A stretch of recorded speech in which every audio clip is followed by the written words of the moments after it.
scene, I'm back to the business. Back on the front line, gotta grind, it's time, let you be the witness. At the time, turn a repeat to a 3P, yeah. Got the franchise on me, you more like G League, yeah. 21st century, you all the way BC, yeah. Old boy been washed up, I'm washed up in TT, hey. Came out the womb like this, hit the pedal and room right quick. Gotta get it, we going up, way up, might land on the moon. Who step in the room like this? We breaking the rules right quick. They killing the mood and up in the few, might land in the tomb.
Motivated, I'm focused.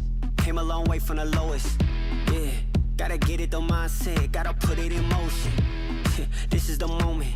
Gotta one up my opponent. Back then they ain't noticed me, now they know it's me. I'm the chosen. It's my time, yeah, I put that on Bible. No excuses, gotta get to the final. Take all of my idols and turn them to rivals. It's all or nothing, man, the trophy is vital. Game time, bet I'm coming in clutch. No hang time, man, they can't keep up. The game's on the line, seconds on the time. Who can't fight? It's gotta be us. Better under pressure, go ahead and let it fall on me. I'm destined for it all, you better call on me. They say what doesn't kill you make you stronger. All that pain, it done made me to a monster. They say what doesn't kill you make you stronger. All that pain, it done made me to a monster. Yeah, whole lot of times they doubted I wouldn't be who I am without it. Sleepless nights, I counted. It all paid off, it's really astounding. I had to keep the faith to elevate. Hope for better days, they were coming. Now we can celebrate, knowing every day is abundant. Yeah, it's my time, yeah, I put that on Bible. No excuses, gotta get to the final. Take all of my idols and turn them to rivals. It's all or nothing, man, the trophy is vital. Game time, bet I'm coming in clutch. No hang time, man, they can't keep up. The game's on the line, seconds on the time. Who can't fight? It's gotta be us. Better under pressure, go ahead and let it fall on me. I'm destined for it all, you better call on me. They say what doesn't kill you make you stronger. All that pain, it done made me to a monster. They say what doesn't kill you make you stronger. All that pain, it done made me to a monster. All that pain, it done made me to a monster. All that pain, it done made me to a monster.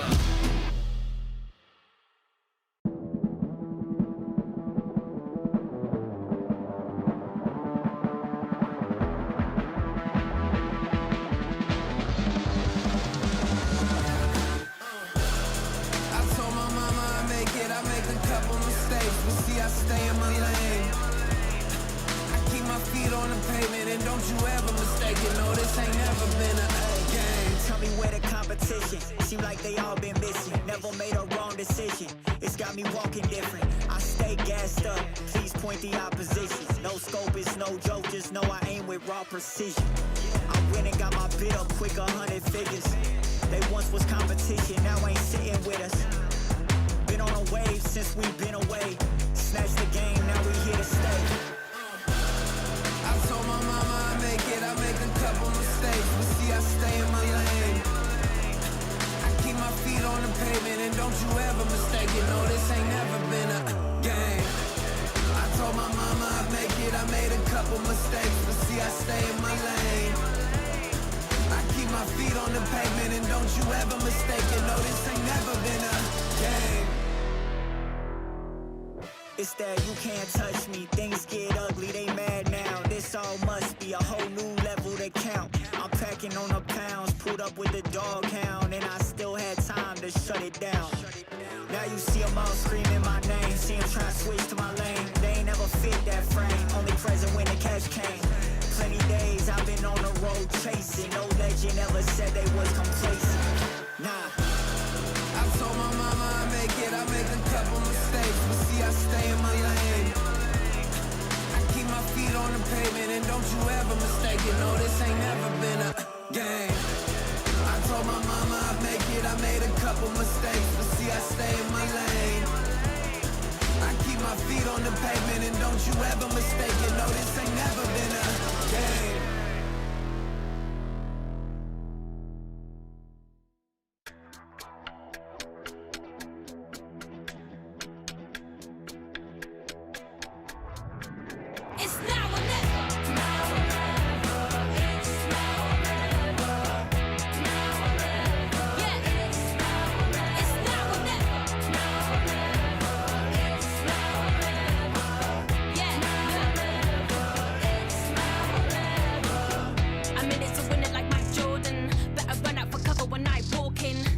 No limits to my calling. Going straight to the top like I've been boarding.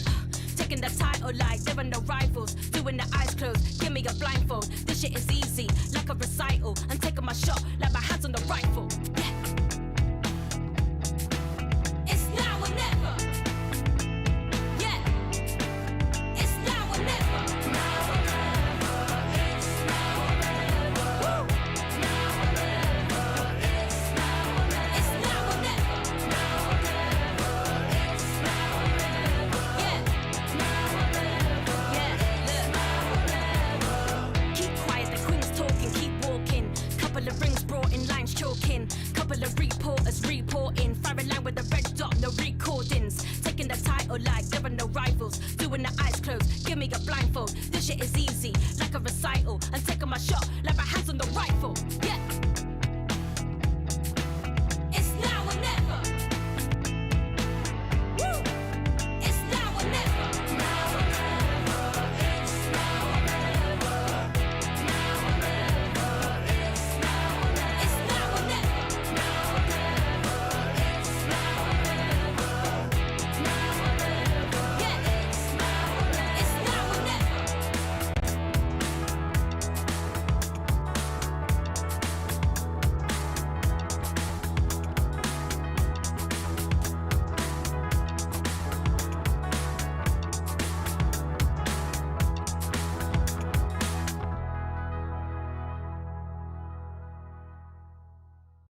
Let's take it up a notch. Running out the clock.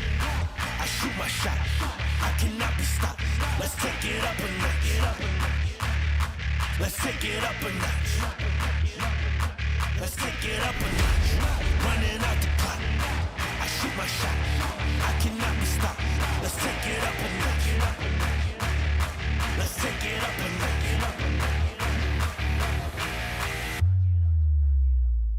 Let's take it up a notch.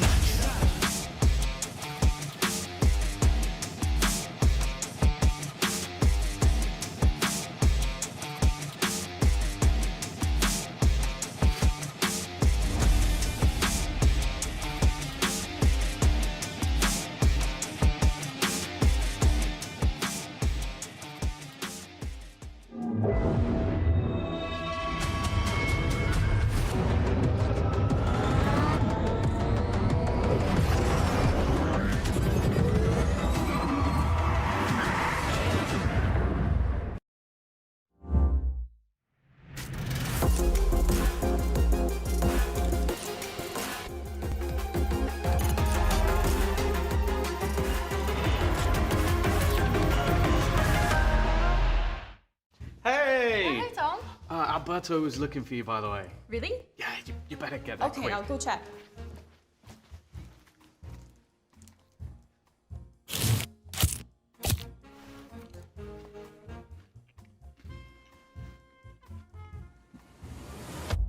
Have a break. Have a Kit Kat. Tom Biz. You've had your fun. It's my turn.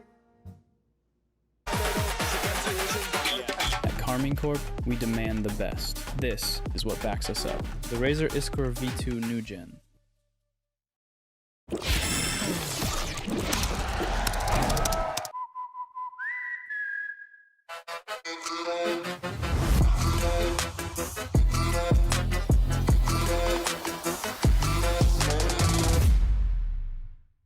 Want to find your fastest server every time? Express like a pro and optimize your connection in one tap. Express and game without ISP throttling. Express and shield yourself from DDoS attacks. Express and choose the VPN trusted by gamers everywhere. Express VPN. Experience gaming the Express way. Fast, stable, competitive.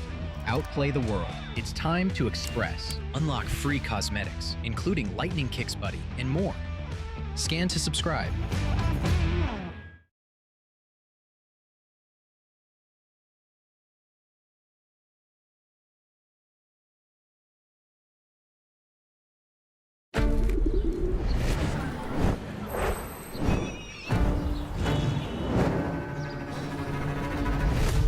Madre mía, qué bonita la iglesia esta, que está medio a ser.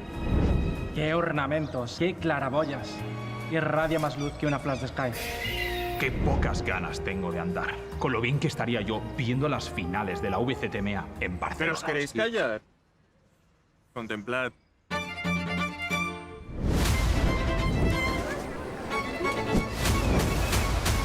farmacéutico, estoy aquí en el paso marítimo.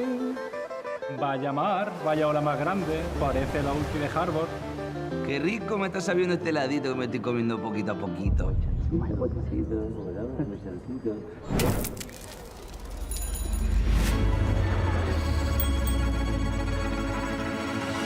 Vaya pirulo, niño. Ya estoy bien la coña. Vamos a ver lo que vamos a hacer. Porque las Ramblas están muy vistas y un museo como que no, ¿no? Irnos de fiesta a cabeza, que ya tenemos una edad, y el Tibidabo pasando. Pero chapulines, si ya está claro lo que vamos a hacer. Basta ya de tonterías. ¿Vamos a ver la final de EMEA? Venga, vamos para el Olímpico. Pues venga, comprad las entradas porque ya están a la venta.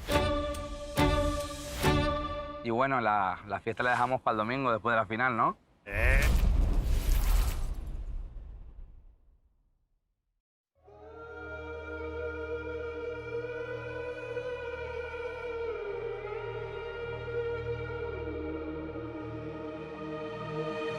I'm out here in the cold night, running till I barely feel my feet. Wanna see it through my own eyes. There's no going back, and I'm not afraid anymore. Cause I know I'm gonna be the last one standing. Yeah, I'm not afraid anymore.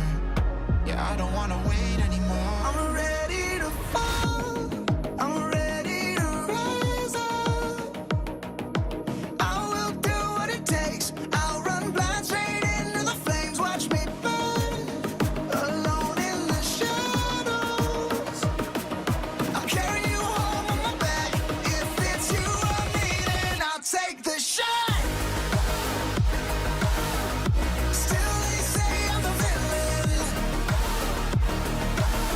I scream and nobody listens. Still they say I'm the villain. Too bad you can't take me down. See that I'm surrounded by predators. It's critical, they got me in my element. It's dirty how you trying to keep it elegant. Keep my eyes open wide when everyone around me is an enemy. See my life cross my eyes. I'm ready to fall, I'm ready to rise up. I will do what it takes. If it's you or me, then I'll take the shot. Still they say I'm the villain. I scream and nobody listens. Still they say I'm the villain. Too bad you can't take me down.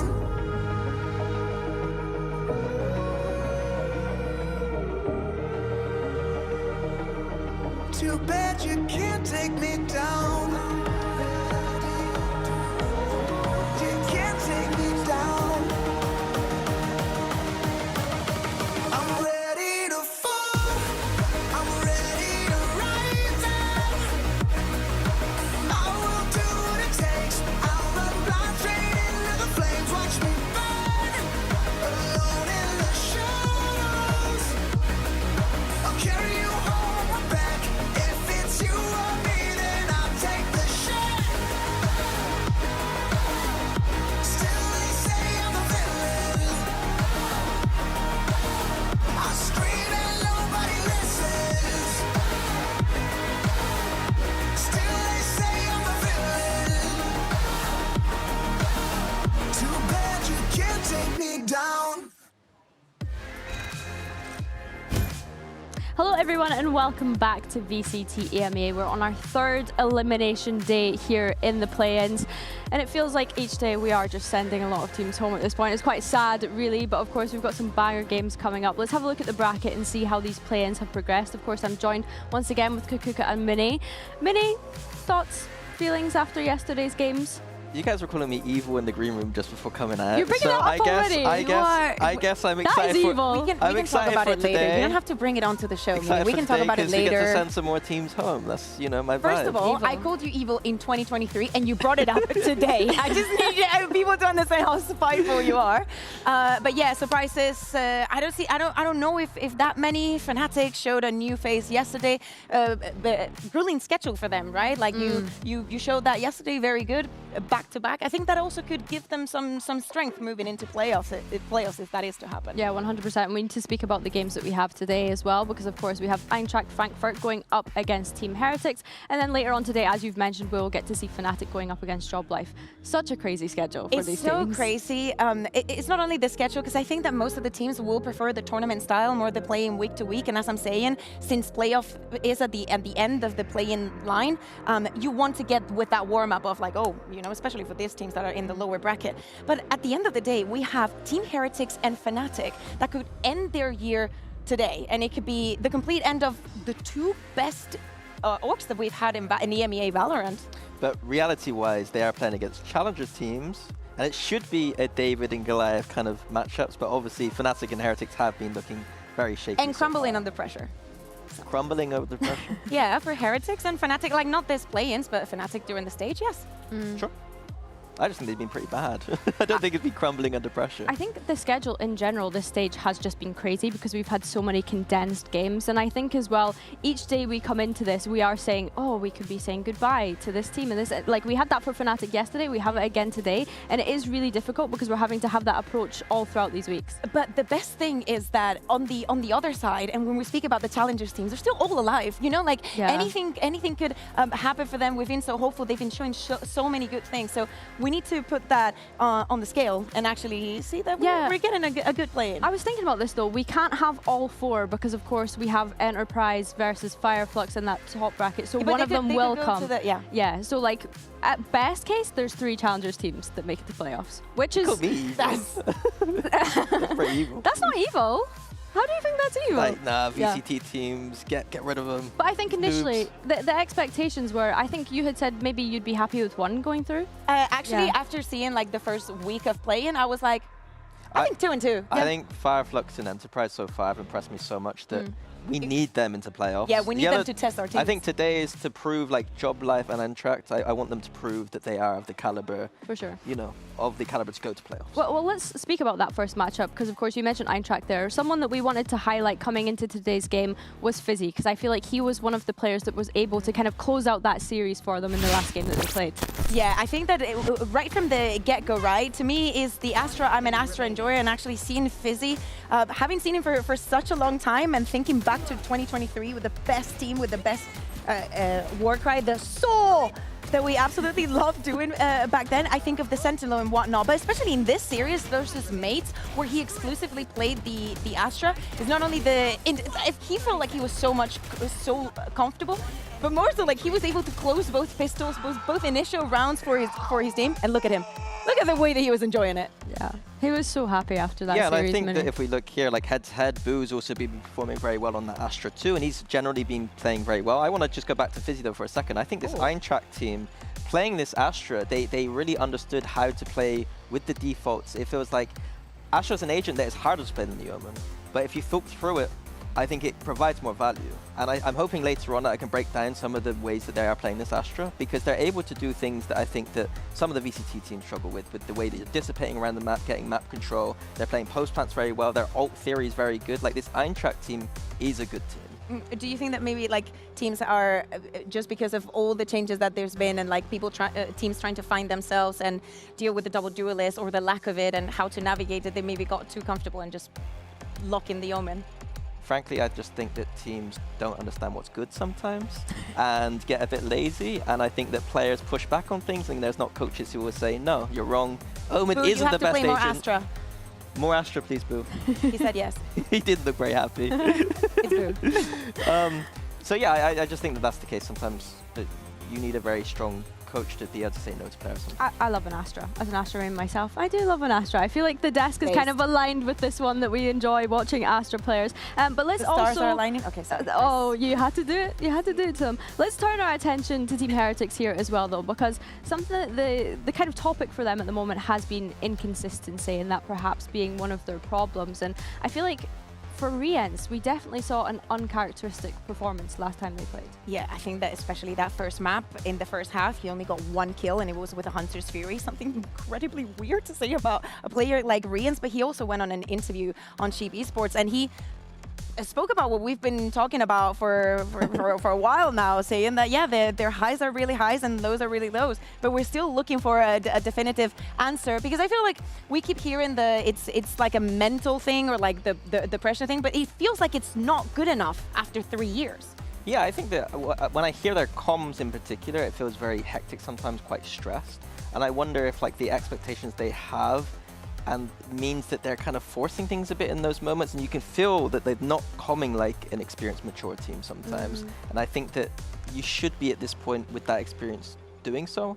And I do wonder if it's the expectations that they have on themselves that means that they are struggling in those moments potentially. I think that that's definitely an interesting conversation, because when I had spoken to Benji the other day, he had said that like we have a baseline of an expectation that we have to hit ourselves. We just need to unlock that potential because the highs are very high and the low are very low, just as Rienz had mentioned in the article with Sheep Esports, and I think that's really important. And when I had asked him, well, how do we reset these expectations for you guys? Like, where should we be setting the bar? And he said, you just have to believe in us in the same way that we believe and trust in ourselves, which I think was really interesting from him. Not good enough. Not good enough. I don't think that we've ever doubted Team Heretics. In fact, we want them to do good because we are still looking for a team to spearhead EMEA back to winning trophies, and they were doing so well. They had such a good 2024, and as I said, like the moment that going to those events with subs, thinking that maybe they were punching ahead. Maybe too high for themselves, and then seeing them achieving that even with those struggles makes us think, well, when things are all flat and looking good for you, why can you not achieve a new high? I genuinely feel like a philosopher trying to find the meaning of life when I'm talking about Heretics. Like I don't know what the answers are. I think there's several things we can look at in the inconsistencies. Some of the stuff I said before, maybe expectations. Sometimes it might just be player quality isn't at the standard we had 2024. Like it's very easy to come out of the gates there and have all that momentum and firepower and the kind of the motivation, I guess. They've been talking about it when talking about those challengers teams. Is the challengers teams obviously have an advantage in the sense that how much they want it and how much that it means to them. But I'll be honest, you still need to have that fire if you're a VCT team. At the end of the day, the challenger teams have been fighting to get here, and the teams that were on that top 4 in tier 1 or in partnership are the ones that have to battle through. So of course the context matters a lot. Yeah, for sure. And I feel like we've kind of maybe touched on more negatives for Team Heretics, but one of the positives coming out of that last series was Voot. I think especially on those first couple of maps, seeing him on the chamber, the sniper usage especially, for me, one of the top players. Yeah, especially on that second map when he was against Hero and we were just literally glued to the screen looking at those deals. He's looked very good. I think I saw an interesting stat, and I'm not gonna, don't quote me, but it was where like the instances where Woot tops frags, they have almost an 85% win rate. So like if he is playing well, he is the key to success for this team. And I think historically he's been in a kind of weird position where they've not really known what his role necessarily was. I'm loving seeing the Euro and Chamber. I think they're very good agents in this meta, and it seems like he's been gelling very well with it, especially with the operator. Like Woot, historically not an operator player, but he's been playing very well, and it's good to see him at least there. It's just about Rienz and him going together, and they're in a good spot. Well, let's have a quick look at the predictions and see what we've all gone for. You guys have sided with Team Heretics. Mitch and I are still sticking with the Challengers picks. Does it feel like an easy swing, though, towards the Team Heretics side? No, I'm glad we're 3-2. Like, it feels good that we're 3-2. Because Eintracht, I think we have to give them quite a bit of respect here. But Heretics, they have the legacy, they have the players, we know what they're capable of. I think the ceiling for them is higher. Benji asked to believe, so I believe. What can I say? I am incredibly biased towards Team Heretics. I love that so much from you. Well, either way, I feel as though we've been able to chat about both teams here and deliver their kind of stories for this one. Of course, for today, one of their journeys will end here in VCT EMEA. Let's welcome Team Heretics up against Eintracht Frankfurt to the stage.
Eintracht Frankfurt versus Team Heretics.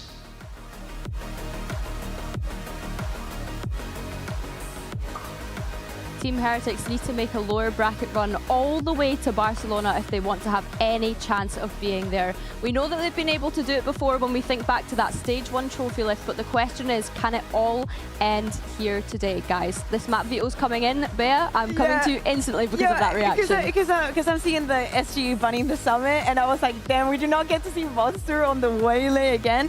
But honestly, if I look at this map, I see an SG that has a lot of comfort in that Lotus, and I think that it is the question mark for Team Heretics, because we saw two very different faces from them. First of all, super excited, Rian's on the Viper, please let's have this every day. Casey decided to 13-2 them on it, did not look good, but overall I see things pretty evened out for the entirety of the map. Yeah, I agree. I think that both teams show good faces on both Lotus and Haven. I think that there is a high level of play. Yeah. A breach on Haven maybe, but we'll get to that later. You'll see. Because there wasn't too bad things happening, but it was a breach. But yeah, Lotus and Haven, I think that they're maps where both teams, I think, are coming off a loss here, but I think they're both still strong on those maps. So maybe a bit of a surprise to the opponents, they're picking them. But I saw a lot of strength in this map pool for both these teams. Yeah, for sure. Do you think it swings in any way, or do you think it's pretty even across the board? I think it's even now. I think that for Heretics it's about the bouncing back, and that sometimes that they cannot do that. For SGE is a lot of comfort on that Lotus. We heard it from themselves the other day, being like, oh yeah, Lotus is good for us, it's doing us a favor. And speaking of comfort, the players are looking comfortable as they're setting up in their Razor chairs, getting ready to get into the server. But I guess we've kind of touched on the stakes for Team Heretics, you know, understanding that they need to have that lower bracket run. But looking at this Lotus as well, do you think that this is a good place for Eintracht Frankfurt to start?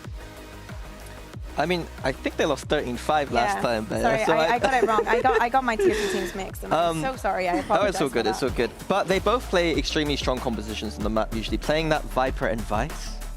For the first time I'm seeing it on both sides at once. I'm in heaven right now. I get to see some potential good Lotus.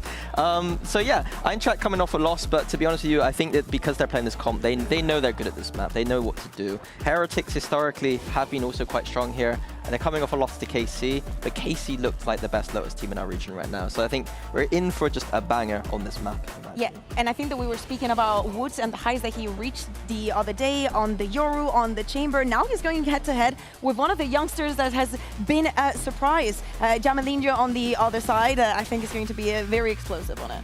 Very explosive indeed. Well, let's get right into this one. Mitchman and Tom Biz, take it away. Thank you very much, Billy. Eintracht Frankfurt coming up against Los Niños, Tom. This is going to be a big challenge for them, and I think getting past players like Rian's, for example, it's hard for even the teams that are at the top of the ladder. Sometimes. That's kind of where we sit at the moment. Sometimes, because Heretics might be the weirdest team in EMEA right now. They have 2 13-0s and then a load of defeats just in the mix of it. I think the most terrifying thing is you mentioned Rian's and versus Na'Vi. He had a bit of a stinker, which is so rare. Like, this is the guy that we talk about as like being Mr. Consistent. He's the one guy in Heretics you can rely on. And then you look to the other side of things. I'm thinking, hey, Azuri had an absolute banger of a day. We've seen a lot from Jamalino. Fizzy was talking about having a life game, but honestly, he was fairly consistent throughout the series. And I don't know, like, I haven't even mentioned Monster. I think he's probably been their best player overall. I don't know where I stand with Heretics, but Eintracht Frankfurt impressed me the other day. Yeah, well, I ended up swinging for them in the prediction. I feel like Eintracht Frankfurt have a good chance to carry that momentum through here. They're on the uptick, and Heretics have something to prove. But it looks like Rienz is starting well. A snake bite gets him a kill on the board. And it's already down to a 5 versus 2 with the space taken by Woot. Even if the numbers were even, this one would be hard for Eintracht Frankfurt to pull across the line. A ticking time bomb as to when Woot will come on the scene, and Azuri dead to rights the second he does. Yeah, a lurking Woot now with the Sheriff in hand, and they should have a rough idea of where Monster is. Clearly wanting to try and get that final kill, and I can't blame Koshmaris for that. Last time out, had a very rough performance playing on that Omen. In fact, I'll be honest, I came into this map today maybe thinking they would have changed the entirety of the composition, because he went 2-15 when playing against KC. But clearly they feel like that was more of a blip, or maybe KC playing well. Guys! Or just maybe haven't had the time. We'll have to wait and see. Also for Eintracht Frankfurt, this is an interesting pick because you go their run through the Tier 2. They had a streak of victories, 6-2 over the last few months, but they got battered by GX, who are sadly now out of the tournament. So clearly, again, both teams feeling like their last performance isn't reflective of how they play this map. Well, only one will be proven correct. Or they could both be bad and one of them still wins. Actually, that's very true. They could both be wrong. Only one of them will be proven correct at a maximum. At least for now. Good start for Heretics. They'll lose Woot, but as long as they keep this mostly clean, it's not too much of a concern. A pistol on the other side, finding a freebie. Rienz is grabbing an extra orb. Happy to leave that Marshall by the wayside. As you said, those 3 rifles are all Heretics really care about keeping over. NG, Boo, and Kosh won't be taking too many risks, but Rienz already working towards that ultimate. Spike planted. Oh, expectations now fairly low for Jamalino. Any damage he can do would be nice. Of course, I think that's also an interesting prospect with the veto in general, is both teams have kind of come in and picked the map that the other has played the most. Obviously, I think for Eintracht Frankfurt, this is also joint, so it kind of makes a little bit more sense. But we have seen Heretics playing a lot of Lotus. Obviously, then Heretics picking Haven is not the craziest thing in the world until you realize that it's 8-0 for Eintracht Frankfurt over the last 3 months. So clearly, they're just looking at that and going, okay, we know how to beat them. Which, hey, when Heretics are good on a Haven, they're very good. They can batter people, maybe even 13-0 people here and there. But that's the question I have most coming into this game, is what version of Heretics are we getting? Because as you were sort of stating, at their best, they can beat anyone. Like, genuinely anyone. At their worst, they can lose to genuinely anyone, except Pacific. Oh, that is a fresh wound and a whole lot of salt. That was mainly to hurt you more than anybody else. I do feel bad for the players. There's really no need for that. They could be at home watching right now. They have nothing better to do. 2-0 for Heretics. A strong start now. Eintracht Frankfurt. Salt in the wounds. Get themselves those rifles up. And squeeze it on. Lovely stuff. For Heretics, it's going to be a bit of a direct approach, at least to start the round, but they're not afraid to leave Rienz to look for space, and he has got a competition on his hands. Already making a little bit of noise, trying to deter them from taking that orb or deal some damage as they do. For Eintracht Frankfurt, you mentioned Monster. Could be one of their best players so far. Definitely been a highlight. He's going to be on the Vice, playing that C site. He's got support for now. I'd almost expect them to be shifting away from this C site.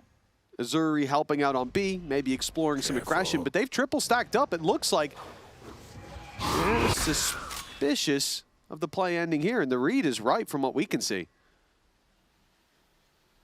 I think just more happy to play retake on B, which does have a gamble when you're up against a lower buy. I think a lot of times teams will more quickly head in towards that B site, but they have at least some information they can get on that side of the map. Now pushing into the 3-man stack. Woot taking damage as he makes his way through the Thorns. Koshmaris as well has teleported across. A lot of early damage taken, and well, they are losing the fights up until Woot. That's the turning point. Missouri far enough away to survive. He can hold on to some ground at least and give some space to his teammates rotating in. Jamalino's hit the door, putting pressure on the other side, but Woot is not turning his eye. A triple kill. They ran into a stack. Heretics couldn't possibly have expected that many players to be there. Vice utility on top of it. Fizzy. Last player standing. Well, he was pulling 3Ks out of nowhere last time, but he'll get nothing done, leaving Jamalino alone. They know where he is, the door, and now the walls giving it away. And Woot, with a 4-piece, he used his showstopper, and it didn't really do anything. He'd already gotten the work done. A 3-0 start. Easy beginnings for Heretics. Yeah, he was someone again. Like you look back to their match versus Na'Vi, and he had a map where he gets 30 kill and loses. Like that's how good Woot was playing in that series. So we talk about players like Jamalino, a youngster, the future. Nice. Many talked about getting an opportunity to play on the stage a little bit earlier. Well, we were waiting for Woot as a youngster. Almost the day he turned 18, he was breaking into this roster, making it to international events. He is pretty much the epitome of what young talent can be. I guess the other is probably Alfia, coming up a little bit later on in the day. But I'm excited to see if we can still see that individual brilliance from Eintracht Frankfurt, because I think there's no doubt they've got the talent, but so does the other side. Well, for Heretics, I think they're the ones that are showing it off right now. Like last round, they run into a 3-man stack, a trap set by Eintracht Frankfurt. And that trap card never gets flipped. It's shredded on the board by Woot. They had a player spamming the smoke, 2 swinging into him, and he just ripped their heads off. A surprise it might have been, but his reaction was there. 7-1 start. And this round, it's weak weapons. Question, oh my goodness, Woot was almost caught off guard. Will be dealt with, but Benji's the one picking up a big play, a necessary big play though. Despite this being what should be an easy round, I was thinking about Woot farming orbs. Now Azuri with a chance converted, and a Mona Thrifty puts them 3-1 in a round that I didn't think was even gonna get started. He's able to finish it off. Unbelievable. But yeah, I was thinking back to some of the sight holds we saw from him the other day, but that might have been the best of the lot. Insane individual skill. Okay, 1 or 2 of these was a little bit more uncomfortable at the beginning, but this is just a Sheriff masterclass as they look to try and walk into this site and even maybe assume that they would rotate away, and maybe they should have done. Yeah, sorry, Fizzy. You were the star yesterday with your 3Ks early on, but Azuri's just giving you a real chance. Kick-started their heart. For Eintracht Frankfurt, an AWP pulled into play already finds an advantage. Pressure onto Heretics. Benji removed means no flank control. Neither him nor his utility stand. And Heretics, they're marooned. They're left in this A main control. They're gonna have to pick a spot to fight from, and for now they're hoping Eintracht Frankfurt get aggressive, but they will on the back of utility, and that swing, dangerous! Rien's left down to a sliver of health. He shouldn't get anything more from here. It's a worthwhile early fight. God, Monster even tucking back in. That was the one bit of timing that I thought, okay, maybe there's a chance, but now they're going to almost rely on an overextension from somebody on this defensive side. They've all just tucked in. They have the cross being held. Azuri's position might not be expected. The wall baited, but it's already cleared immediately. It does kind of section off the defense a little bit, and a nice shot from Rienz. He's only on 8 HP.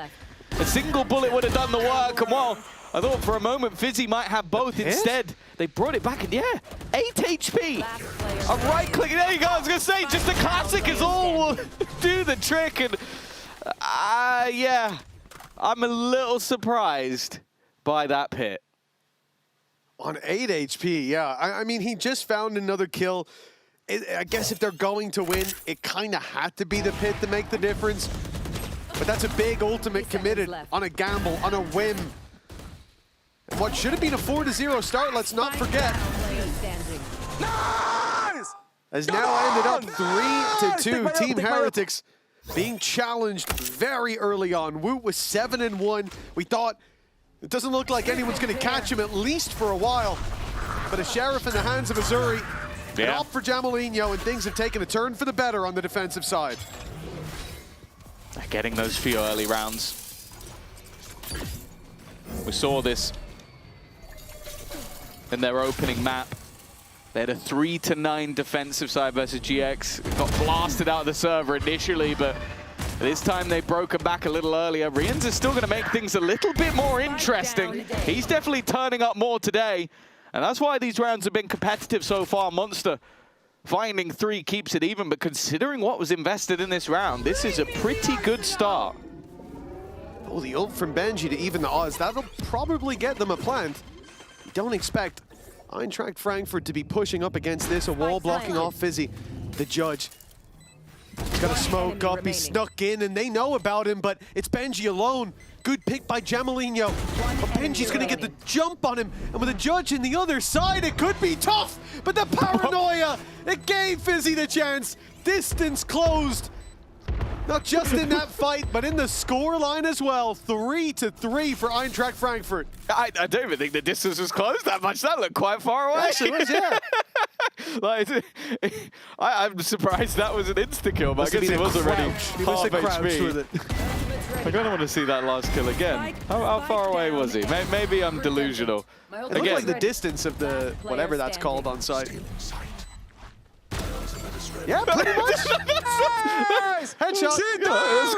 It was a headshot kill. So yeah, that's why, Tom. Yeah. A lot of those pellets must have went into his head. Well, 3-3, and really this was looking like a guaranteed 4-0 start. Like no questions asked. Woot 7-1, and all of a sudden, this man changed the course of the game. That 4K with the Sheriff has injected adrenaline into Eintracht Frankfurt. They are now off to a flyer themselves. Yeah, for sure. And I think, again, you look at this Eintracht Frankfurt roster, and I think there are a couple of names that stand out. Jamalino was one because, obviously, of how young he is. I think Monster is someone that many have been talking about as a person who could rise to the Tier 1. I was looking at the other three and going, okay, I've seen your names around a lot. Like, you've been in the scene for a long time, but are you going to hit the ground running when you get into the Tier 1? And I think maybe in the first map, as said, I think everybody was a little bit shaky, but they definitely stepped up into that second game. I think, at least for me coming in, I looked at mates as quite heavy favorites, just based on individual players. Like Martin, probably been one of the best players all year, especially if you're just talking about EMEA. But players like Azuri, players like Monster have proven that, yeah, that gap doesn't exist.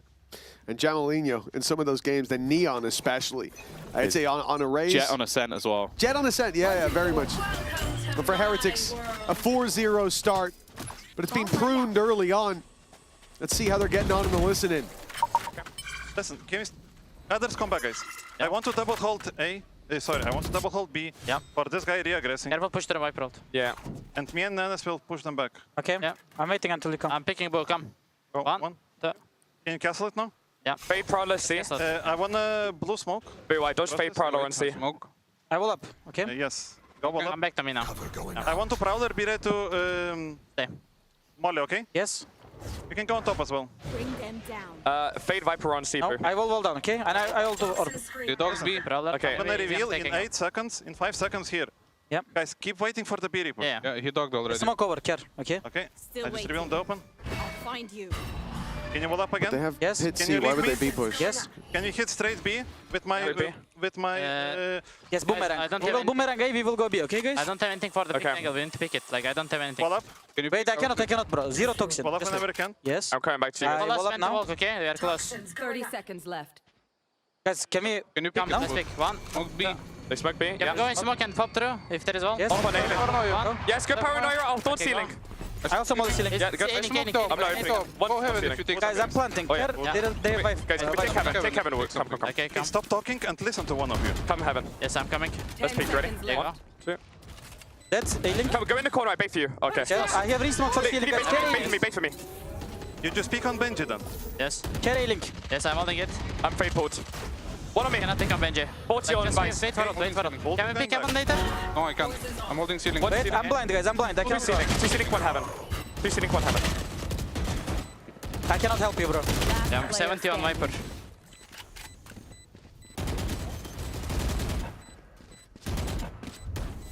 Oh, nice try in as fuck. So close for as well. Listen, guys.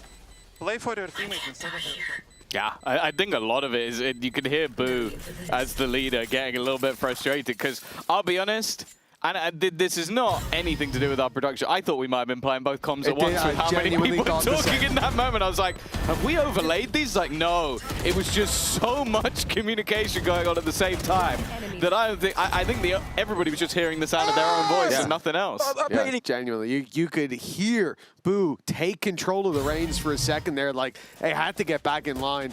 A little bit of chaos from Heretics. And it was Eintracht Frankfurt to come out on top. Another big round for them. 4 in a row now. And for Heretics coming off the back of a pause, that's got to be a tough one to lose, especially when we're listening in. Having the chaos layered on top, you almost feel like they need another little timeout. Yeah. I want to say as well, like going back to talking about GX, when this map didn't go the way of Eintracht Frankfurt, it's because they were 8-1 down. They started so slow in the game.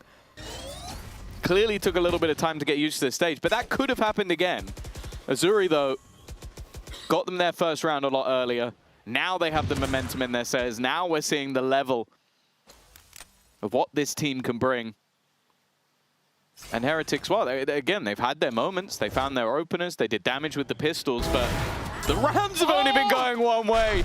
Oh, wow, this round might be a little bit tougher to do damage with stuff like that happening for Jamalinho. I think this is also just a thing that seems to happen to Heretics quite often, just getting caught by collateral shots. I have the spike. Wu was supposed to be the first guy getting shot at in this round, and he's the last one alive. He blasts backs up to take his eye, and no one gave a damn. That's crazy. In-zone flawless for the 5th round in a row for Eintracht Frankfurt. They're now so much wind in their sails that it feels like they'll be carried into the lead any time now for Heretics. Ulti's coming online at least, but this buy round, I think this could make or break this map for them. Yeah, it was getting hectic as it is, but I think as well, Nice, let's go. you look at a team like Heretics, you look at the heights they've hit, and you want to say this almost from their point of view. It's like, yeah, we're waiting to see when they break back, but it's almost insulting to Eintracht Frankfurt with the fact they've already toppled a Gentlemates who made an international earlier in the year. They've proven they can battle versus good individual players. There needs to be more. Monster, though, it's audacious. If I see an Omen in that position, it's a risk. For him, it seems insane. And, well, one thing that has been good for Heretics so far is Woot. When he's been on, when he's got openers, he has been the deciding factor in their rounds. Spike planted. Well, there's plenty of credits there to work with for the defensive side. A save might not be necessary, but maybe might the have op. to consider it, though, with the op on the retake. Exactly. And 5 players still alive. You need a reason to go. Good bait. That could be the reason. Azuri's going to be the real telltale sign. Viper's pit up. Oh, okay. Now this looks like a win. You got the ult out of them. Let's see if we can get some exits. Azuri already mission success. They got the Nightfall as well. Heretics are really worried about this. You know what? Rian's just gone down. They don't have time, right? Do they? Surely they don't have time. Maybe. They could. It's going to get Oh. interesting. Peeking from Vizzy. They have lost so much in this round, Heretics. They got a 5v3 advantage. They had to use a Viper's Pit, a Nightfall, and they survived with less players than the defensive side. A Red Bull clutch, sure, but it's not one that's going to feel clutch at all. No. They overpaid for that round. And not just that. Look at the panic from Heretics. Even from our perspective, there was no way that Eintracht Frankfurt were going for this. There was no way they could win, and then they get a kill, then they get another, then the pit, then the Nightfall, then the spray onto Rien's through. Like, for Heretics, they were panicking in a round that should have been about minimizing losses on the way out. Instead, they give everything just to get it across the line. Now, well, they need to do a whole lot more with a whole lot less. 3 Guardians, a couple of Phantoms, no ultimates. And their opponents, well, they've still got everything. They've got the Nightfall, they've got the Showstopper, they've got a very, very aggressive position from Jamalinho, but I think he's going to realize quite quickly that that is a fight not worth taking. In the meantime, because he's had so much control, and then still kind of has it, they have stacked up that little bit more. And Heretics are almost just waiting to see if anybody makes some sort of push, some sort of mistake. I have the spike. There.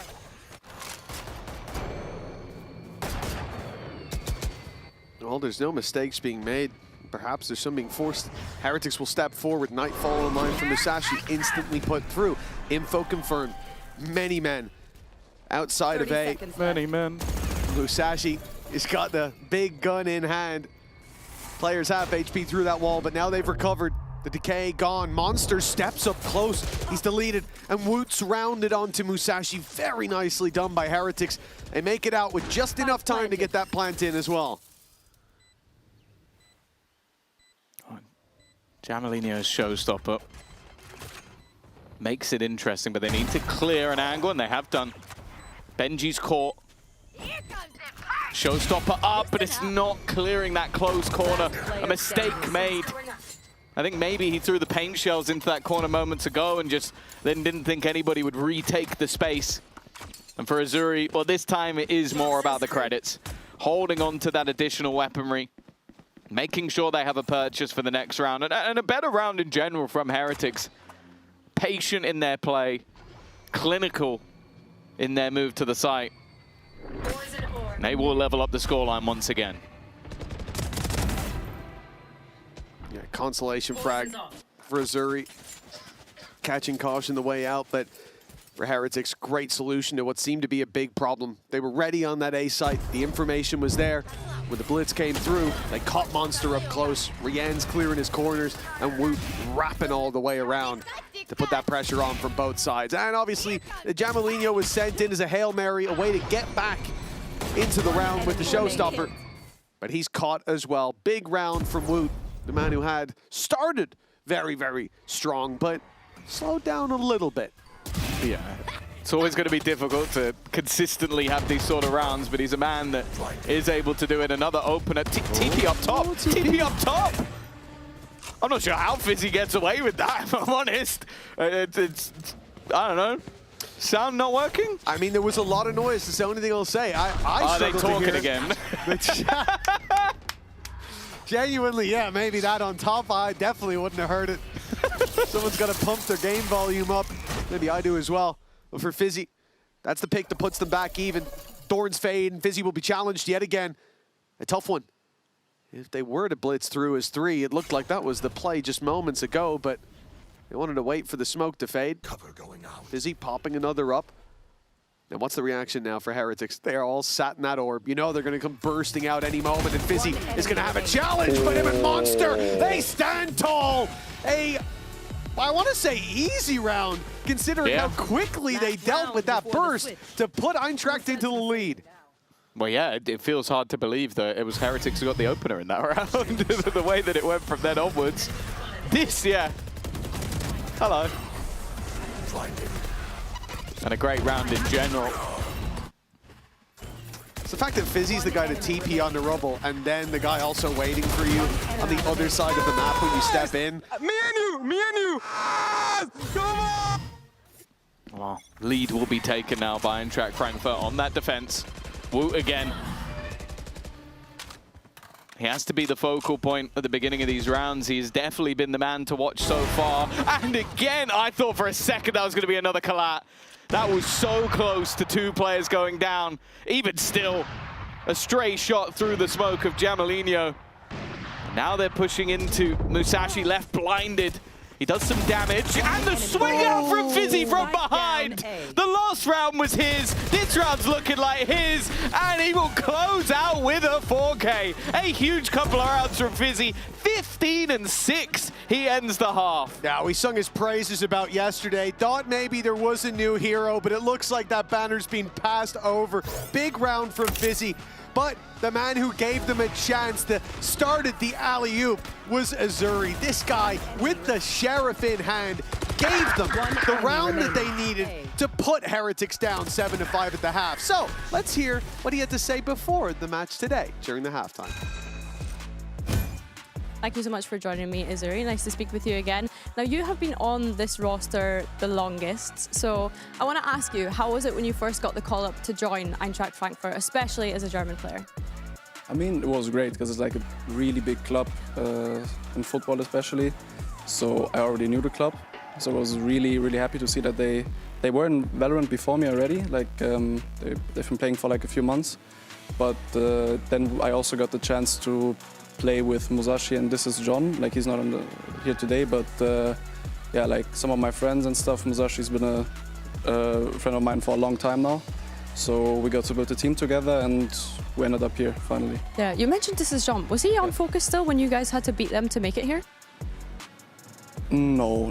He was in alternate ethics. And okay, yeah, I was trying to think there just when you mentioned him. But we talk about you joining this org so long ago because I've been told that it is apparently your 100th match with the organization today, and your assistant coach wanted to come over and present something with you because of that. You want to show it to the camera? Yeah. Here. So congratulations on picture. 100 matches. Yeah, thank you. I mean, it's great. I mean, yesterday I saw a tweet from my boss about the 99th match, and I guess I got to play the 100th now at this point. So I'm happy to be here. Yeah. Also with Zebe for a long time now. For sure. Well, best of luck today, and it's great to see you both. Thank you.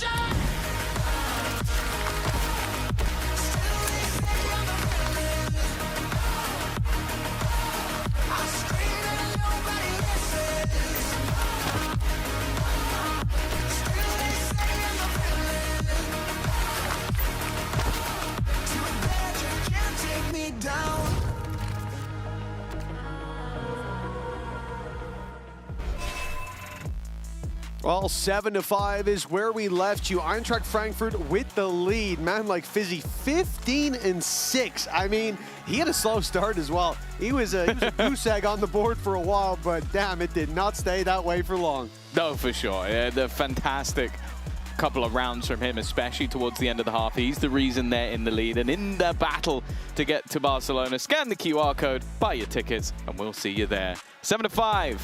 Eintracht Frankfurt with a chance to extend that lead. And for Heretics, it might be a little bit more of a crucial round. Of course, they've got that lineup of players playing the high, low, and lower. But nobody's falling for that on the other side. In fact, they've managed to bypass it. An early rotation from the defense, which, at least for now, they've got another three-man setup, but it's in the complete wrong place.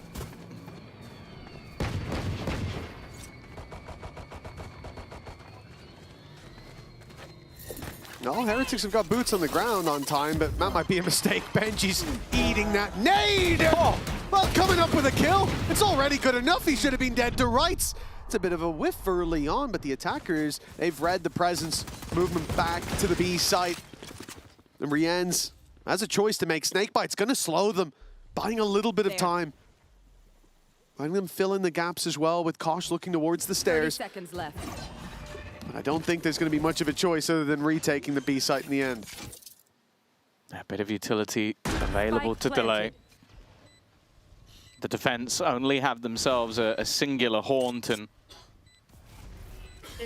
Rienz is going to be sectioned off. This three-man stack-up still roaming the map together, clearing a backline that, well, they should be clearing, but they don't know that there's nobody there. They're all sat in a crossfire waiting.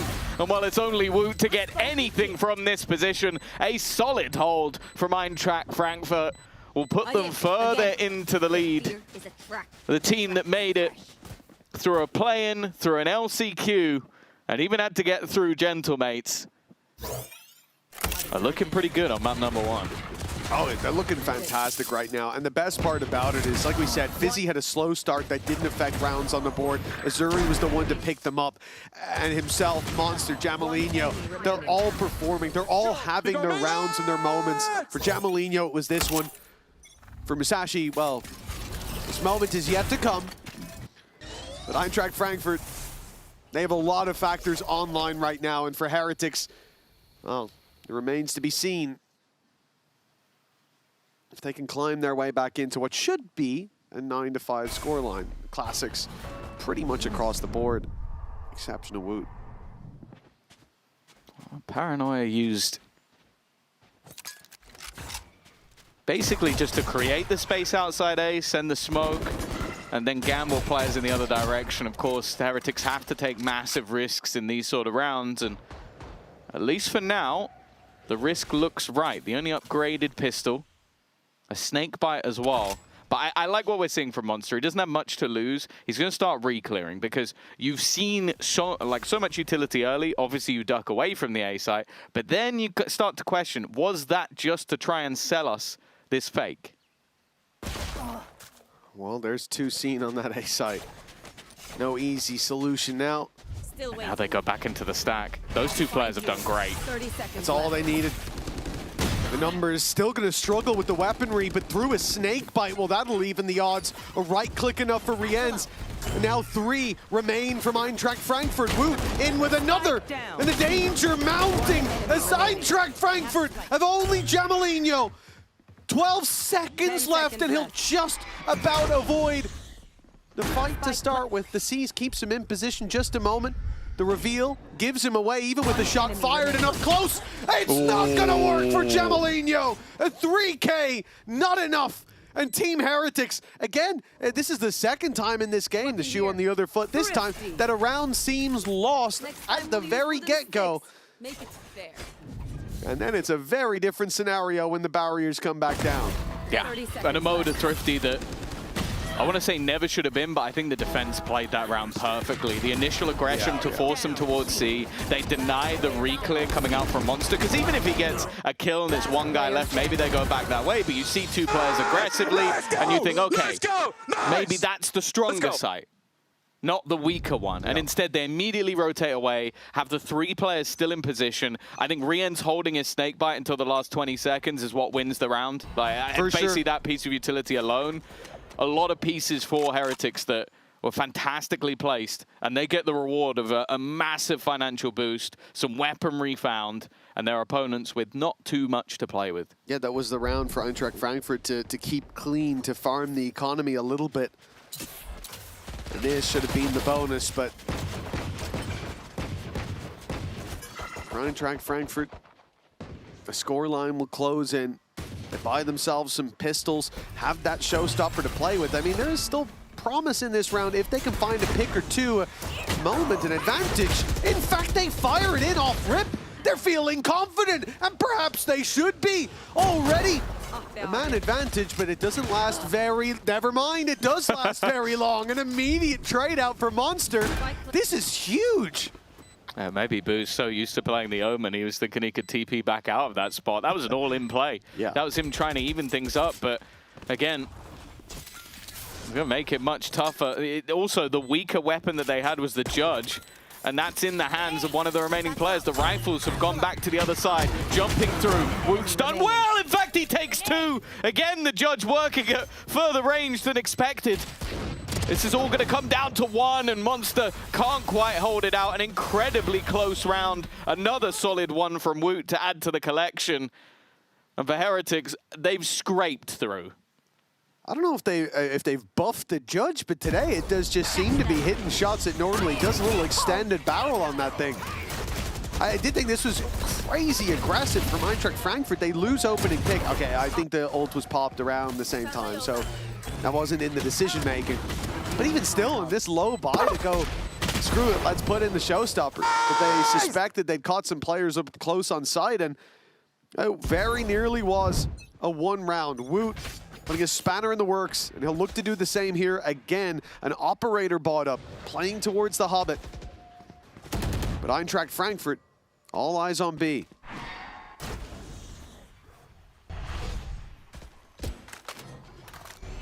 Have they heard the Vice Wall yet? It doesn't seem it. It seems they're just waiting for that contact, expecting somebody will eventually go looking for information, and they were correct, but they don't land the shot. I also think then we need to have a focus on Koshmaris as well. He's been having a tough time, but it does just feel like the Omen doesn't really suit him. I don't think it's crazy, a guy who's known for his neon not necessarily having the best Omen in the world, and he's got to be a little bit careful. Almost gave his life away. He's going to take some damage on the back of the site. The spam also making things awkward, and what was a bit of a brawl early has got rid of the majority of his utility. A singular smoke remaining. But the attack are going back in the other direction. Now 30 seconds left. If Woot can drop the spike here, this could get very awkward, but Boo instead has got down through the screen. Through the screen and a smoke, Woot gets caught out. Shot not landing, but Jamalino's is. And the pressure from Musashi, he got the reveal. There was no chance, it seemed, but Koshmaris, a slow start. He had 5 kills, a chance to put 2 more on the board with Fizzy low, but it isn't going to happen for Kosh. A close one, but not quite close enough. Eintracht Frankfurt push up to 2 in the lead. Yeah, it's also just watching Jamelina in those moments. They have a paranoia that they're gonna send through into the Hobbit door.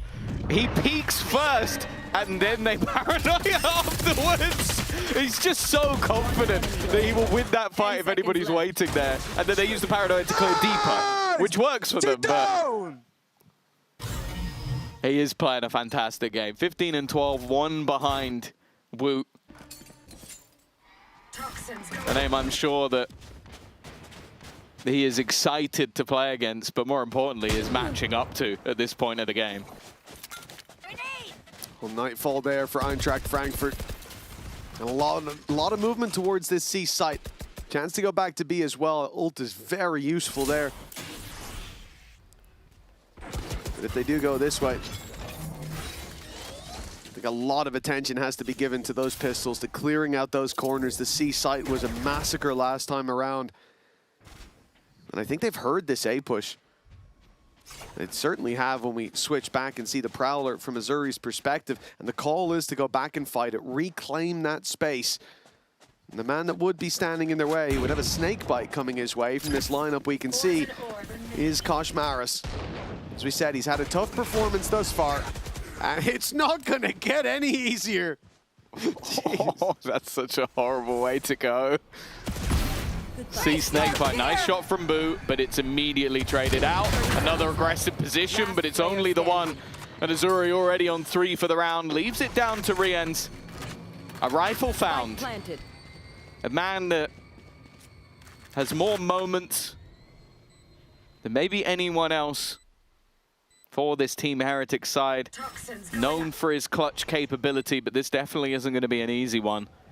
Prowler, it's going to catch him as well. That's all the information they needed. You can see the view that's now being taken by Azuri. He can sit in that back corner, has the potential to re-peek if necessary, and his teammate is just baiting with the door, trying to sell the idea. There's no one here, even the horn. It's just so well played.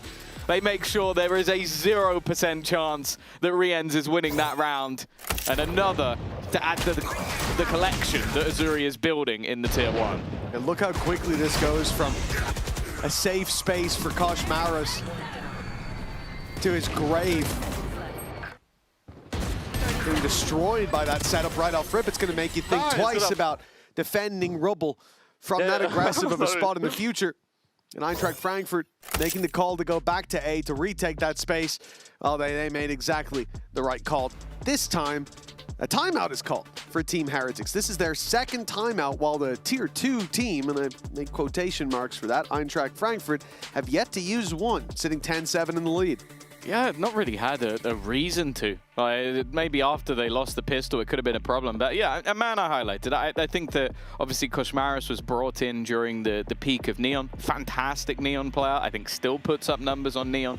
But it's clear that Heretics have started to focus more on putting Woot as that primary duelist, even on other maps. In this map, they wanted to swap around and have Boo play the Fade, Riens play the Viper. Everybody else seems to be relatively comfortable. I don't think this works for Koshmaris. I think it worked maybe in the first game they played with this composition, and from then onwards, it just didn't look good at all. I think also that might have been... I think that was versus Eternal Fire when they were in terrible form as well. I think they won the next map 13-0. So I'm not going to take too much away from that as a defining factor. Yeah, well, I mean, looking at a 60-day ACS, it's Neon 193, Phoenix 225, Omen 106. 106 pretty bad. That's a pretty steep drop-off as well, half what he's putting up everywhere else. And I think that does just back up what we see and what we have seen here. Even that double kill that he found, he was out of utility. That's just Kosh walking into a site with a rifle up. That's when he does his best work. That's why we like his Neon. Kosh standing, watching the angle, but Monster steps in and takes him down. Can't blame the Omen for that one. Clean fight out of Monster. Eintracht Frankfurt almost take out Woot. 9 HP left on the op, and that Showstopper almost unusable with that level of HP. It would almost have to be an instant shot somewhere through a smoke. Even then, they're going to spam. I gave you 50-50 odds. I like those odds. Never tell me the odds.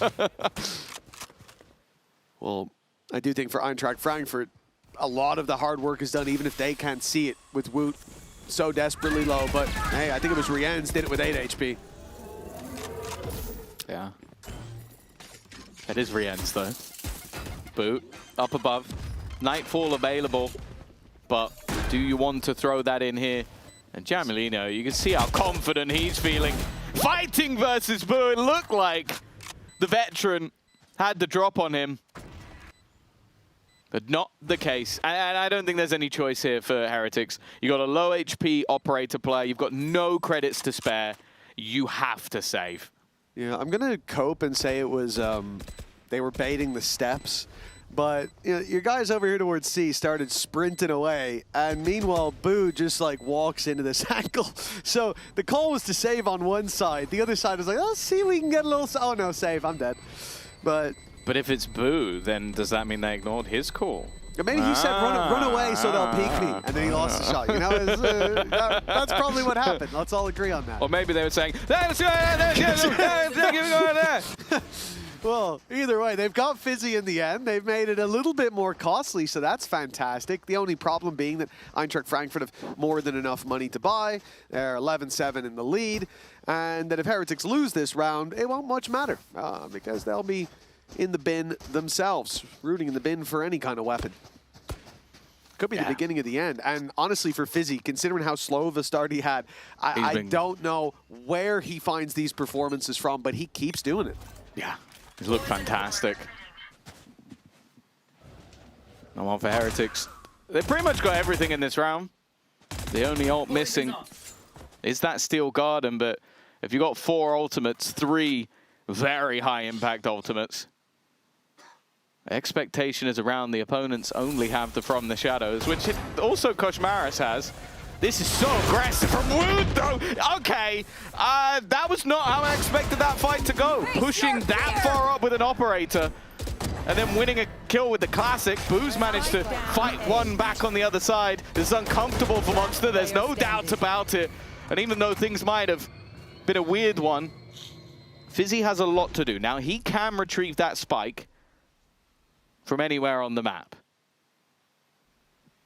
So if he clears out that backline, he could get an opportunity to plant on C. In fact, he could even clear one of the sites and then steal the spike and plant it.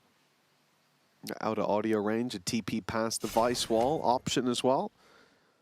And it looks like he's going to go all the way around. 30 seconds. I think it's a worthwhile ultimate to commit, especially with the game that Fizzy's having. When the cards are landing in your favor, you got to start backing yourself.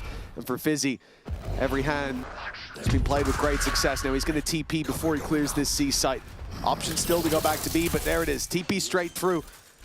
And plant found. Now for Heretics, they've just stuck together, and I rate this play. I like it. They didn't need to spread the net, give him individual tools. The key thing here, please slow down for Koshmaris. The key thing here is everybody peaks together, and you will win this round. But if you give Fizzy a chance with the game he's having, well, listen, you'd be better off not. You might as well buy a lotto ticket some of the shots he's hit. Yeah, no smokes available for him anymore. All focused on the gunplay. Smoke for the other side. Utility being expended. That time is ticking, though. And he's going to get a freebie. Koshmaris is completely isolated. The other two, at least, were pushing around together. Clearly trying to sandwich in on the back of that site. And they will get the job done. I saw the Heretics' life flash before my eyes for a second there. But thankfully, they are going to get that one over the line. It is a round at least. This is mental, by the way. When they have that many ultimates, that's insane. Yeah, I thought we were going to have to just load the PCs up in the mystery machine and head on home. They Scooby-Dooed the round, but it worked out.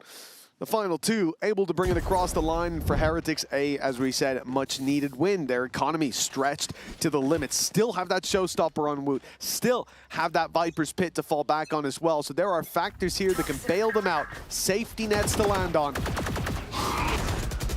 They still can't really afford to slip the economy stretch thin. Great early fight for Woot. Fizzy keeps on going. He's running it down. It's ambitious. It's aggressive, and it might be a bit too much. Yeah, Kosh was definitely panicking a little bit, but he had friends to back him up. Well, maybe trying to close this game a little bit too quickly has come back to bite them. The fallback, the hold, and still plenty to play with for the Heretics here.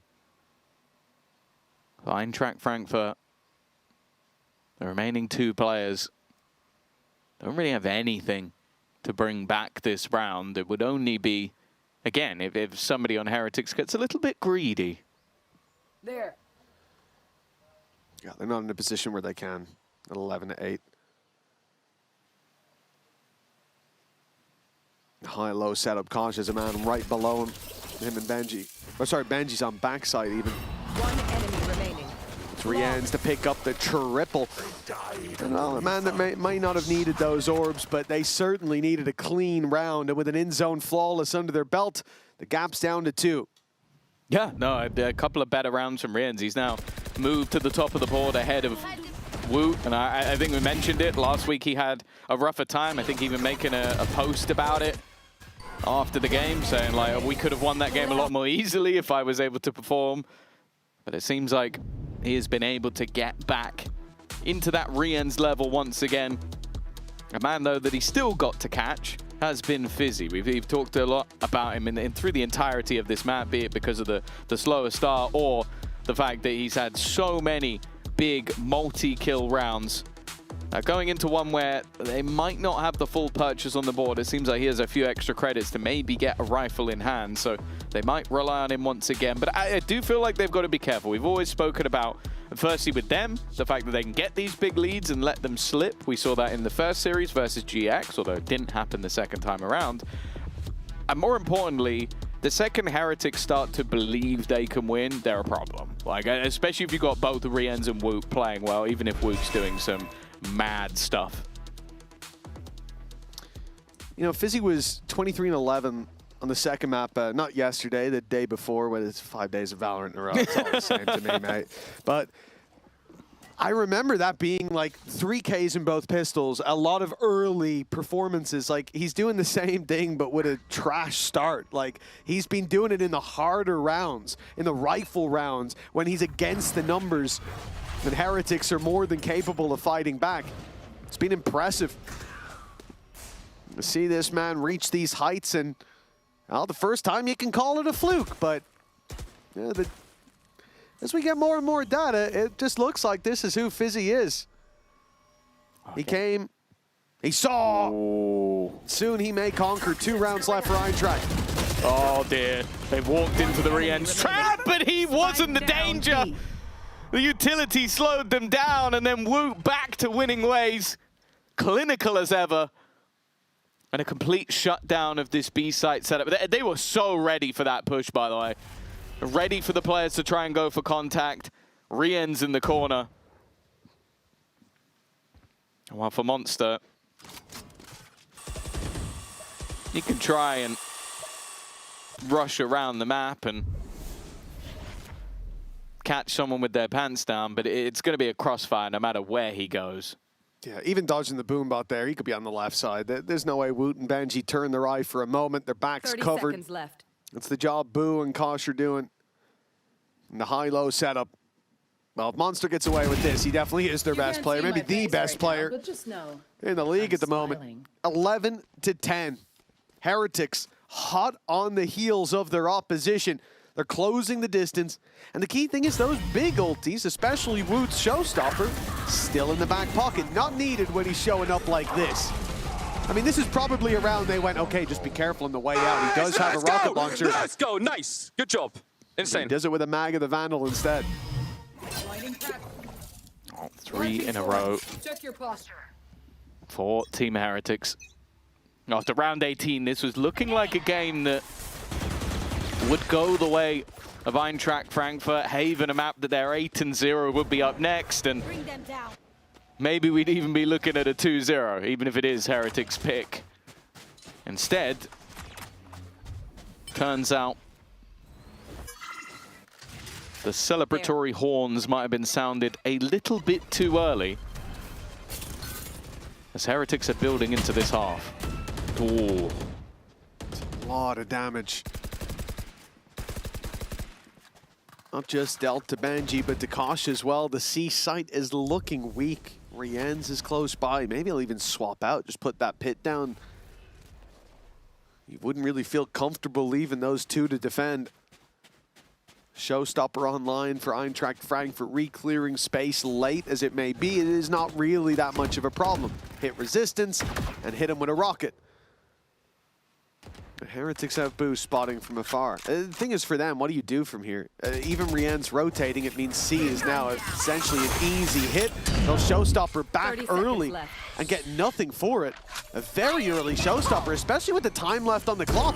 Now Eintracht Frankfurt go forward with not as much of a concern for what can be thrown in response, and Jamalino's rooting through to the B site. That was close, a little bit lower than it needed to be, but Woot's gone ahead of the pack. 12 seconds, and all those tools Heretics had to slow this play, to bleed the clock. They were used too early, and Eintracht Frankfurt, well, it should be a one round. I think Heretics almost have to save. They've got the credits, though, to go for it, so yeah, I guess they will throw themselves at it. But with Benji so low in a 2v4, okay, maybe. Boo needs to win his fight. It is a 1v1, and he is going to do so. Some isolated fights being given. Timing not the best, but he's taken another. Had to swap guns, given space to Benji. Into that 1v1, both players using their ultimates, and Benji on just 1 health will land the shot. There is absolutely no way in hell Heretics should have won that round, but the Benji Boo duo is going to take it home for 11-11. The only reason they went for that was the money. I don't believe for a second those two were sat there like, God, we can still win this. We can still win this. It was more, we have to try. And try they did. Bloody hell, how is Boo alive as long as he is? He's jumping around. He still gets a kill. He could have gotten a second as well, but he was jumping because he didn't believe they wouldn't swing him. I don't believe what I saw either. That is a God-given round from Heretics. Divine intervention is the only way they got away with that. And Eintracht Frankfurt, well, they can still buy, yada, yada. But that is a gut punch of a round to lose. Heretics played that so poorly in the early round. You closed the door on them right away, and they broke the thing off its hinges.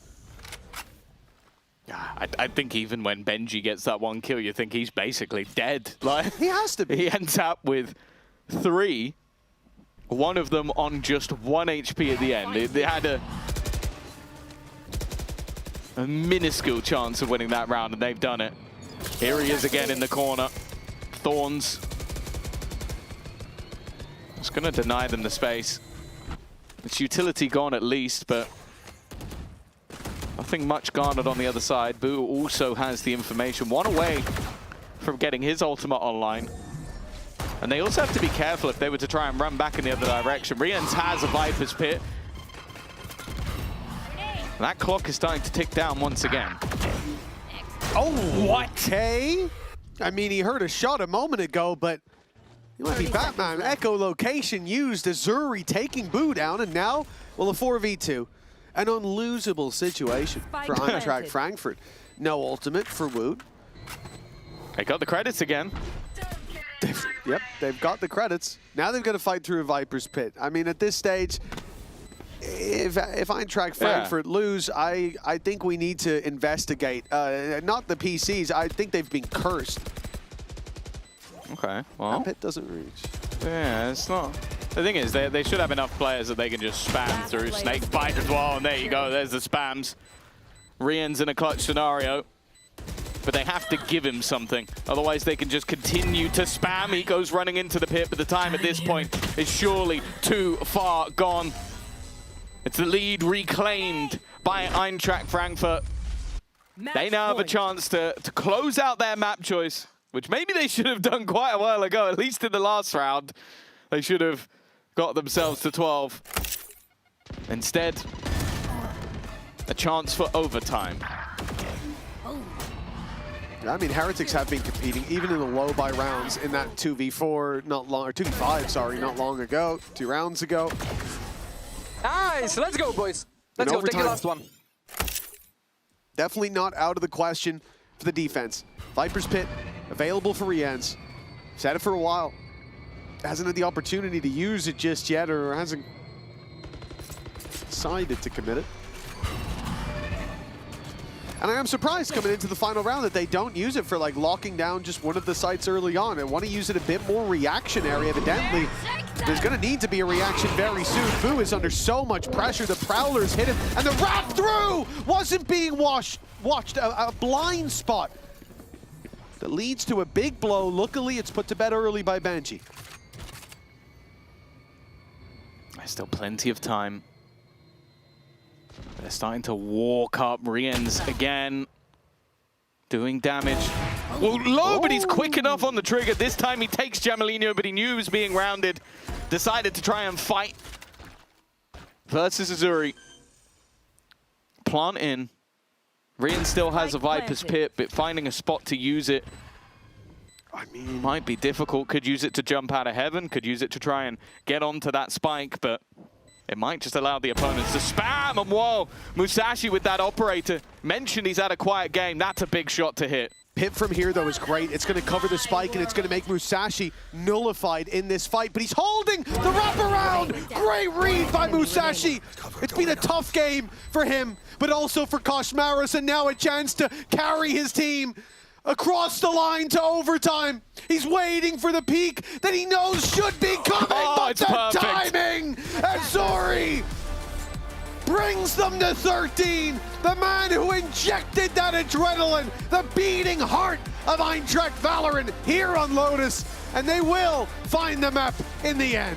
It's an incredibly tight game. You look at the top of the board at ACS, it's both Riens and Wu up there, which in any other circumstance would be enough to win you a match. The fact is, though, Azuri, Fizzy, Jamalino, Monster, and even a little Musashi at the end, that was a fantastic comeback from them.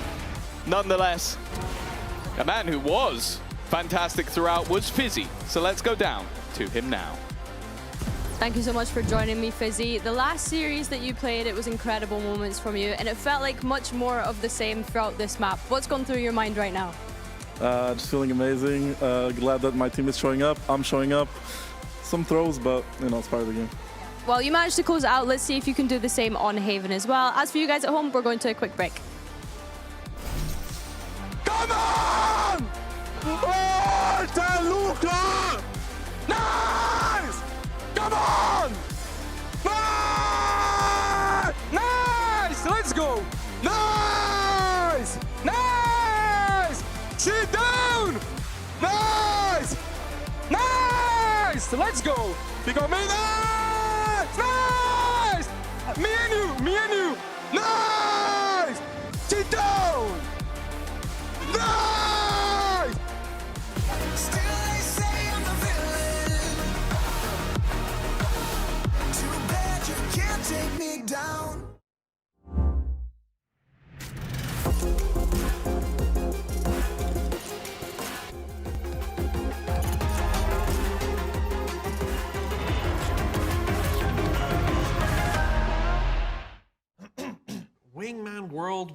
Wingman World while what?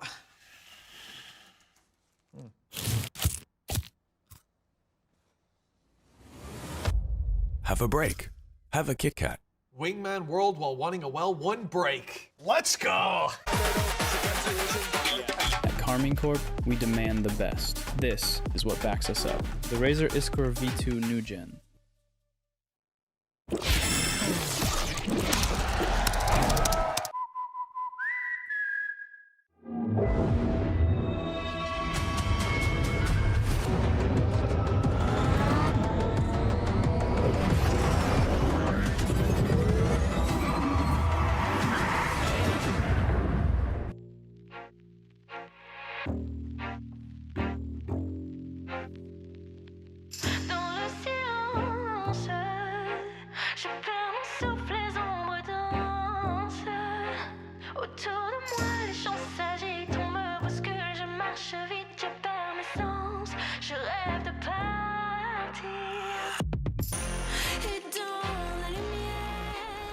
Los necios dicen que el destino importa tanto como el camino.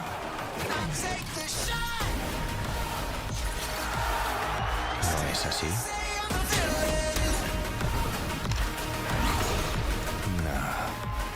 El destino.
as a former teacher, do you feel like the skills you learned there translate well to coaching? That's actually a very good question. I do think as a former teacher, you learn that everybody learns on a different way, right? And some people learn like very visually, some people learn very theoretically, and you learn how to work on both sides, like with different types of learning styles. And I think that is something that translates perfect into esports.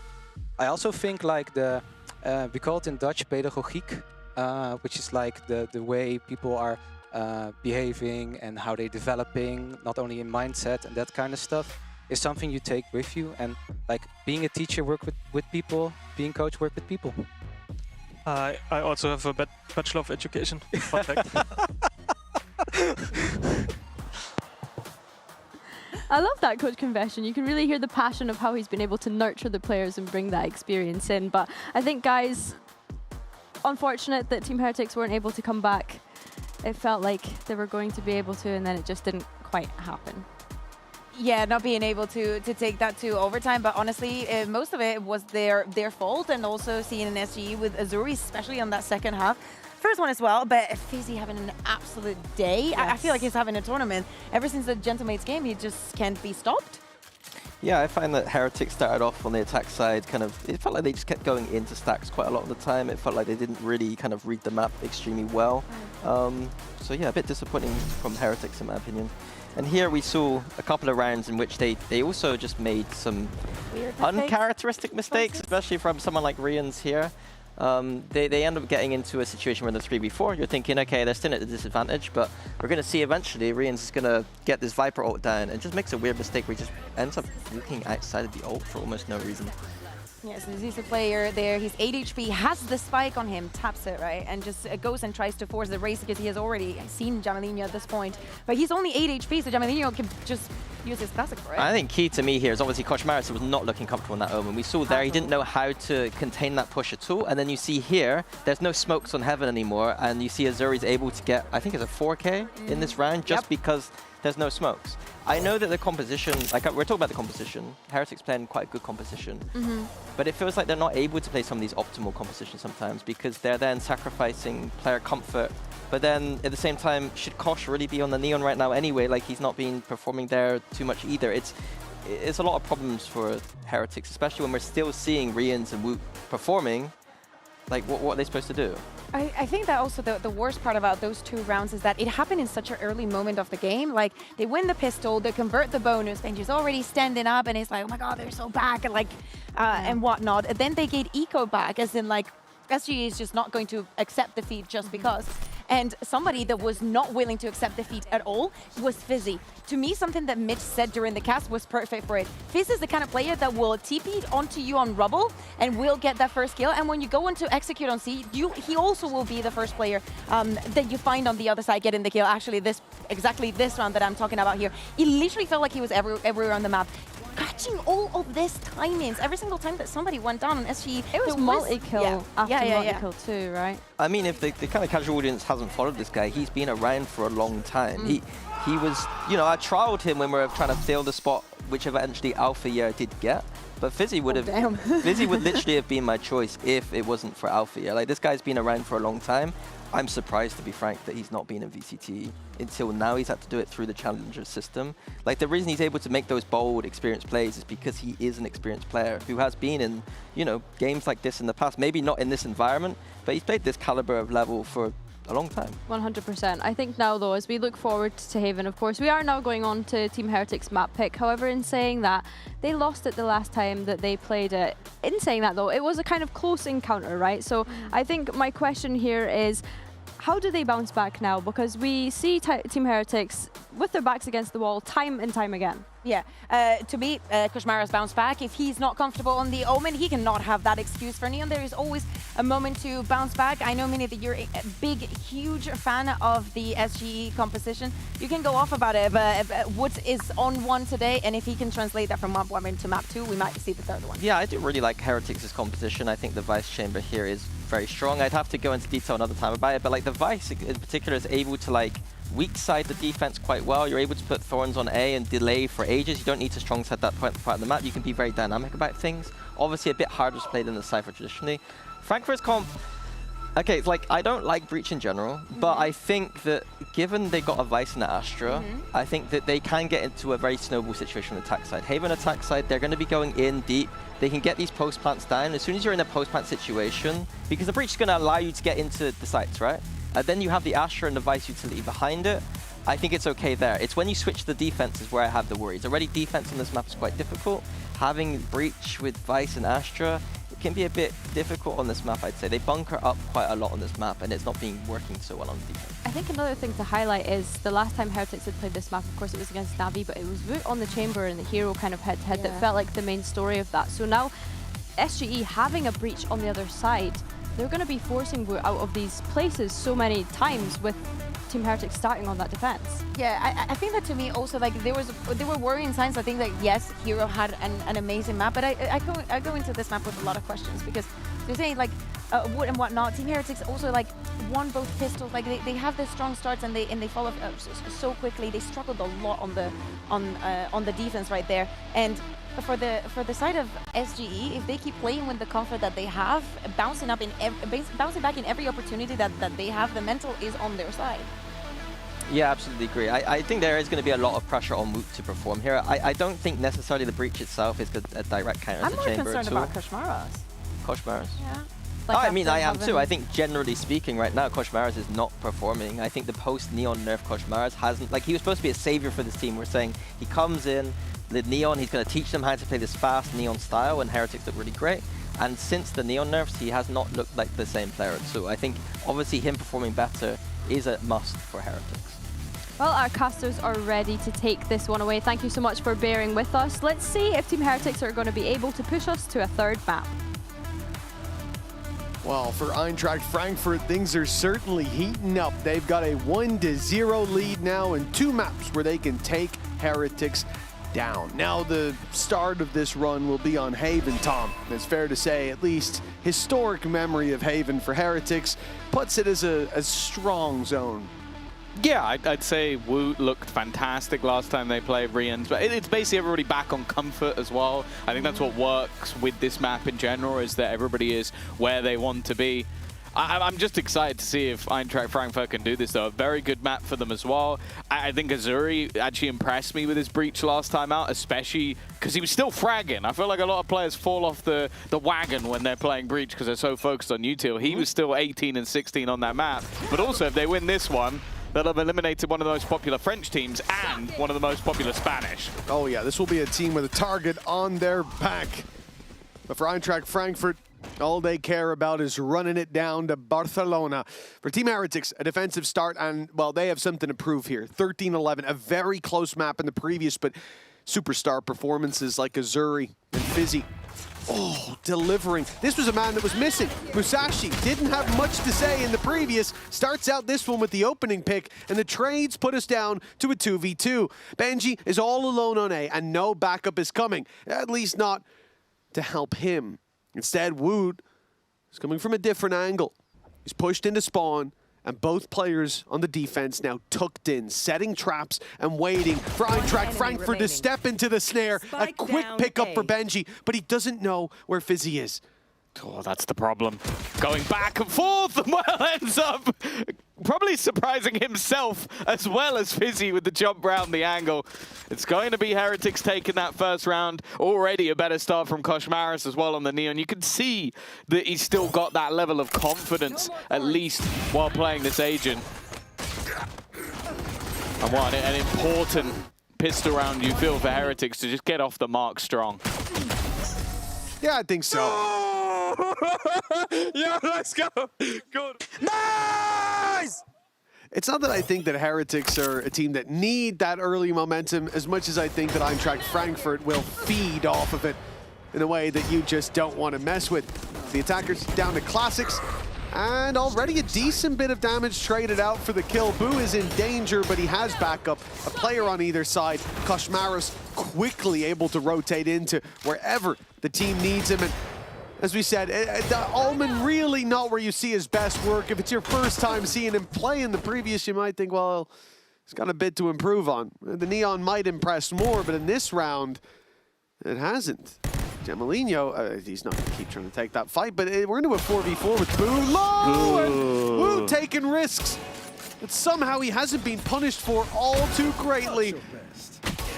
And all right, well, he's just going to get out of here, isn't he? No, he's not.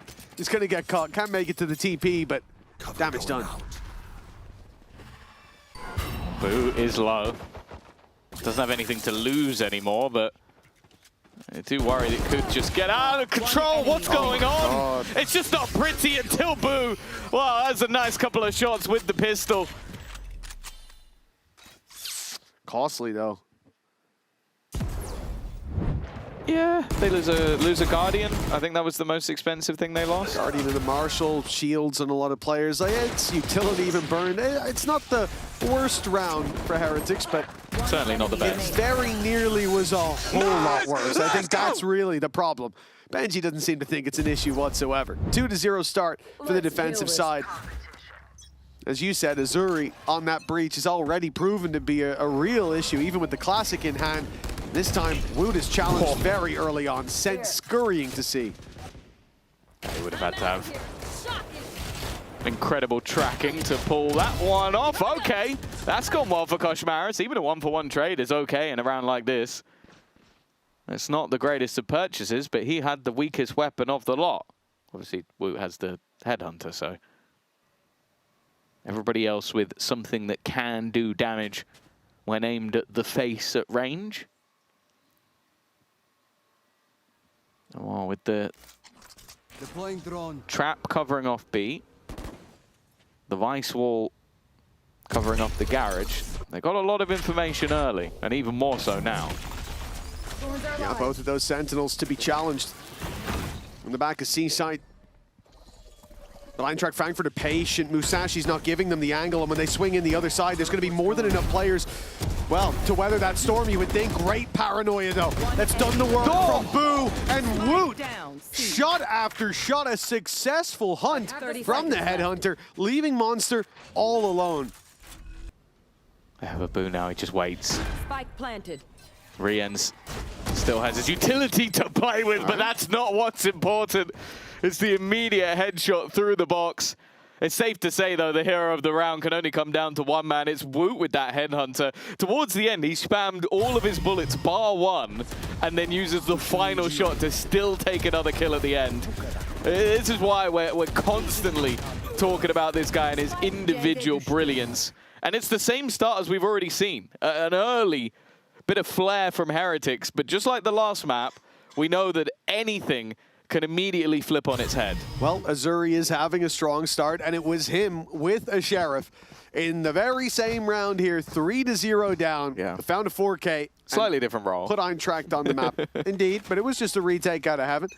They got him as double, at least, to close it out. Now for Heretics, cool. All right, they're not taking any risks early on. It's the peek out on long. Woot can obviously get that TP back to short if needed. So he goes out for a little bit more. The tag, then the kill. Jamalino, easy to take down. He was the one that ate that outlaw shot. And Woot, alongside Riens, cleaning up. Most of the danger dealt with. The spike down under their control. For Heretics, any chance of a repeat in round 4, it looks null and void. It seems like Woot on the chamber on this map, again, is looking like a force to be reckoned with. That said, last time he played this map, he was 30-16, and he lost. Which is, it's just crazy. He even did the majority of the work on the attack side, where he was 18-9. Might be a bad sign of things to come, as he's getting more and more confident by the second. And it's going to end as an in-zone flawless. Very different from what we saw in round number 4 on the previous map. And maybe that's the start of what could be another dominant performance on Haven. Oh, yeah, definitely. Back in the saddle, that's for sure for Heretics. As you said, it was a very similar performance last time. It was Woot that was leading the charge there as well, and he slowed down. But on the chamber, good luck replicating that performance. Good luck shutting him down when he can take early fights with impunity. A timeout going to be called by Eintracht Frankfurt at 4-0 down. They lost the bonus. The last round falls flat. Now that they come back to invest all their credits, the ultis are coming online. they know that it's time to put a round on the board very, very soon. Yeah, the scary aspect though is that tour de force. Like that coming through in the early round, like sure you have ultimates to play with, but hey, one of them takes away weaponry. Doesn't take away the tour de force, doesn't take away the headhunter. So that Steel Garden doesn't affect Wu at all. Okay, the Rolling Thunder makes it a bit more awkward to use some of that weaponry, but he can also just disappear. So I think that he has to be the talking point in this game so far of how we are going to deal with that. And you say that, obviously, he has the jail free card. In that last round, he didn't care about it. He was just running at them. He was just almost disrespecting Eintracht Frankfurt. And then, again, it's the same case as the last map. Until you shut him down, that's only going to get worse. Oh yeah, confidence creates more confidence in the hands of Woot. The tour de force is being used early. Flash dodge, that's why he stays close to the smoke. His TP much further back. So he didn't have the chance to push down, to push through that smoke. And now they've heard the tour de force. You have to question whether they would continue going in this direction.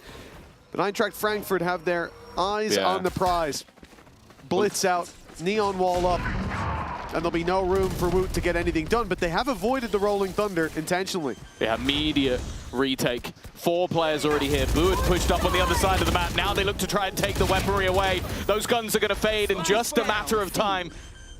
And because of that, Rian's had to fall back. Flank coming through, but the fact is they've already dealt with everything. Eintracht Frankfurt have done well. Aggressive position, both ults combined, and dealing with an incredibly dangerous site. Now we talk about Boo in these clutch scenarios, but out of the smoke he has to be perfect, and now they've seen him. It really isn't an escape. It doesn't seem like he has any plans of it either, though. Can we get a replay of Boo TPing past the wall but still activating it? I think that's a necessity. A little bit of an oopsie, but I think Benji did really well on the retake.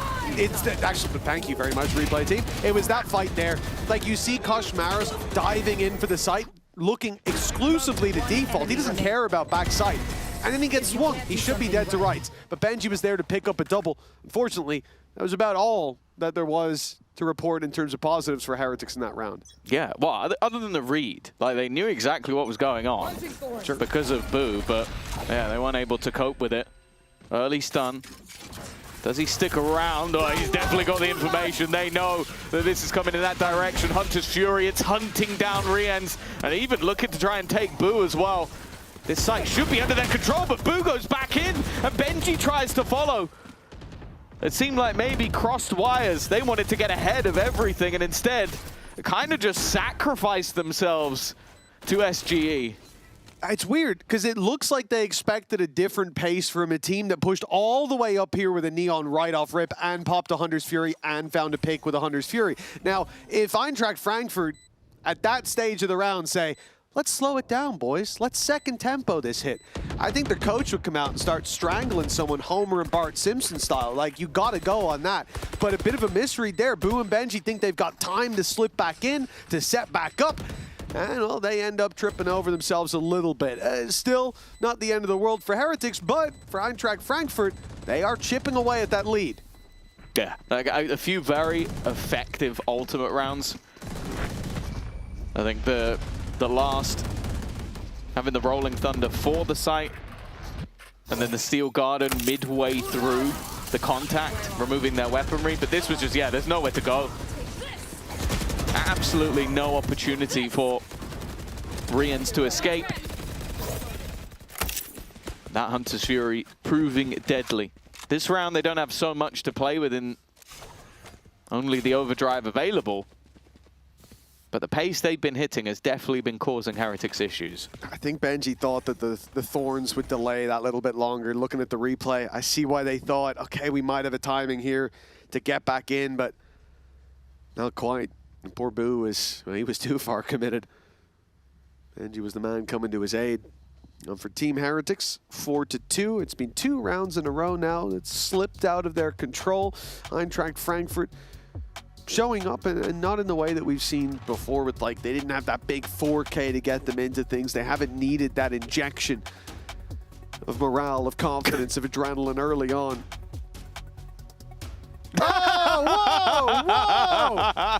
Wow, Fizzy! It's like, I like that. Fizzy and Azuri have a nice little cute moment, and then there's no need for that, was Musashi there? tries to third wheel and just gets wrecked. Oh, man. Jesus. Oh, Fizzy's not letting go of that No, he performance don't last know him map. like that. He don't know him like that.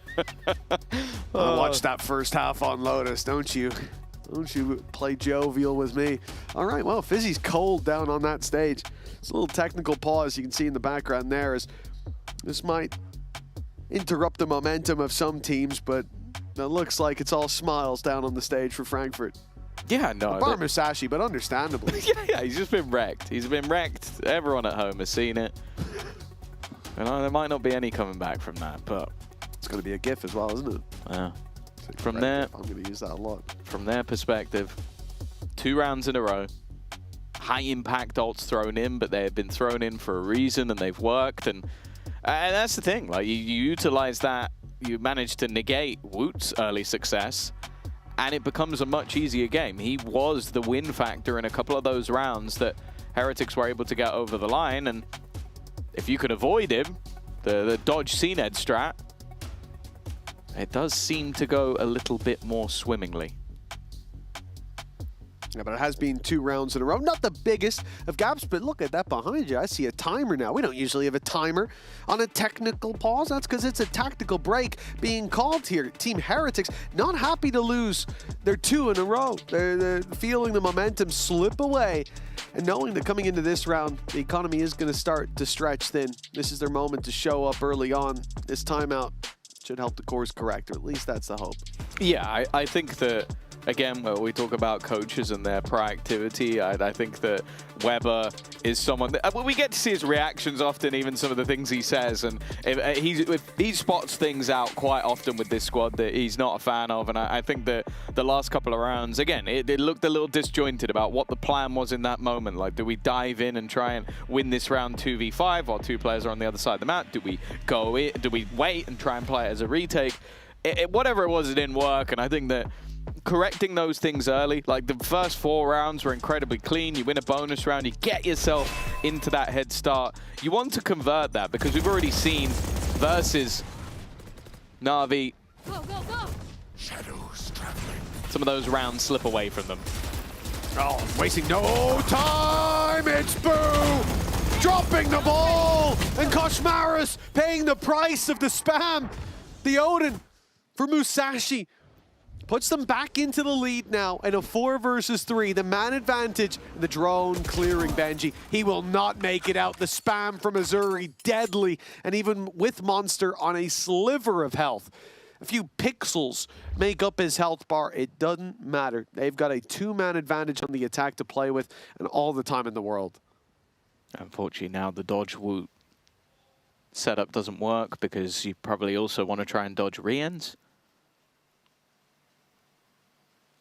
But for Heretics, this pause, not of a technical or tactical nature, is only going to start to put doubts in their mind. You can see Woot starting to look behind him. Riens is starting to look for clues. Now they are in the right place at the right time. Them sticking together on this B site could be the undoing of their opponents. Woot, it feels like it's only a matter of time before he tries to duck in through this, and instead he's just caught Monster, the one player that was insta-killed to that headhunter. Musashi's well known at this point. They think he's gone backside. They think he might have slipped away. They're even revealing for him there towards the connector. Oh, he's missed the trail. They don't have the information. They the have trail to know. doubles They have back to know, on. yeah. Now they've figured it suspected out. the They've barrel figured it scene. out. There you He's go. dead. But it took time ticking away, and with no smokes there, they've got to take this battle. Rien's waiting for the swing out of window, not knowing where Fizzy is. He sits and waits. Nothing given away. Woot worried about his back, and they'll finally... Now they won't even see it. Look, Fizzy staying tucked behind that wall. Ah, he's giving it away now. Now they know they were about stacked up there. The hand shown when the chips are already down. It's 4-3, and it... there's no need for that. There was no need for that. It's another boo-boo. For God's sake, Tom. For God's sake. Yeah, it's a big whiff from Boo, and that would have changed the course of the round. I don't think we would have seen Was it Kosh just running in with a spray? We had that almost as like, we have our own camera in the drone just for the whole round. It's like, yeah, we're going to get that. That was a sick replay. I like that. Well, Azuri having another lights out round, but this one will be started off by Woot. As said, his operator has been one of the few things that have undone Eintracht Frankfurt, but not for the last 3 rounds. Spams coming through from Koshmaras. Benji under some serious pressure, stunned up, and the spams the other way have done far more damage. Benji, though, dives back in off that distraction. Fizzy's now sneaking up. He's got the timing right, but Benji's landing everything. Eventually spammed low, but he still stands. It's just one of those rounds. I almost feel like he's going to win that as well, but then Jamalino with the double, the collateral. 4 bullets left in the gun he picks up. A few land into Rienz. It makes it a bit easier. But Azuri, another big performance needed. Okay, the first is given to him. Rienz has found him, but at a hefty cost. Plant coming through. Another 1v1 here with a big mistake. Rolling Thunder online in the post plant. No, they'll group up. They'll take this together. Boo, a little bit ahead of the curve! And it's a mistake that they will pay for! Azuri with a Red Bull clutch puts us 4-4! He's been so good in this series. The last couple of them, in fact. This was ridiculous to start with. Both players lining up perfectly. I had no idea that the other would be there, but this was perfectly read. The swing out couldn't have been better timed in both occasions. FNS, you see this? Well, Azuri looking to make some friends along the way. Again, it's the same. Woo, kicking off a round. Boo, adding another great start to these rounds from Heretics, but conversions have just not been there. That's the worst way for it to go. There's at least a pick back for Boo, but even in this 2v5, these are rounds they've let slip. Eintracht Frankfurt facing another big play needed. 4 pistols, the Headhunter being one of them, and a rifle, but that will change very soon as Heretics take that A main control. Another rifle picked up onto Koshmaras. Rienz is going to do the same. And then the retake of the B site. Yes, they have a Rolling Thunder. Yes, they have a Cosmic Divide, but finding anything from here, you would need another miracle. And we just saw one in the previous round. It was the same man to deliver it. But these are greater odds. There's no way. Well, first man's easy, but now they know where he is, and they're surrounding him before this can get too dangerous. A round out of absolutely nothing for the side of Team Heretics. That was Sheriffs, that was Boo, that was Woot being able to combine and grant them the mode of Thrifty to keep the lead. In fact, just as we thought Eintracht Frankfurt were about to win out this half, this happens. Heretics really needed a round like this as well. Like, it's brutal to do all of the hard work early and be undone by individual plays. Yes, it's like Boo was a little ahead of Wu coming through Garage and so on, but at the end of the day, those shots just shouldn't be hit. Jamalino's collat, Azuri spray down 2 rounds ago. That changed the vibe on Heretics, but this is a quick reset for them. The timeout might not have helped, but let's see if the eco did. We're back to rifles on both sides. Lots of ultis. Rolling Thunder already put through.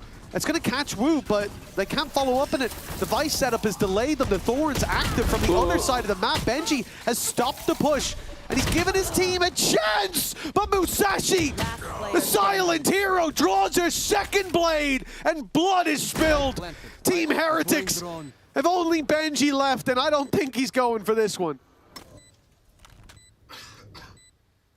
Oh, there's not even that much value in making it costly. He's already got his ultimate online, and I don't think he wants to feed any more kills over to Azuri. But yeah, again, you look at this round as Heretics seemingly having the right players in the right place at the right time, and Eintracht Frankfurt just completely run over them, dominate possession of the site. I do think that's what Heretics called the timeout for. Like, it was 2 pacey rounds from Eintracht Frankfurt. They just got hit and hit hard, and some mistakes were made. The timeout's called, and Eintracht Frankfurt changed as well. I mean, if you keep running the same thing after your opponent calls a timeout, you're probably going to lose the round. They're probably countering that. So they also freeze and they play it slow, continue to find success. But now after a hiccup, after a bump in the road in round 9, which was also aggressive A main control, they go, hey, listen, just do it again, just run at them. Just take the aggressive fight, dump those ultimates. And I think the key thing is how quickly they're getting A long. Ever, man. Rounds, bro, in 10.5, and it's the exact same as Lotus. Weber, it doesn't look like it. I think that's his point. Maybe he should be in the server. I think that's his point. Like they have them in the right place. They actually only use the Rolling Thunder as well, so they've still got 4 ults for this round. And while I was going to say, Wu has been dominating early fights. Maybe that's the key. He needs to die so that the other players are willed into life. Even still, Seaside has been taken. It has been taken by one of the players because the other is now trapped behind a wall. Drone up. It's going to give them vision over the backside, but they saw the player fade away. Riens now has done damage. Jamalino is still somewhat unknown. Maybe it looks like they're going to wait to group up. You also have to bear in mind, though, that Hunter's Fury is available here. Yeah, Hunter's Fury's there. It makes it hard to play all on long, but no smokes for the defensive side. Not even the wall there for Koshmaris. Long-range play is going to be very favorable for Eintracht Frankfurt with that long plant. Damage done, but no kill. Rien's on low HP, still a deadly factor to deal with. But the ult from Jamalino. He'll swing out wide. Hunter's Fury put through, stealing damage. But it won't find more than one. Rien's on a sliver will go down to the laser gun. And Eintracht Frankfurt, they land themselves a 6th. Yeah, really nice post-plant setup. While you're trying to dodge a Hunter's Fury, having an overdrive up against you is a literal nightmare. It can just spam laser beams towards you. And the second Benji goes down, you have to feel like it's almost over. The amount of tags that he did clearing out until it's only Rien's left, who was already tagged. 4-0 start for the side of Heretics. Since then, they have won but a singular round. And they even tried there. They tried to play aggressive, take the fight to Eintracht Frankfurt down mid. It didn't work. And again, the pacey take. Jamalino much further forward than expected, but he won't convert the kill. Kosh dodges the stun. Converts one. Boo's got one with the classic. And what a start to this round for Heretics. He didn't even need to use the classic yet. I think the ult hadn't hit him. It was still going. He just did that for fun. Nightfall through. No way. Boo. Okay.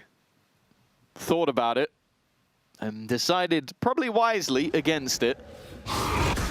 They now know where the majority of players are. The Nightfall hit one, the other C-Long. Timing here for Kosh could be problematic, but he takes one before he goes down. Keeps them in an advantageous position.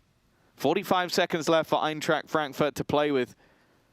It's been a great string of rounds for them. Only a singular loss in between, but if it ends as a 6-6 half, it's not too damning for Heretics. And it should end that way as well. It looked like they were going back towards the operator of Woot. But even as they change direction, Woot's got them boxed in. Either mid, garage, or C-Long at the moment. There's not many more angles Azuri could surprise them from. Look how passive they're playing towards the B side as well. Their base is covered. Even the walk through mid not possible with that trap down, and now they know exactly where Azuri is. The Op will slowly make his way to long, and without any opportunities being offered up. He's got a good position though. Yeah, but he doesn't know. The chances of him stepping back into that angle on long, okay, he has chosen the right way, and he's in the smoke now. This could get dangerous. Oh, the spam's in. He's made a space, and I thought for a second he might just be able to thread the needle. A very good read on the scenario for Azuri, but a much better round coming through for Heretics. After a solid start, they will be able to at least come out level, but a great resurgence. Nonetheless, a man we always love to hear from. We've got Riens with an interview from before the match.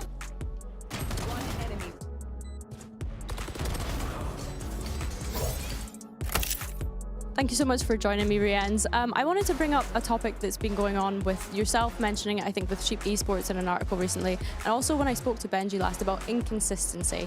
Why do you think that that's happening with Team Heretics at the moment? I don't really have an idea. I think if we knew why, we could solve it, you know. So I think my guess is just mental, I would say. You know, one day we really want to win, we're hungry, and we are there mentally, but another day maybe we're not ready to fight, I would say. Maybe that might be the reason. Okay, and something else that Benji had mentioned to me, that a word that I picked up on was trust. And I had saw a video of you guys from the voice comms basically being vulnerable with the boys before that last map in your last series. How important is it for you to be able to have those moments with the rest of your teammates? I mean, from my side individually, it's really important to have that trust in my teammates to share anything, you know, in game, outside of the game. But especially in game, if I feel in a certain way, I have to share it with them so they can understand me and they can help me, you know. So. Yeah, for sure. And I feel like we definitely did see an uncharacteristic performance from you in the last series. So how are you kind of working to make that better today? I think I just don't overthink it, you know, and just do whatever I do on match days, my routine and everything, and then I believe it's going to be fine today. Okay, well, best of luck today, Rienz. Thank you. Wow, we are neck and neck at the halftime. Team Heretics, a 4-0 start that's decayed into a neutral lead. I don't think they're going to be happy with that, especially considering how dominant it was to start with and the fact that they're already a map down. Going into Ascent, if it's a close match here, the pressure remains on Heretics. I mean, it will either way, but it mounts.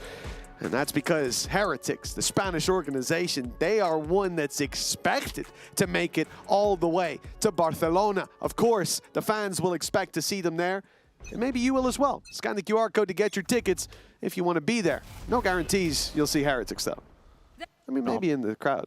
Yeah, I was about to say, they've gone from needing 5 wins in a row now to just needing 4, but that includes 2 maps in a row here after tasting defeat on Lotus. Ascent is what awaits us if they can take this over the line. And they're going into their attack side, normally the favored of the 2. Although, can say the same at least in challenges for the side of Eintracht Frankfurt. Now, there is a gap on this A site that Woot is looking to exploit, but that gap, as he walks up, is being filled in. Not seeing anything, but maybe in for a nasty surprise. The timing, it doesn't look the best. He's got maybe a bit further than expected. Will at least take 1. Anything more would be great, but I think he now should have the information for his team. Monster standing by the slide, caught, but Koshmaris lands the shot in return, stays alive, claims that backside control. They're going to accelerate, they're going to build on this. Musashi's there to cut them down to size. Back to a 3v3, with the paranoia dodged. Heretics, they've been denied the option to scale towards C main. They don't have any real control of their own at the moment. And often you don't see teams wanting to just sit on the site and wait. It's hard because, again, pressure can be applied from every side, and that's what we see. Fizzy striking, and then immediately there's a trade. Too many angles, and not enough players to cover them. Or indeed, just enough players to cover them. But that in itself is its own issue. Yeah, an important pistol for Eintracht Frankfurt. I think, again, I think Woot does well to get them the initial read, get them the space in towards the other side of the map, but it's maybe some slight overextensions and needing some space to fight from. And once they're able to isolate those battles, again, it's Musashi that is able to bring home another round. He seems to be having fun. He hasn't let what Fizzy did to him get to him. Yeah, well, I mean, Fizzy's got a taste of karma now. He's having that map 1 Musashi performance. He's being quieted down. I'm just saying, I would regret behaving the way I did a little bit earlier if I was him. I don't know, I've met you. And, I don't Maybe think Musashi should be waving to him instead. Turn to the side. Hello down there. And then Fizzy stands up. That'd be the problem. Well, 7-6. Advantage for the underdog. And it looks like Garage is going to be a big challenge from Heretics. They're going into the judge, and well, it's not going too well. Luckily, Azuri was there to help out, or Well, Fizzy, Musashi, and Jamalino are all on a sliver of health. I'm not saying this round would have been in competition, but it certainly would have been in danger. It might still be in danger, actually. Yeah. The spike wasn't down in I was going to say it in the last round, but Boo, it does seem when maybe all the noise fades away and he's able to just focus on his own play. That's where he does some of his best work. Still has a smoke. Another about to be available as well. So he can maybe try and play with the minds of his opponents. 30 seconds left. With Vice being dead, that wall no longer plays a part. Now, the one player who is healthy is the one that's watching him, waiting for him to round this corner. The pistol up close would be good, but Azuri has just been better. Better than anyone else in the server, let's be real. He is 16-7, and then 12 assists on top of that as well. Yeah, you said it at the start, and the fact that he's able to do this in a breach as well. No. That's usually something that's going to pull you down a little bit, weigh you down, but well, for Azuri, it doesn't seem to have any effect. It's one of two things. It's either you can frag and you're not playing breach properly, exactly, or you're playing it properly and you can't frag. Like I think, like for example, back in the day, Kesnit played a bit of breach. He was great at fragging. Teammates loved the breach as well. But they loved him carrying, I mean, that's he's for what? sure. Azuri's got 16 kills, 12 assists. Yeah, exactly. Fair to say he's doing his job at this point in both ways. He's doing his job and then some. His cast is going to be off the charts. All right, mate, calm down. Eintracht Frankfurt, 8 on the board, 2-round lead. Decent buy coming into this one. 2 Bulldogs, some pistols, and a Judge. There is potential. The Judge playing towards A short. Of course, they're going to expect it. In and around Garage, with the damage it did a few rounds ago. Or last round. Not a few, just one. But although it looked like Heretics were going to late play into that, it looks like they're changing direction, at least wanting to feign some control. But with 4 players here, I think maybe they're taking it. The B side is wide open if they decide to go that way. It's only the wall that stands to slow them. Well, Coach Maris going to slow them. Didn't give a damn. He's the one that's tripped. He's taken the space. The rest look to try and wrap round behind. I say the rest. It's only Jamalino. They've still got that trap as well to hold for Fizzy. And even getting into that site whatsoever is going to be incredibly difficult. Again, a lot of damage being done to these players. They do have to be a little bit careful. The spams eventually get the job done, but it's in a trade for a lot of damage. Rien seems well aware of the player trying to sneak through from behind. It is all about damage at this point, and well, Fizzy clearly thought he was a little bit more under the radar than he was. He waited so long with the Judge out, took his Ghost out. I was like, oh, he thinks maybe they're deep window. Yeah, the Judge won't be so good, but the Ghost pop, I think he just runs out with his knife. I don't know what happened there. But all right, fair enough. A rifle carried forward by Monster, but that's about it. And for Eintracht Frankfurt, it's just a gamble round that doesn't pay off. Like, they play the extremities, they put the Judge down on A short, and you hope that, and often I guess it's true, like Garage and B are decent risks.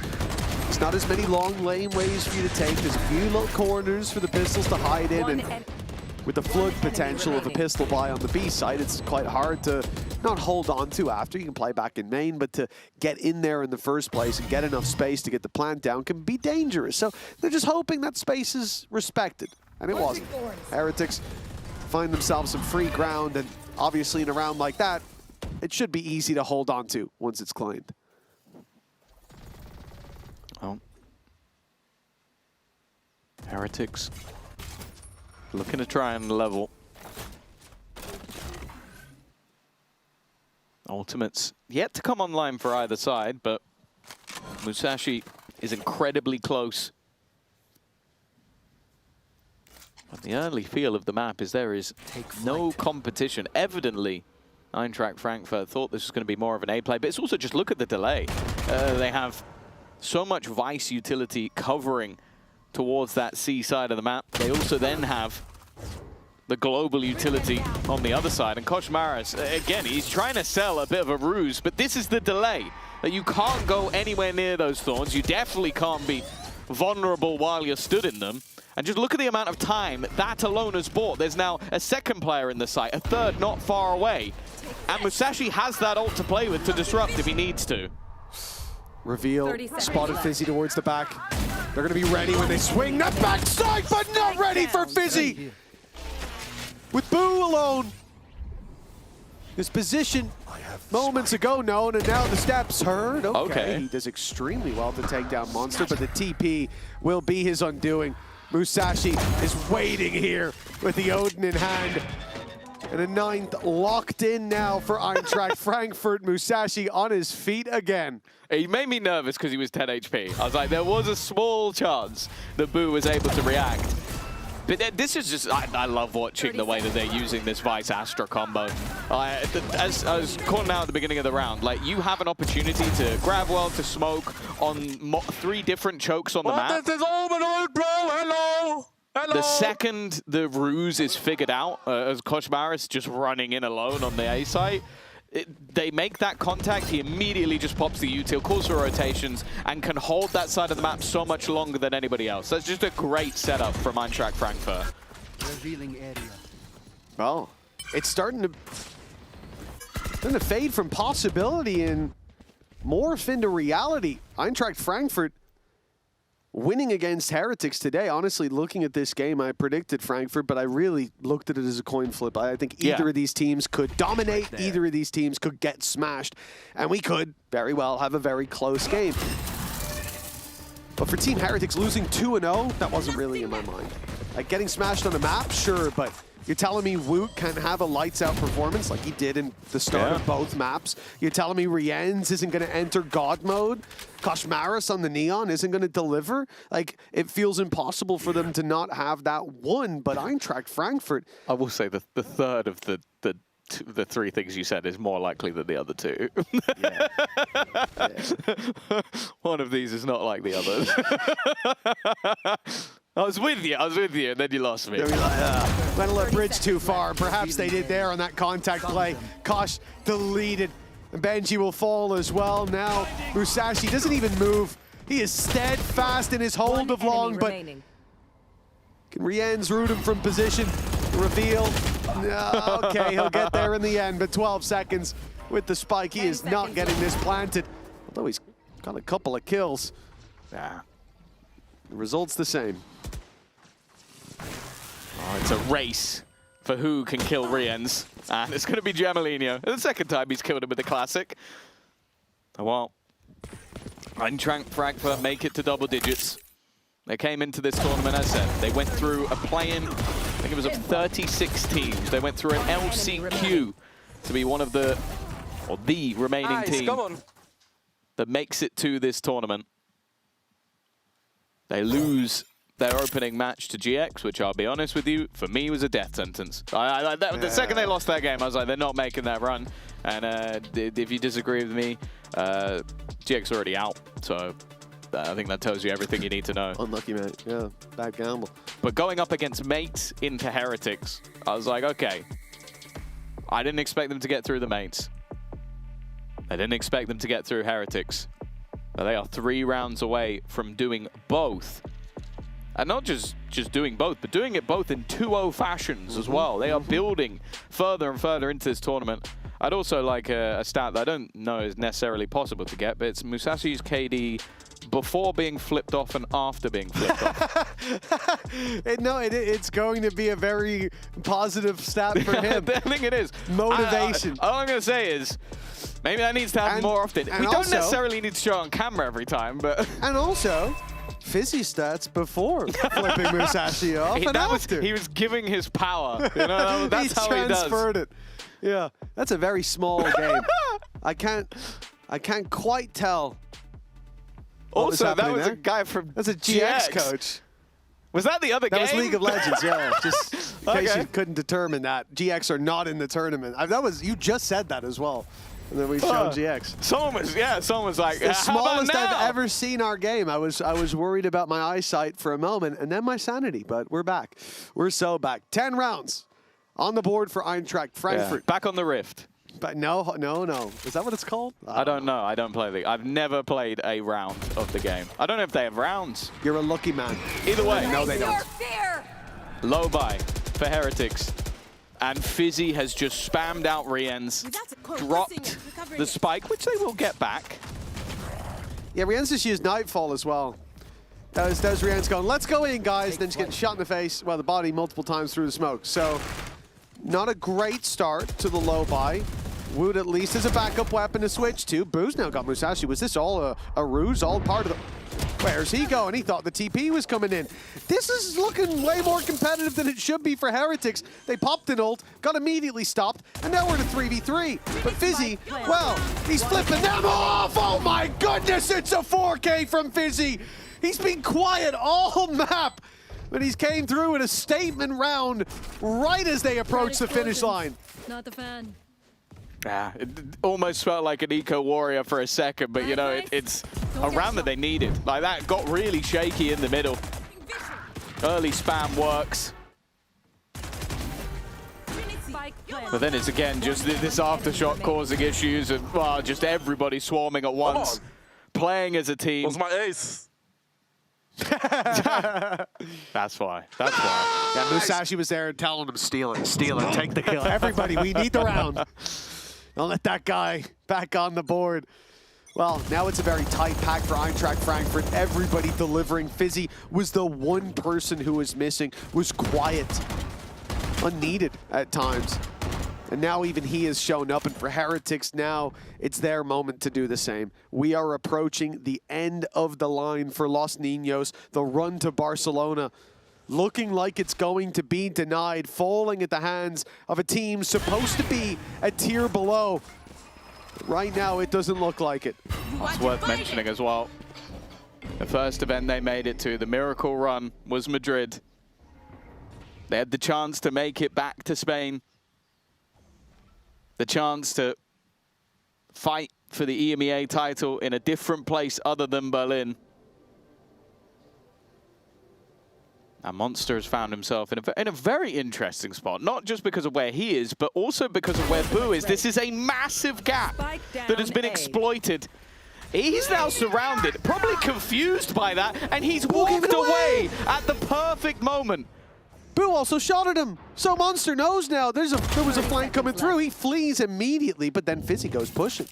He wanted his ace this time around. It was already a kill. It could also be a ruse, like though, because there's time. 3 players here still. Exactly. They're going to run back into the numbers. Jamalino stunned out. Oh, popped, and Boo didn't stand a chance. Kashmara stuns himself, and, well, it is a stunning performance coming out of the defensive side. 12-7. Eintracht Frankfurt on the verge of dethroning Los Niños, sending them out in a disgraceful way. For this banner, making it to Barcelona was a necessity. But going out this far from reaching that goal, it wasn't even thought of. No, expectations on this roster have always been high after their first year. And for Eintracht Frankfurt, we spoke about at the beginning, a new start. And Jamalino, 16 years of age, but some players who've been around the block have been waiting for their opportunity. Have been fighting back in some cases as well. Look to take them down. And while for Azuri, there's that breach utility. Send that one to Mini. He's gonna love that. The breach showing impact once again, and for Boo, another last-ditch effort, clutch scenario. His ult will get him the spike. But does he want to make a move first? Oh, his ult will not give him the spike. Yeah, you can even see Jamalino's just like, okay, but the spike's still here. He's gone for the element of surprise rather than having the spike, which means he now still has to go back to the spike. So they are watching the spike. There is a gap, though. Actually, there's a pretty big gap. There kind of has to be because there's so many angles to clear, but they've got to... Oh, Jamalino's not checking it. He's going to be executed. Somehow Boo's brain has almost won them the round, but Eintracht Frankfurt, they won't fall for this one. 13-7, 2-0. Once again, the VCT Tier 1 is challenged by those who are below. Yeah, this is the fact of the matter. I said it, they lost to GX early, went into that lower bracket, and I looked at Eintracht Frankfurt, seeing the run they had to make, and I said, good luck.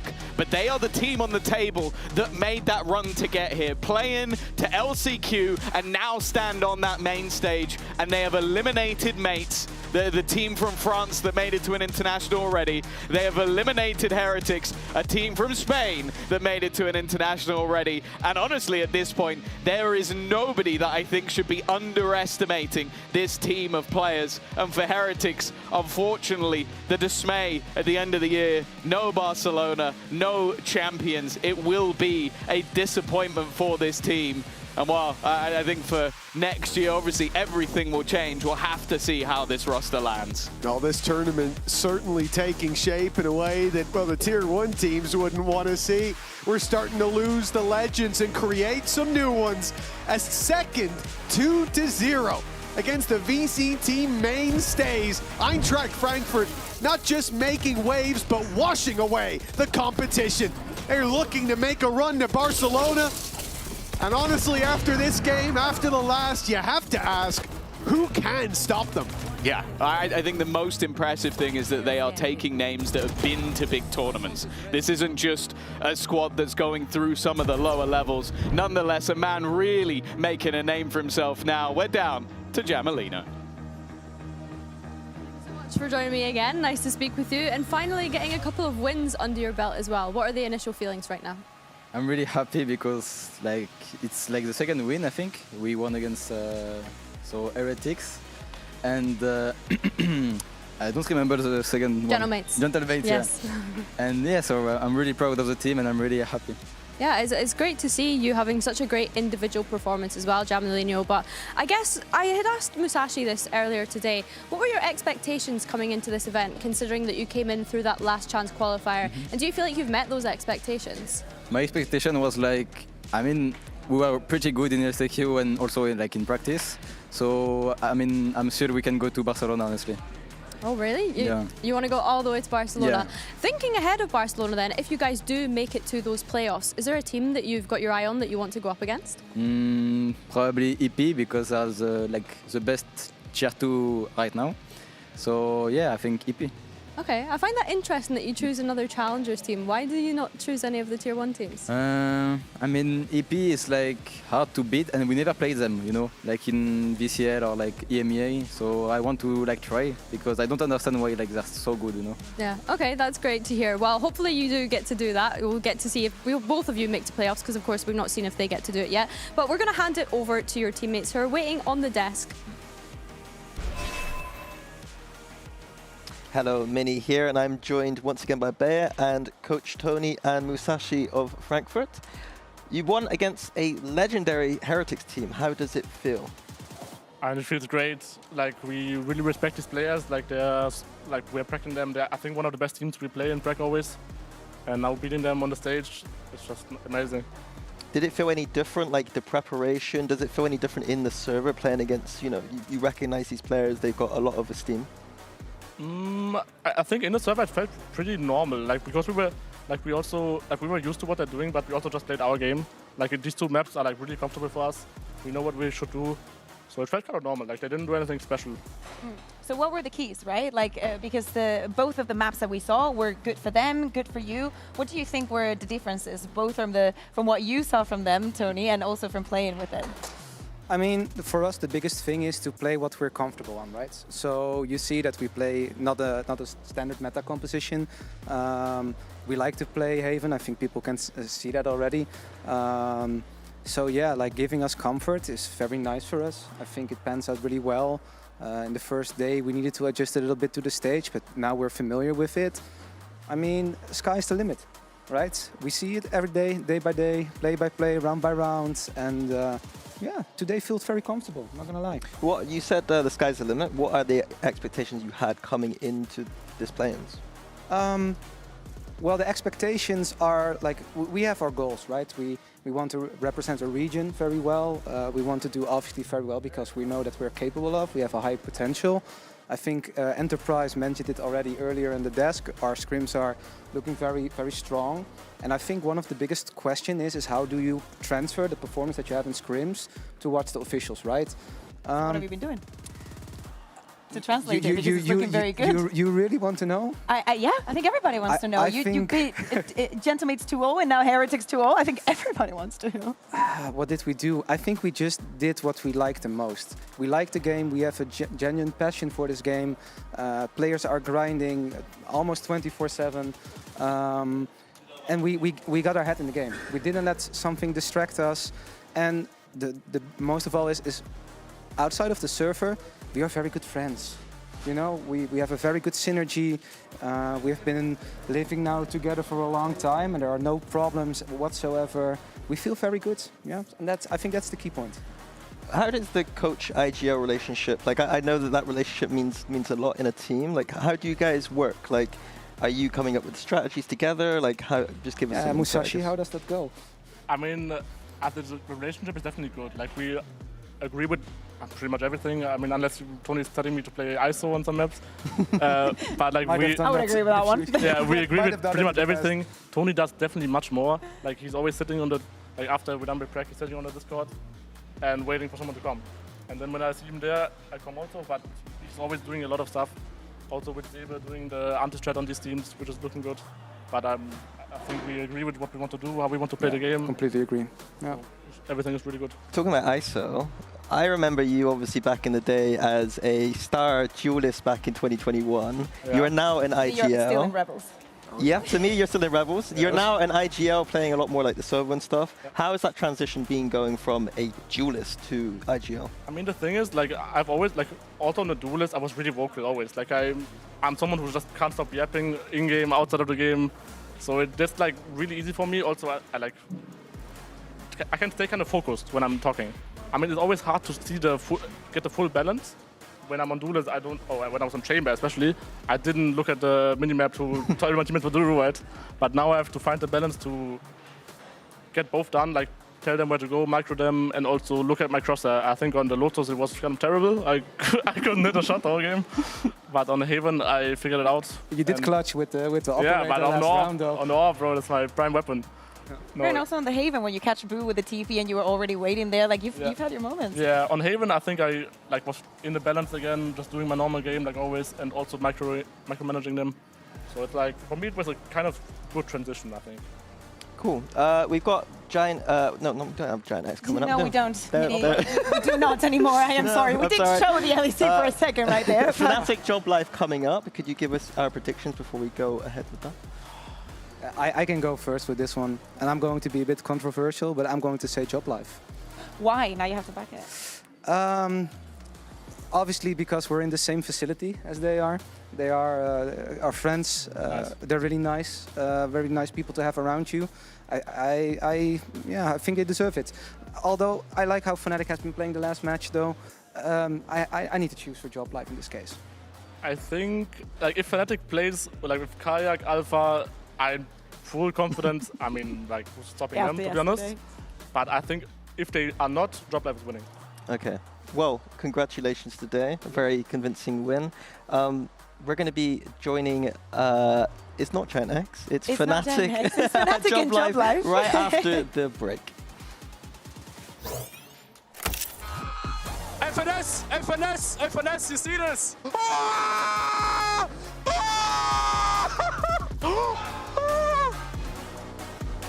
Nice! Good job! Nice! Oh, nice! Guys, you need to win those! Nice! Let's go! Oh, this is overall, bro! Hello! Hello! Nice! Good job!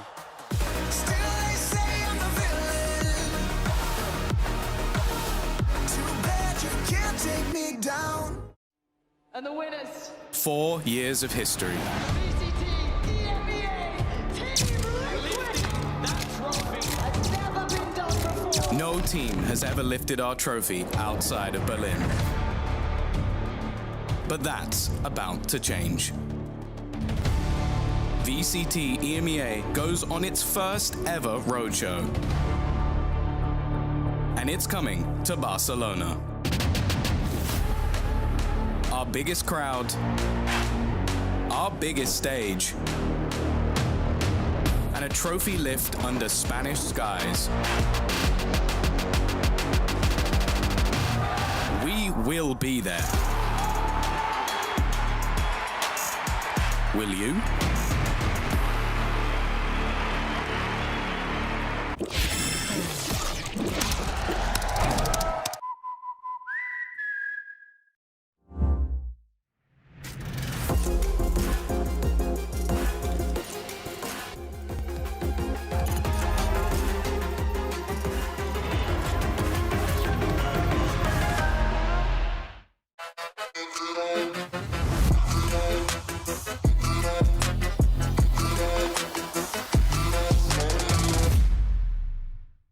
Want to find your fastest server every time? Express like a pro and optimize your connection in one tap.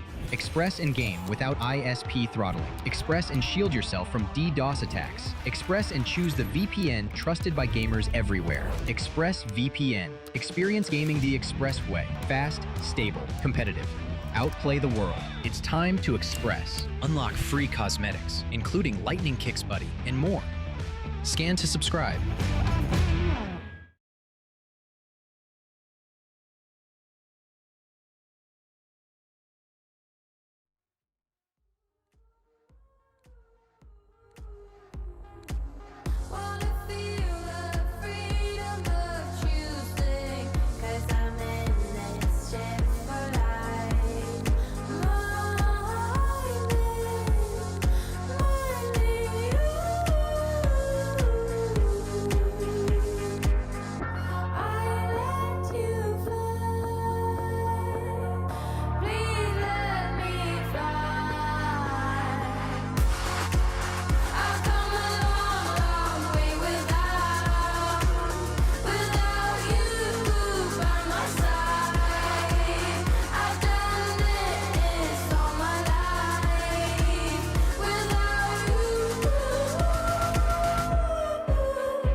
Because I wanted this so bad, and it makes me mad that you're not the one tonight. Like bubbles in the skies above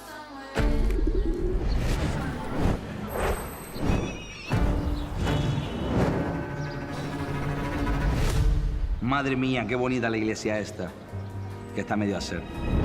Qué ornamentos, qué claraboyas. Qué radia más luz que una flash de Sky.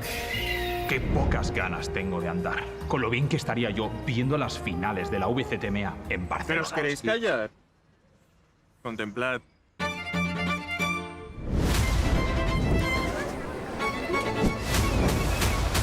¡Qué gustico!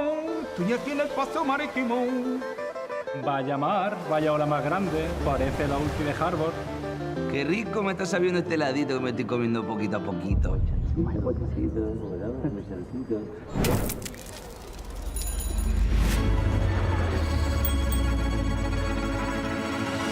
Vaya pirulo, niño. Ya está bien la coña. Vamos a ver lo que vamos a hacer.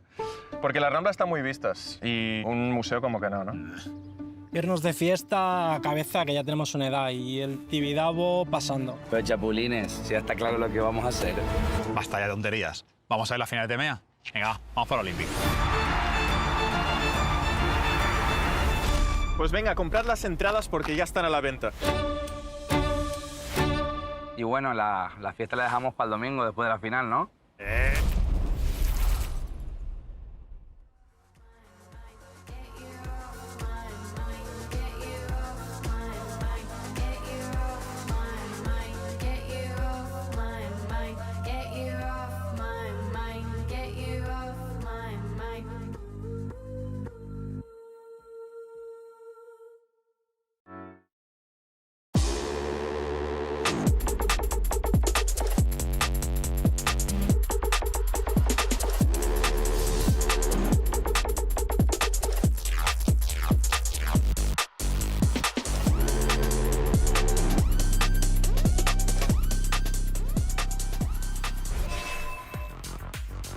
Welcome back everyone to VCT EMEA. I'm joined once again with Kakuka and Mini here on the desk, and let's jump right into this and have a look at our bracket, because of course we've now had to say goodbye to Team Heretics, who, let's not forget, they're not completely out of champs contention just yet, but of course that fate is no longer in their hands, and unfortunately we will not be seeing the Los Niños in Barcelona this time around. But yeah, we'll figure out what that actually means for them in the rest of the year when we get to that playoff to see if they can still be able to make it to champs. But I think it's just, again, challengers teams continuing to have prowess throughout this bracket. Yeah, absolutely. All the names still here. Job Life could also do the funniest thing, because as you're saying, for Team Heretics, they still have the chance of going. They're looking good on points thanks to winning that stage 1.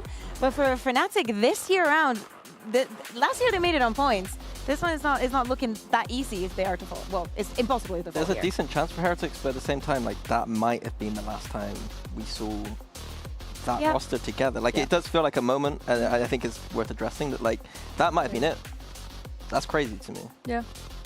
And like that. Just like that. And like that. Brought that Haven. we just having a little funeral for... Yeah, dressed in black for a reason. Oh my god, no, but it very much has been the kind of tone of these play-ins, of like each day feels like, I said it at the start of the show, like elimination, it's rough. Yeah, completely. But I also think that for the side of like things looking good for Heretics, the better that the challengers teams do now, and the most that they eliminate on the way, is when we get to Barcelona that things get serious, you know? Well, let's get into this matchup that we have ahead of us though. Mini, I wanted to start things off with you about things that we like about Job Life and what they've shown here in the play-ins. Yeah, I had a little Telestrator segment ready because I liked a round I saw yesterday from Job Life. It was a round on split on the attack side. And I think it's just about how mature this Job Life team are. They play just so mature. Right? So again, attack, a kind of round. Immediately we see them taking the ramp control. Just a standard kind of idea.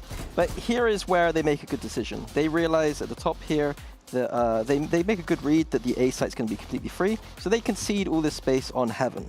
So decision number 1, pretty good decision, getting a free site. But now, because they've left open all of that space on Heaven, their post plant is going to look a bit crap, right? They don't really have any space anywhere. But look here, we already see FaZe running up into spawn to maybe do something else. Again, another mature decision. They haven't even got the spike down yet, and he's already thinking ahead about this post plant. I mean, if they're not on side, that doesn't mean that they're not ready to float, right? I think that that's also important for them. Sure, but they then join up with him, and then here, another mature decision. Instead of just holding that space, let's actually be proactive about it. And immediately we see here, fighting out together, nice little trading there. It's just very easy. They're just ahead of Pacific here completely. And that's all I wanted to show really, was just how, like, even though it's a challengers team, even though we expect maybe slightly less sometimes from these teams, I think they're making a lot of quick decisions. And I think you hear it in the comms sometimes, the calmness that they're able to like bring and the kind of reactions they seem to have, it all just is kind of combining into what is, I think, a very mature Job Life. Well, they are, of course, going up a very experienced team when we consider EMEA. But one of the nice surprising factors, I think, that came out from Fnatic yesterday was Alfea on that Waylay in particular. I know that you were... The way that he's matured on the Waylay. Excited. The way that the Alpha has matured on the Waylay. We absolutely love it. I think that we were a bit skeptical, right? Just going into this, being like, oh, Alpha, just give him something where he can shine with the operator that has never been an issue. We were expecting a chamber, and we were granted something much better, something that gives Fnatic an identity that they could follow through and that could take them to champs, which is basically what they need. They need to win those 6 games in a row, and one of the players that has to be in 100% fashion is Alpha here. Same goes for Kayak. I think that this new adaptations within the project Hail Mary, I was going to say fail, are making them shine so much. Like the duels that he was taking, that is the kind of Alpha that makes you scared to go. Yeah, I think my criticism was that if I had Alpha, it would just be Raze Chamber, and I think I would still stick by that. They've got to play like 6 games win 6 games in a row, and I would hedge my bets there. But what we saw yesterday was an Alpha looking very strong on both the Neon on split and the Waylay. Waylay in particular, he seemed to have an intuition for it that was surprising. Like, it was a bit surprising. Especially when he was like going in incredibly deep. Like, he was better than I expected he was going to be mechanically. That's what I say. Well, of course, we need to have a look at the skirmish as well, because let's not forget, there's no seeding in this matchup, so we've had to have a skirmish because of that. And we have a 1v1 of Afia versus Skaz, who's the assistant coach on Job Life. I think it's kind of interesting that they've been sending Alpha into these recently. It's the final boss. He needs to warm up before the game, and he's doing it on skirmishes. Now, even picking that Waylay once again, look at him. Try harding. He's embodying the Waylay coming into this series, Mini. I think for me, it's just like, I think today they're playing Job Life. I think to me, once they hit a landmine type team, like I think Job Life are good. But I think to me, this whole narrative around him on this Waylay, I want to see it when they're playing against a team that they truly aren't just the favorites in. Like they are the favorites today. And I think that it doesn't really matter what they're going to play as much. Like as long as they're kind of in form, I think that is going to be the key for them. I mean, if they win, they go up against either Fireflex or Enterprise again? Or am I in the wrong here? I don't want to give a definite answer when I'm not 100% right now. But yeah, here we go. Predictions are there. I have once again stuck with the challenger teams. That's my defense for this one. But I had asked you in the previous series, you know, how big of a swing is it with the predictions that you've made? I'm going to ask you the same thing here again. How big of a swing was this? I think it's the exact same answer. It's like Fnatic are slightly favored here. I think Job Life are a bit underrated, but you know, Fnatic have the players, they have the experience, they even have the form right now coming off of the last win. We just need to think of what Boaster was saying yesterday in post-plan. They know that they have champs caliber players, a team. They have every single ingredient that could be in the mix to go to that champs. I know that the rest of the year has not been the best, but that doesn't matter if this is the Fnatic that we're getting and if they're going to peak when they get to China. And last kind of thoughts from you, Minnie. What do Fnatic need to do to be able to... He needs to stop hip thrusting me. Because he keeps throwing me off in every single segment. I think that's funny though.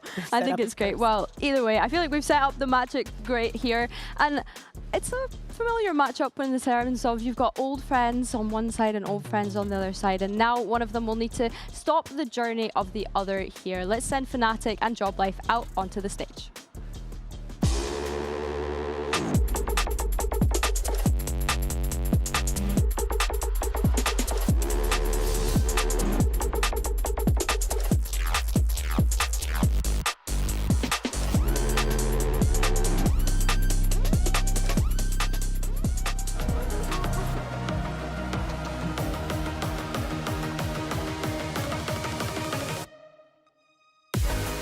Job Life versus Fnatic.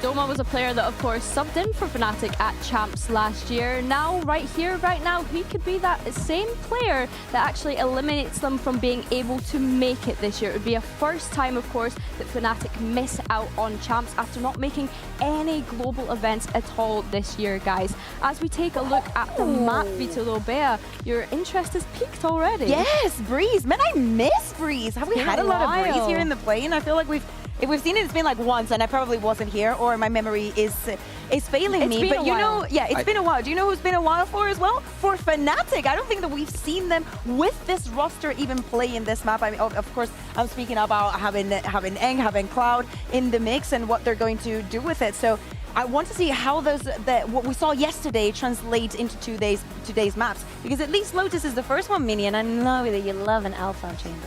Yeah, I think Job Life, I've picked this because they feel comfortable on it, but at the same time, I thought Fnatic looked phenomenal on the Lotus last time we saw it. Alpha on that chamber was just walking out of rubble every single round, just frying. I think this might be a little bit of a sketchy veto for Job Life here. I think they probably would have got that Lotus third anyway, so they need to kind of show us why they picked this Lotus. What are some things that you want to see from them in terms of, like, what do you want them to show you? They can't die to Alpha every single round. They can't let him just be walking around the map. Isn't that the challenge for the I think it's entire specifically different here because he has the Viper Wall, he has that chamber. They need to find a way to shut down him just taking that map space. Something that we didn't get a chance to touch on for Job Life was the double duelist that they've been playing as well. Runner and Pays kind of being the ones that I think they need to lean on in this series. Yeah, I think something that I was saying was they have a very mature style, right? But the problem is Fnatic likes to play against that mature kind of not hyper-aggressive style, and I think it's going to be down to Job Life to let these duelists off the leash a bit. If they're able to get into Fnatic's face, whilst both are trying to do his microing, whilst they're trying to do that mid-rounding, I think that is a big win condition against this Fnatic team. Yeah, thinking about Lotus as we're shortly going to jump into that agent select for the duelist, I think that Pace, when he's shining, he's incredible. And I think that the duels that Unfake is able to, well, the trios more so, because when you have Runner and Pace running at you, with the utility that Unfake has been using, especially on this Lotus, has been incredibly on point. I would say the same for Boo earlier today, but, you know, sad day for that. But, of course, the stakes are completely different. The pressure is going to hit different. I think that for me is to see if Fnatic is going to go back into that state. Yeah, Pace to me as well. Like he seems to get going in a lot of confidence in that last time they played Lotus. Like he got momentum early and then was converting that into a lot of proactive plays. And I think they're going to need to keep that proactive style up. And again, once again, just give Fnatic something to worry about. Don't let Boaster sit back and play a chess match. Start punching them in the face while they're trying to move around the pieces. Yeah, I agree, and like that's kind of like why I wanted to have that double duelist conversation, right? And I think something that Pace, I had a chance to speak with him earlier, and I was mentioning, you know, it feels like you've finally been able to warm up to the stage. Obviously, those first two series, maybe not having the best individual performance, or at least what he would expect from himself. But that game against Pacific, I was gonna say, he really stepped up. Even on Lotus, like all that the Pacific players can see at the beginning of the round was just Pace coming at them and being like, no, please, and no. So yeah, they're coming in great form. Again, pressure's still on them. We still have the challengers teams all alive. And here that we did see, here's the agent select. We did see Doma moving on from Vice onto the Cypher. He did have a lot of control over the shenanigans that Hubert and other people wanted to do. So I understand the vision.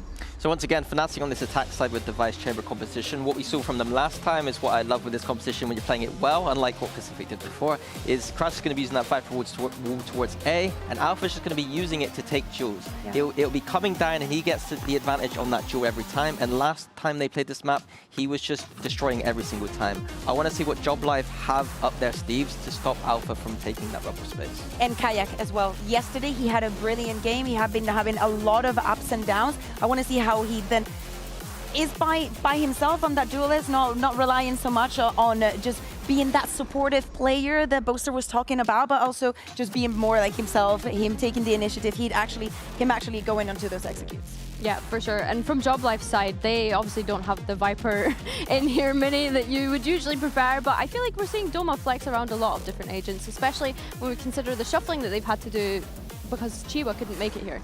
Yeah, I think that the no Viper here is obviously, I prefer the Viper, but the fact that I said that a win condition against Fnatic is to get into their face, I think that playing the double duelist here isn't the worst idea, especially if you're an underdog, which I think Job Life are. It's just going to be about Pace and Runner, essentially running at them and trying to make their life a bit more miserable. Don't let them set up, don't let Boaster do his thing, and I think that is the big win condition. Doma, he's going to be the kind of guy who, whilst they're running at them, hopefully just kind of containing things, like just living his best life, just relaxing a little bit. I want wholesome banter today. Do you think that would be possible? I can see Doma getting into it. Kamik's usually quite, you know, because Kamik and Doma obviously have history of Fnatic here. I think Kamik's usually more likely to, but I think some cheeky Doma flame would be quite nice.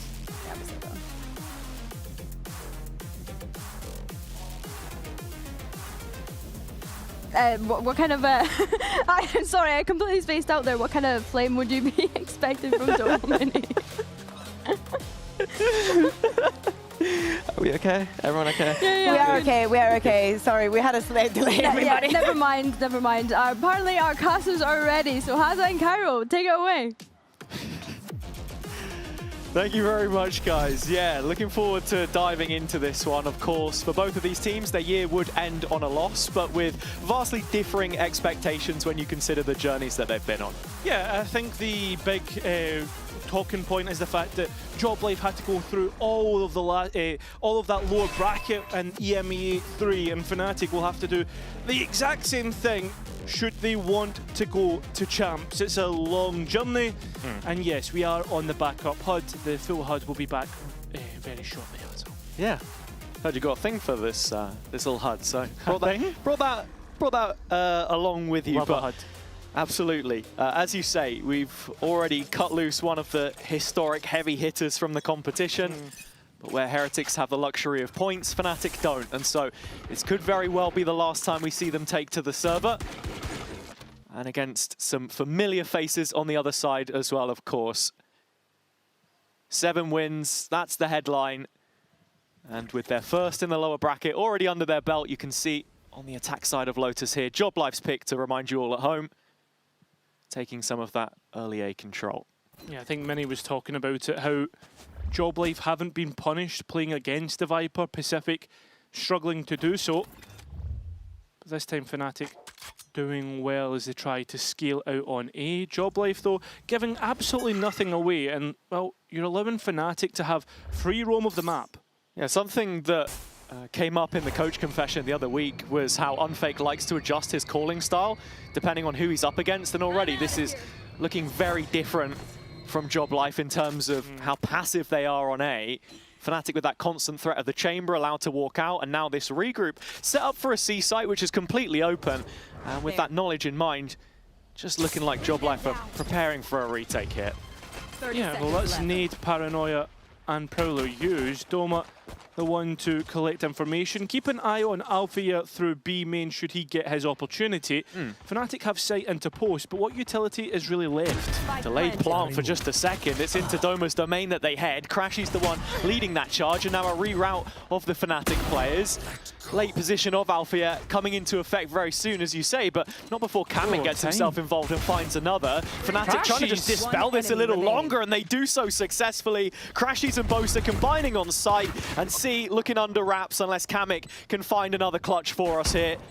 It's been good for them so far in the play-ins. In fact, better than anyone else, but on this pistol, it's all Crashies. Yeah, Fnatic managing to hold on towards that C site, and the HUD's back for round number 2. But yeah, I think it all comes through the Viper's position and the fact that Crashies is able to keep himself alive for as long as he does, and JobLife need to be careful of things like that. Baby! Phony! You got nothing on him! Yeah. We don't have to address Look, this, do we? I'm just saying, I know who One was rooting for at Champs, and it was not Fnatic in that final. That's all I'm going to say, but yeah. It is a long road for them back. Yes. As of right now, it's looking like One Fnatic in Shanghai. One meaning without in German, of course. Yes, of course, yes. Today, a great day to learn German, as is any other. And unfortunately, while you said that the HUD was back before we even got a chance to look at it, of course, it seems that we're going to be held for just a moment before this one resumes. Yeah, I think it is just the headset issue, so we're just very quickly getting back in.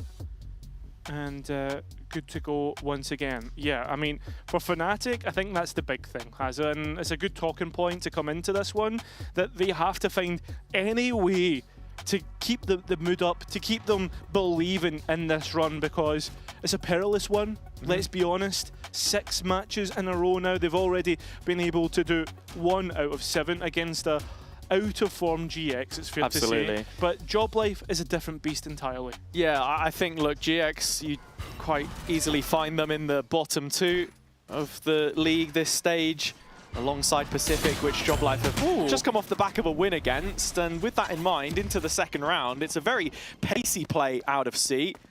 Fnatic showing some respect in the end after Kayak the sole casualty right now. Yeah, but it was just a Marshall loss, realistically, not the worst of buys to lose. But JobLife are hoping that they're forcing Fnatic into that A site. And Fnatic playing this macro game as they always do, faking out towards A. You'll see that the door is rotating on the map.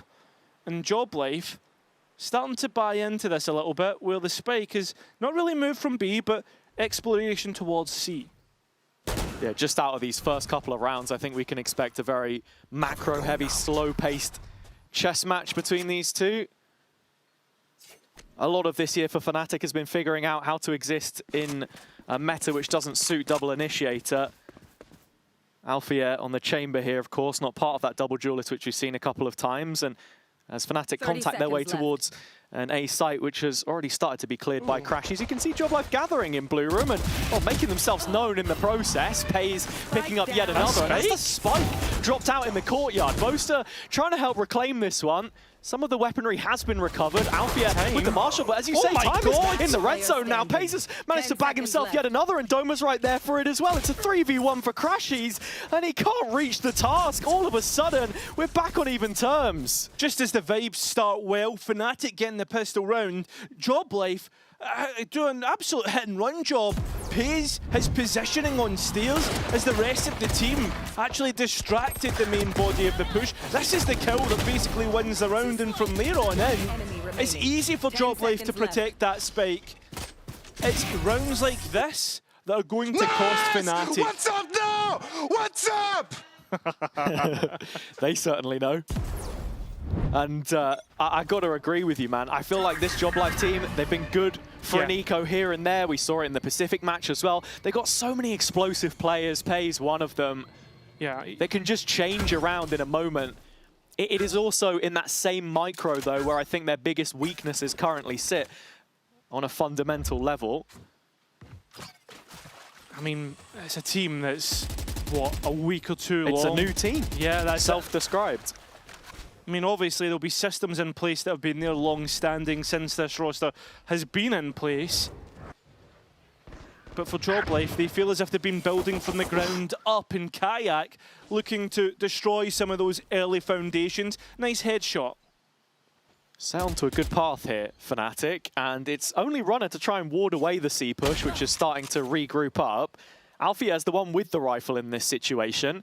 And so respect shown by the defense, and a rotation called. Pays now arriving. Fnatic, though, 5 bodies strong, and Alfia does have a rifle. As they try to get in, trying to overwhelm the numbers on site, but not being successful. Both duelists doing well here. As the lesser buy of Fnatic start to fall, Alfia's rifle out making them pick.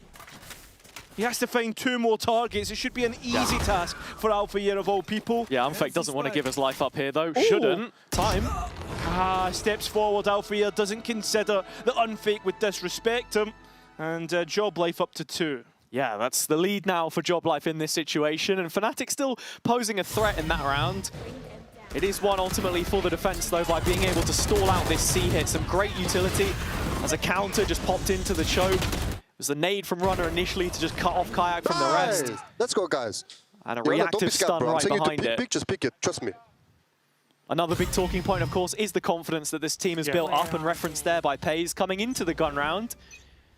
You can see Fnatic are back to some of this early A control. Again, the TP from Alfia just commanding that from them, but he is forced to take it early. So that A space lost for the moment. Alfia just noting that, and it's a very quick pivot towards C. Joblife should know this, especially with the Cypher of Doma playing the weak side, and, well, Joblife having no contact on that stack on A. Doma yet to receive that pressure. He has repositioned here onto the off angle. So Fnatic, if they look to try and clear him, could be in for trouble. He's on the Phantom, ADS'd in. Yeah. Can't deal the damage on a jumping Kayak, and with that, Fnatic have their opener. That's a few rounds I've seen Doma do that, but Alpha looking to contend with this push on flank. Oh, TP is into the box just behind him. Not too much safety about this for Alpha. Does get out of dodge for just a moment. 7 bullets left in the mag, and yeah, Joblife have snuffed it out. Spam of the positioning, back to a 4-on-4. Yeah, Boaster low as well, just to note. But not a whole load of utility on Fnatic. In fact, the C's already used. Good util just to buy a little bit more time breathing room here for Fnatic as Boaster's looking to hold it down, rifle in hand. Only gets 1. Even standing yet again, but as time continues to creep, Joblife have that pressure applied to them. Unfake wrapping back around from Waterfall has alleviated a lot of it, though. A pressure valve point released, and with that, it's only Cloud remaining. He's looking to line him up one at a time. He only gets past the first, and there's just enough left for this defuse to come in. Joblife, big retake, and I have to say, good calls from Unfake. Starting to have a different approach on these retakes, having a big pack. I mean, we saw it on the Thrifty when Pays was able to come through steals. This time, Unfake plays his time into perfection through Waterfall. Here is the kill that allows them back in, and then the second one onto the player on Pillar. Yeah, beautiful stuff. I think something that Fnatic are going to have to start expecting from JobLife, though, because when they have been proactive on the extremities, they've looked to try and leverage that. It's the A control which they were able to take possession of in the previous. Alfia taken out of play by the Horn. He won't be this time. Still hunting that opening duel and just can't find the shots. Cloud is low, though. He was fighting his own spam battle on the back lines. And if JobLife continue to My ult's ready. win the A fight, this chamber becomes invaluable. That's the whole point of the composition. Sure, we can, if you're Fnatic, come back out on towards it. It's once again a slow scale this time from Fnatic, and they're trying to find the trip of the Cypher. Actually see that Unfake's been recalled towards A because of this constant cycling of the wall from Crashies. Maybe looking to invest a Prowler or something to retake some of that space, but it's so deep that Fnatic are right now. Buying precious time in the bank for them, this maneuver. Ooh, that's not good. JobLife have done all of the detective work that they needed to. I think they're not still sold that this is going to be a C finish. 30 seconds left. Even with Bosa trying to fake that, it's not done anything. No, it's not. JobLife know that Fnatic like to play the map and do not want to move from position. They're waiting for clear contact through bodies, hitting the site. And I mean, Fnatic's done that. Kaya takes out Kamek, so Doma tries to step forward, bring numbers back into JobLife's favour. But Fnatic look to slice and dice, runner at the same time. He's brought this into a winnable position. An unbelievable nade will put JobLife up to 4, and Fnatic, the small details betraying them. I mean, that's just a ridiculous conclusion to a round which otherwise felt well executed enough by Fnatic in the final moments. JobLife were considering the gamble towards C. Didn't look like they fully committed to it, but had the right idea about what Fnatic were trying to do on the map. That applied A pressure not fallen for. And it's just a single nade in the end that wins it for them. Great spray from Runner in the meantime.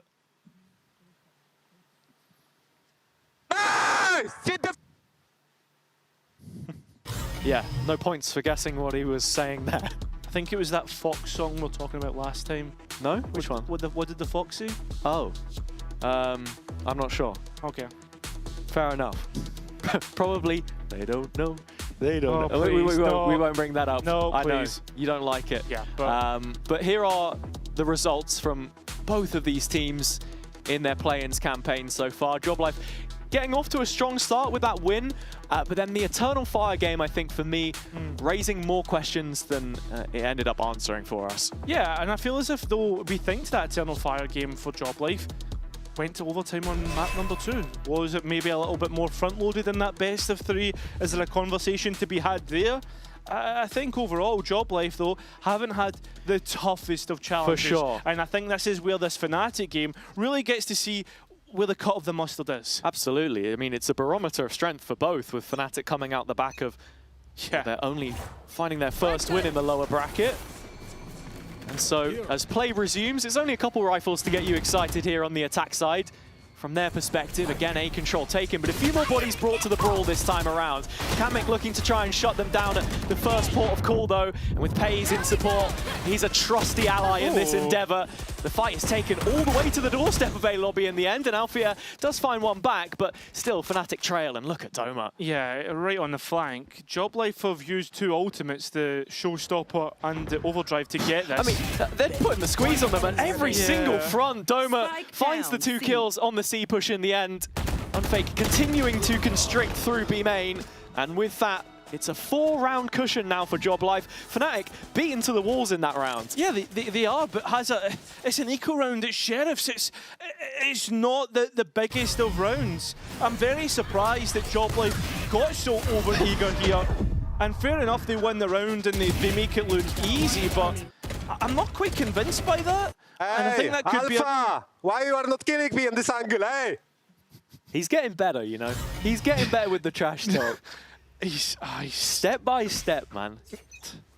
Like, you can lead a horse to water, but you can't teach it how to drink. Let's see what it is, though, that's being said in the comms on the Fnatic side. 1, go. He's Face. Keep facing. Don't give them respect. Face your... Follow. Alpha is not rotated. I think he's gonna block Hobbit. Hold Hobbit. Sure, I'm holding back. But I can't hold Hobbit right now. She's okay. I have someone on me. Okay, so we know that Cypher's probably left the C with his camera, boys. We should go back to C and rush C. Yeah, that's fine. You come back. Yeah. I hold your... You want me to open? We have wall up. Wall? Yeah. Wall up. That's the kill. I'm gonna fake. Stay there. They should push A now. Oh, one more on B. He's still there. They found my trap. Raise on A, only raise on A. There's magnets together. I think C will be empty, boys. But you can go on to A if you want. It'll probably go to Hobbit. He might be holding the cross still, but if he is, I'm gonna pick on him. Give me the pick. I could guess about a player holding Hobbit. Alpha, yeah, the one to challenge it. Runner just edging away from it, but still Alpha winning that. 2v1 for Fnatic, and this is their best chance so far. Yeah, Alfia can get active on any of these lines. Crash is playing deep, no intent to play the ult here.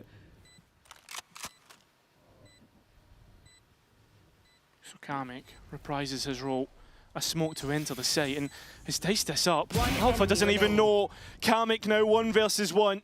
Crashes having to win it, but Kamek thinks this is Tree. Tries to clear out, does so should know it is main. Tap of the spike. Trying to get a peek in his favour. Doesn't get it, but finally knows exactly where the Viper is. Still tapping away, looking for a half. Finally gets it, waits for the last peek, but Crashes has done so well. Time now working against the Omen, but Kamek might have just got on time. He has! Job Life up to 6. And as always, Kamek is right on time for Job Life. The most clutch player in play-ins right now. And that makes it double digits for him so far in this run for Job Life. Started off with Pays going so deep. Fnatic just lacking the information on a few of these players. And that's the same way that Kamek wins the clutch. A gap opens up. Left uncovered by Crashies. And the former sub from 2023 lets him know.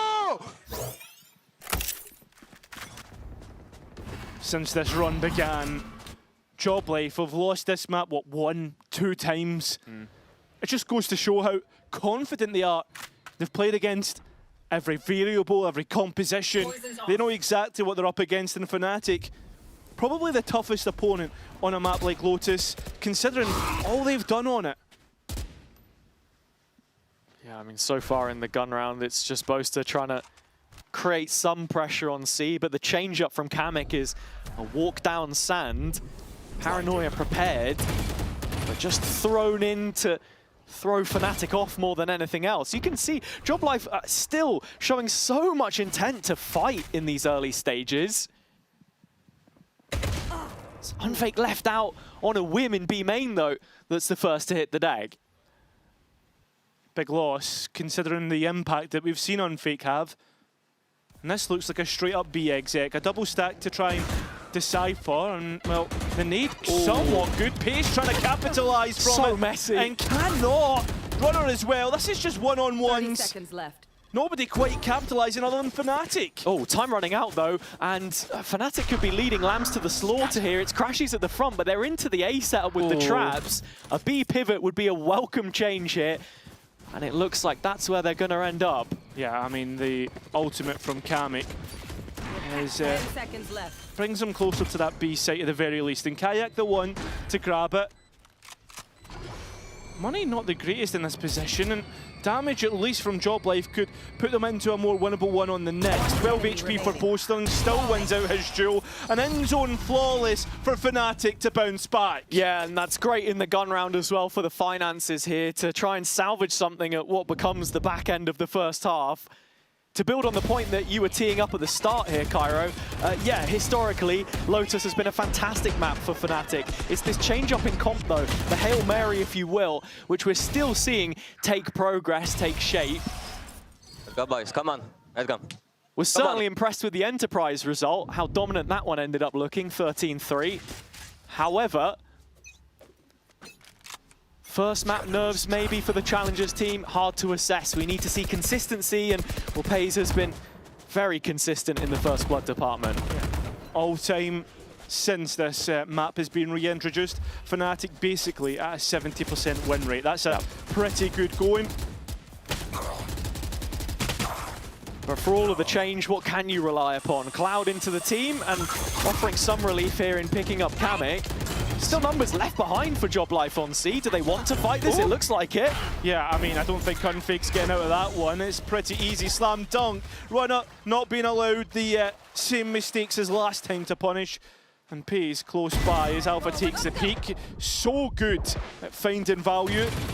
And I don't even think, he's just swung out through his run. His wall. How has he managed that? He's still on 1 HP and still confident. Watch him get a kill here as well. Yeah, well, Dome has been played in as well. Fnatic not considering it. The spam not working!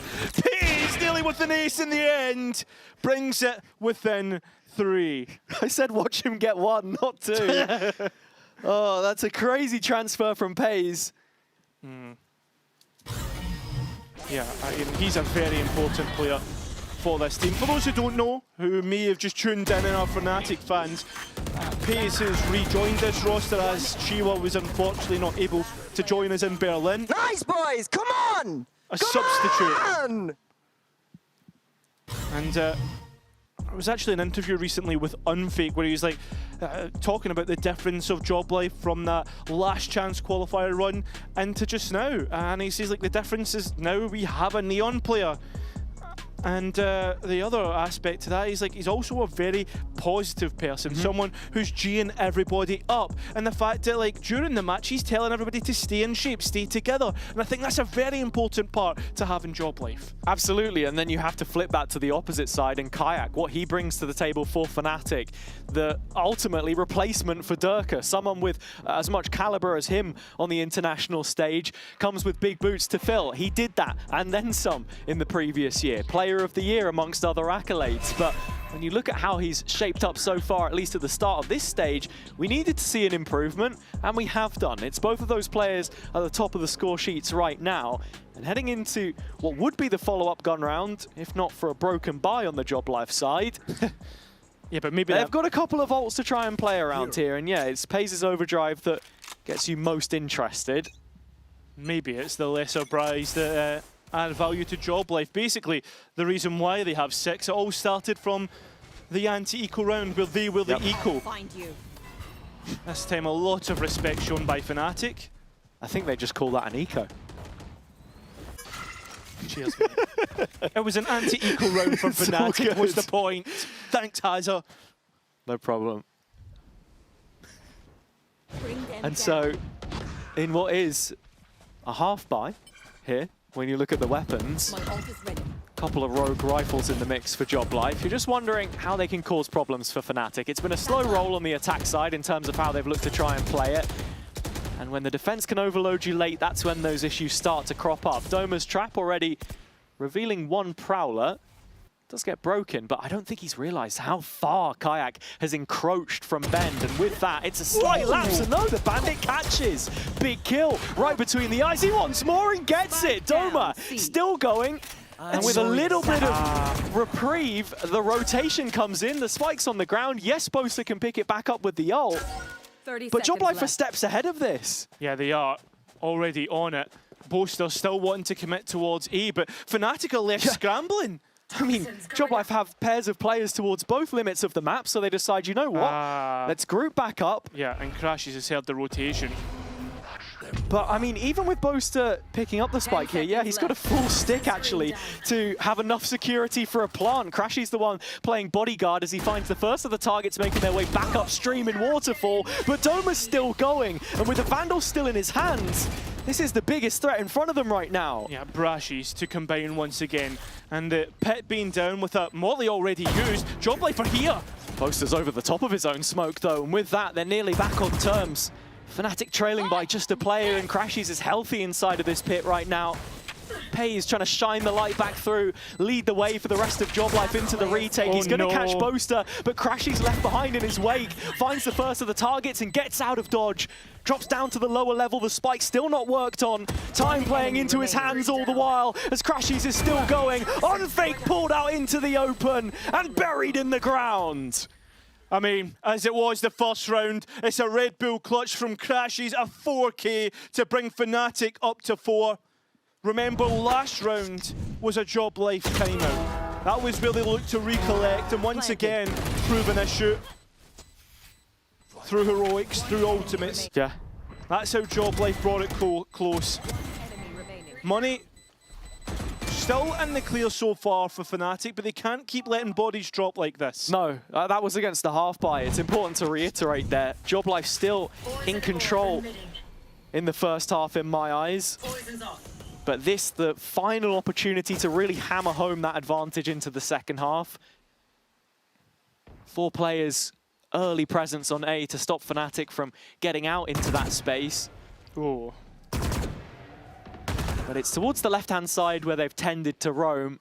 This one being a late reclear, which we have not seen in a while. No, we have not. As Pays tries to slide out and Alpha capitalizes. Runner, though, identified through the Prowler. Sends a Boombot back in the opposite direction. Joblife just signposting their authority here. Fnatic crossed the minute mark, and they've not got too much map material, but B is still looking fairly exposed with only Unfake. Kamek, though, identified, and Runner managing to get a kill off the back of the Prowler used. Crashes left for dust, and look at this B play. Yeah, you've seen the reposition here from Unfake. He's gone to blue room now and has support. A double stack, which Fnatic are walking straight into. Yeah, I mean, on these kills. Kamek once again holding on to this site, but Doma unsuccessful. Cypher utility offline, and Boaster's the one who's gone hunting. A low Kamek would be an easy kill for the IGL, and is. So it's up to Runner. 1 kill, showstopper. The Rocket, the one that you're probably putting your hope in if it comes online, especially up against 2. But that Spike, not in the best positions for a swing back round. Yeah, and I mean, the insurance policy is there for Fnatic. Seize and Paranoia on first tap. Buys you a bit of time. Runner now knowing that he has made his way on towards Spike. Fnatic, bring it within 1. Yeah, they just play the simple game, go for the double swing there on the elevation, and there's just absolutely nothing that can be done in that situation. First time that we really see Althea make the most of this chamber, I think, with shutting down Pays and then making himself untradeable in the process. Fnatic have been pegged back. I feel it! I feel it!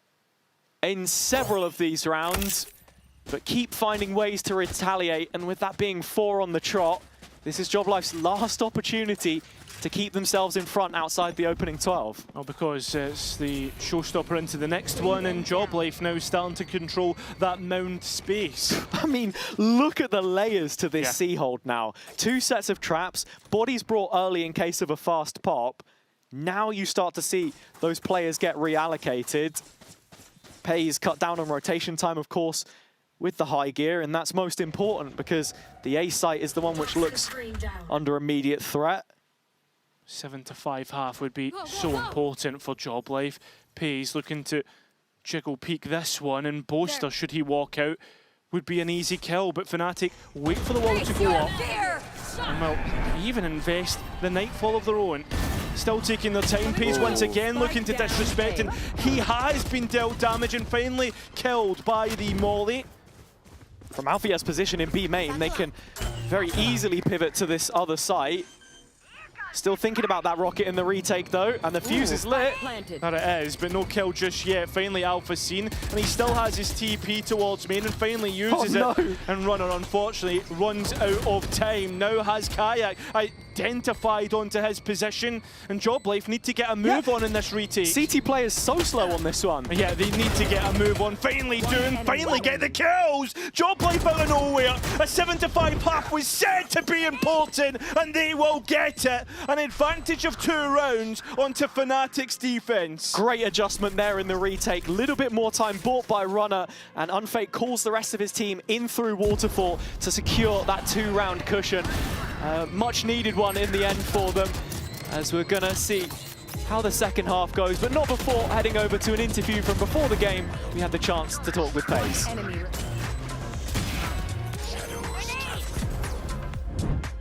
Thank you so much for joining me, FaZe. I feel like you had an incredible series against Pacific. So in your opinion, what happened in the first 2 games that you played, and do you feel like you've warmed up to the stage now? I would say I have some excuses. Okay, let's hear them. No, I'm not gonna say them because they're stupid excuses.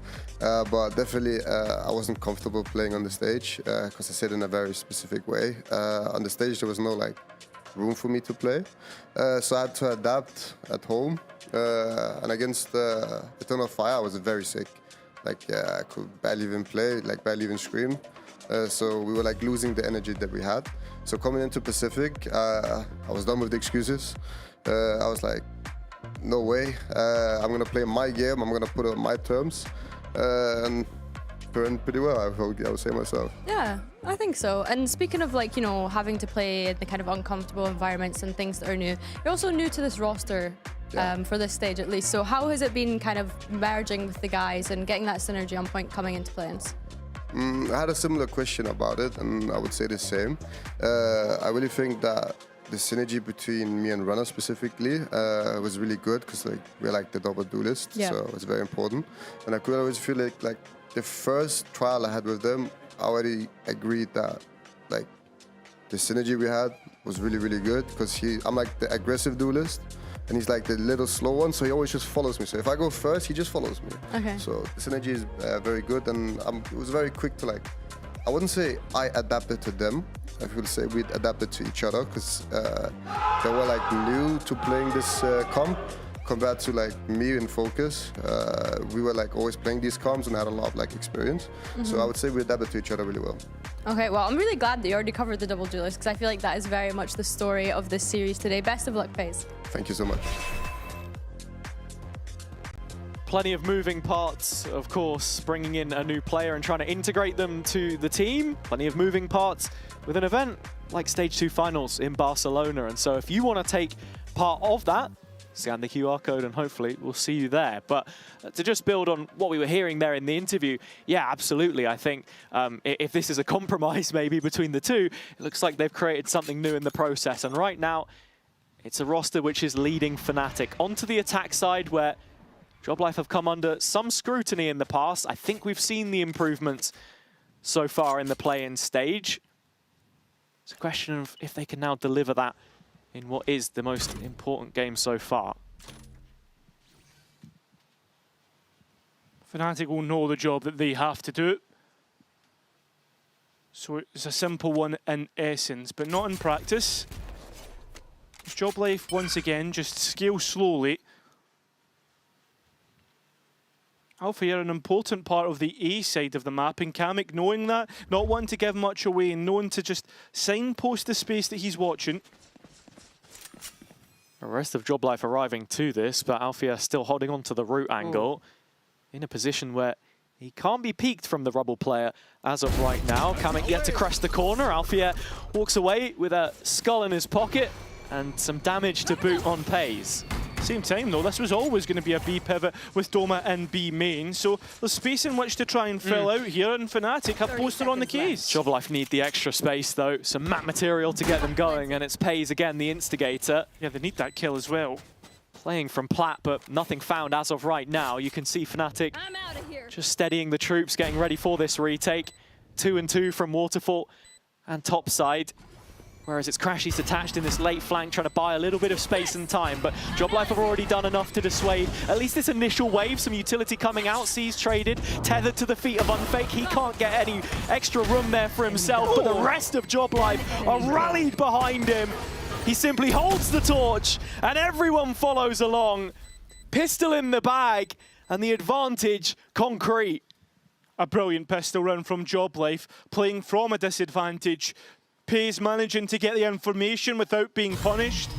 And then it's a decent bit of damage in the meantime, but it's how Joblife swing off of each other. Know the importance of taking your timings. And unfortunately, Crashies misses out. Guys! Yeah, you had Alfia monitoring A, but still a very passive position from him with the rendezvous to return to the B site instead. He's joined up with Kayak this time in a 2-1-2. Otherwise, Joblife taking those 3 rifles and being very direct about their approach. That they are. Okay. And Pace every time when he goes for these slides, has seen the omen, and well, has got the kill. Easy enough in the end for Joblife getting this post plant. Pays just breezing past these Fnatic players, sweeping them into the shadows. And if this kind of form can continue into the following rounds and or map, then who knows where we head. Still pistol in the hands of Alfia here. Yeah, pistol in the hand of Runner and a rifle on Paze's hands. Overall, nicely done by Joblife. A gap of 4, and that's when we get Fnatic's rifle round. Yeah, Fnatic put in a really awkward situation here, of course, from the Enterprise game. Starting out on the attack side, I believe, so little housekeeping left to do to wrap that one up. Whereas here, of course, building from the ground up in this situation. Defender side historically the weaker of the 2 on this map, and I mean against Paze and Runner, they've been lights out so far. Especially Pace, but let's see how they use these duelists as we have a look into the Joblife comms right now. Did they spot you guys or only me? Yeah, only me as well. And me, okay. I'm gonna open door, they're playing on site. Can we do technical? Technical. Guys, I think we can finish B split now. Max, can you smoke in front of us? I'm gonna prowler you blind of it and we finish C split. Yes. He can, he scores 1 HP. There is a trap on us, Max. Yeah, it's fine. Pick from side, fight side. Can we still do it? Can we Take the bomb, and Satchel Hobbit. You ready? I'll paranoia Hobbit for you. Go. Engage when we go. Come, Max. Yeah. He's heaven. Dead. Left. Door. One door. Fight was safe. I smoke B man. Fight was safe, yes. Fight was safe. Very good, no?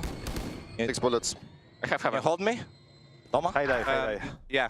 Connect heaven after. I'm holding on main smoke. Prowler it. I'm flanking. Can you ult him? Ult him to buy time. Yeah. Joblife putting themselves into a post plant here, but Fnatic still with rifles to bring to the table. Runner, showstopper, already active, but Kamek is the one that finds the next kill. And that all but seals it. Alfie has so much work left to be done here. Not in range of his TP just yet, but that escape route being watched by Doma, as you can see, waiting in the wings.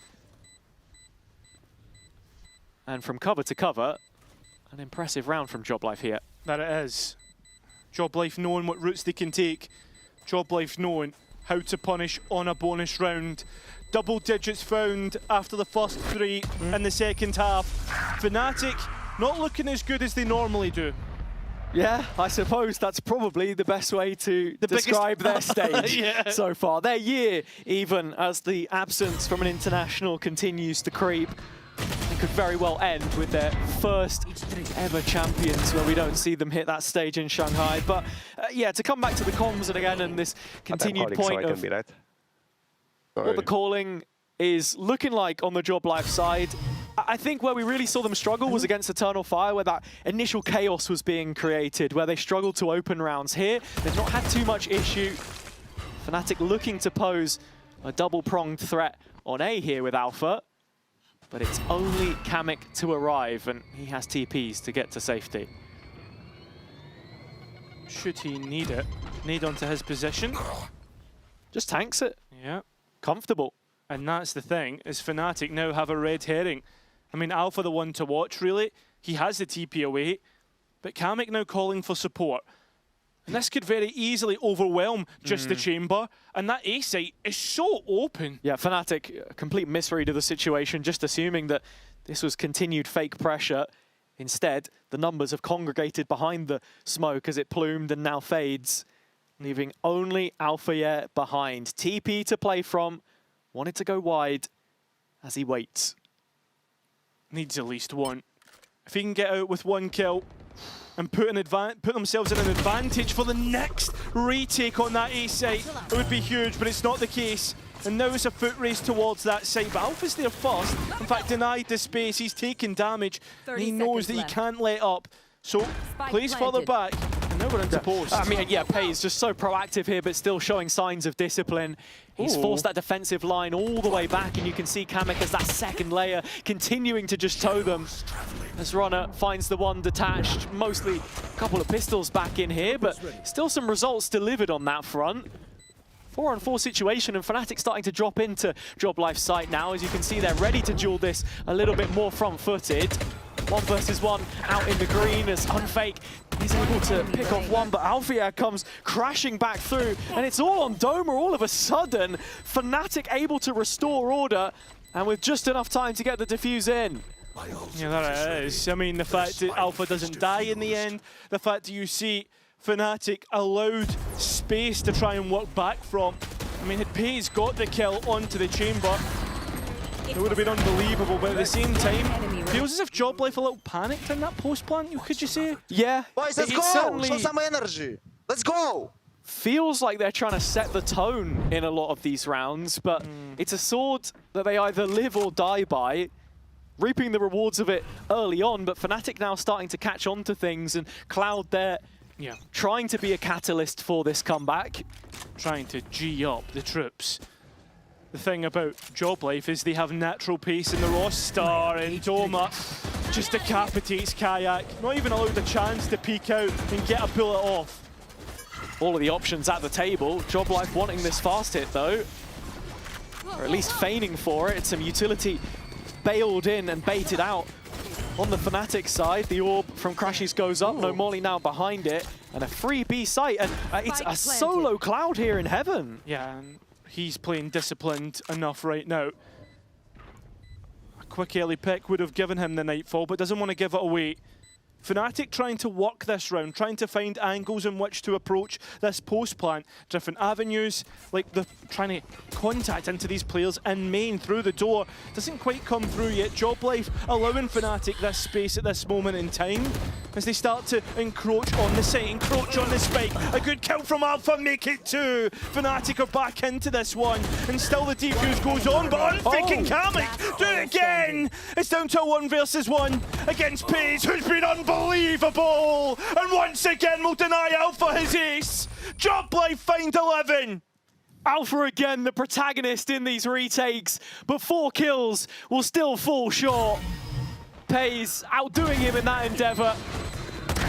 As it was a clinical opening, and you were just worried about the possibility of Fnatic getting overwhelmed towards CT side there. It's a crossfire setup from Blue Room and main though, which was navigated really well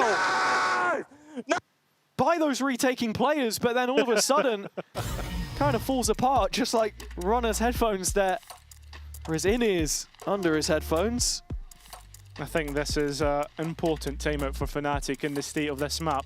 You can hear Cloud in the round previous, when they had lost that round, or sorry, when they won the only round of this half, asking for players to get energy to be brought back. And it feels as if I think that's a big component of this Fnatic roster, the energy around it. I mean, Fnatic have always had a fairy tale-ish quantity about them, and I think shouldn't really require much motivation to get yourself up for the possibility of what would be a ridiculous run if they were to pull it off.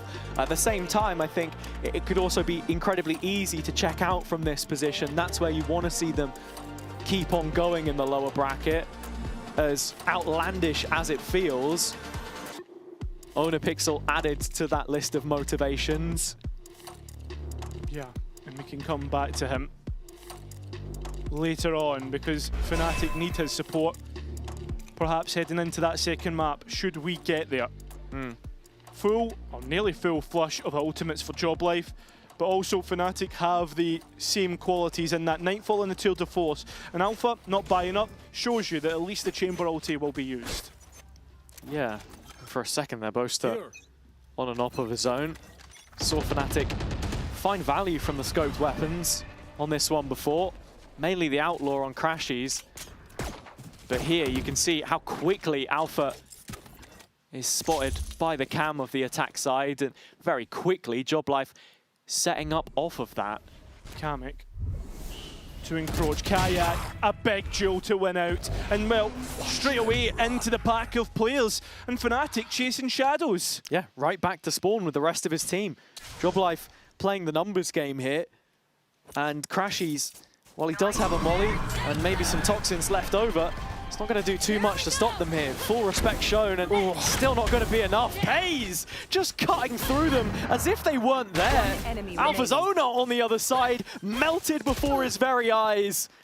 Fnatic fading away here at the end of Lotus, and while the buy wasn't anything to get too excited about, it was their final opportunity to stop Map Point. Yeah, I mean, forced into this one, tried to get themselves a semblance of resistance, and it did not come through. This just seems to be the stage to upset, to prepare us for 2027. As once again, Joblife look to do damage to another big name. Really impressed with how these attack-sided rounds have been set up. The desk of the previous series, of course, the post-match with Musashi talking about there with Tony, how important that bond is between your IGL and your coaching staff. Well, we can't forget, again, that Unfake begun this journey with Larson and Skaz on Zerons many years ago. And you're kind of seeing it here as well. Just the fast pace of the round, setting up Kamik to try and take a fight out on A. And then this surgical setup for a C fight where Pays continues to show this confidence. Unrivaled. And it feels casual at the same time. Settled into the stage, settled into Berlin. Joblife feel at home, like they should have always been here. And considering their luck in Tier 2, yeah, you could say that this one was overdue, has it? It's now Fnatic try with the last buy to give us something, and Kayak has. Alpha though caught out. Doma versus him. Kayak looking to step forward once again. Big information played through. Still the trade game, keeping things even.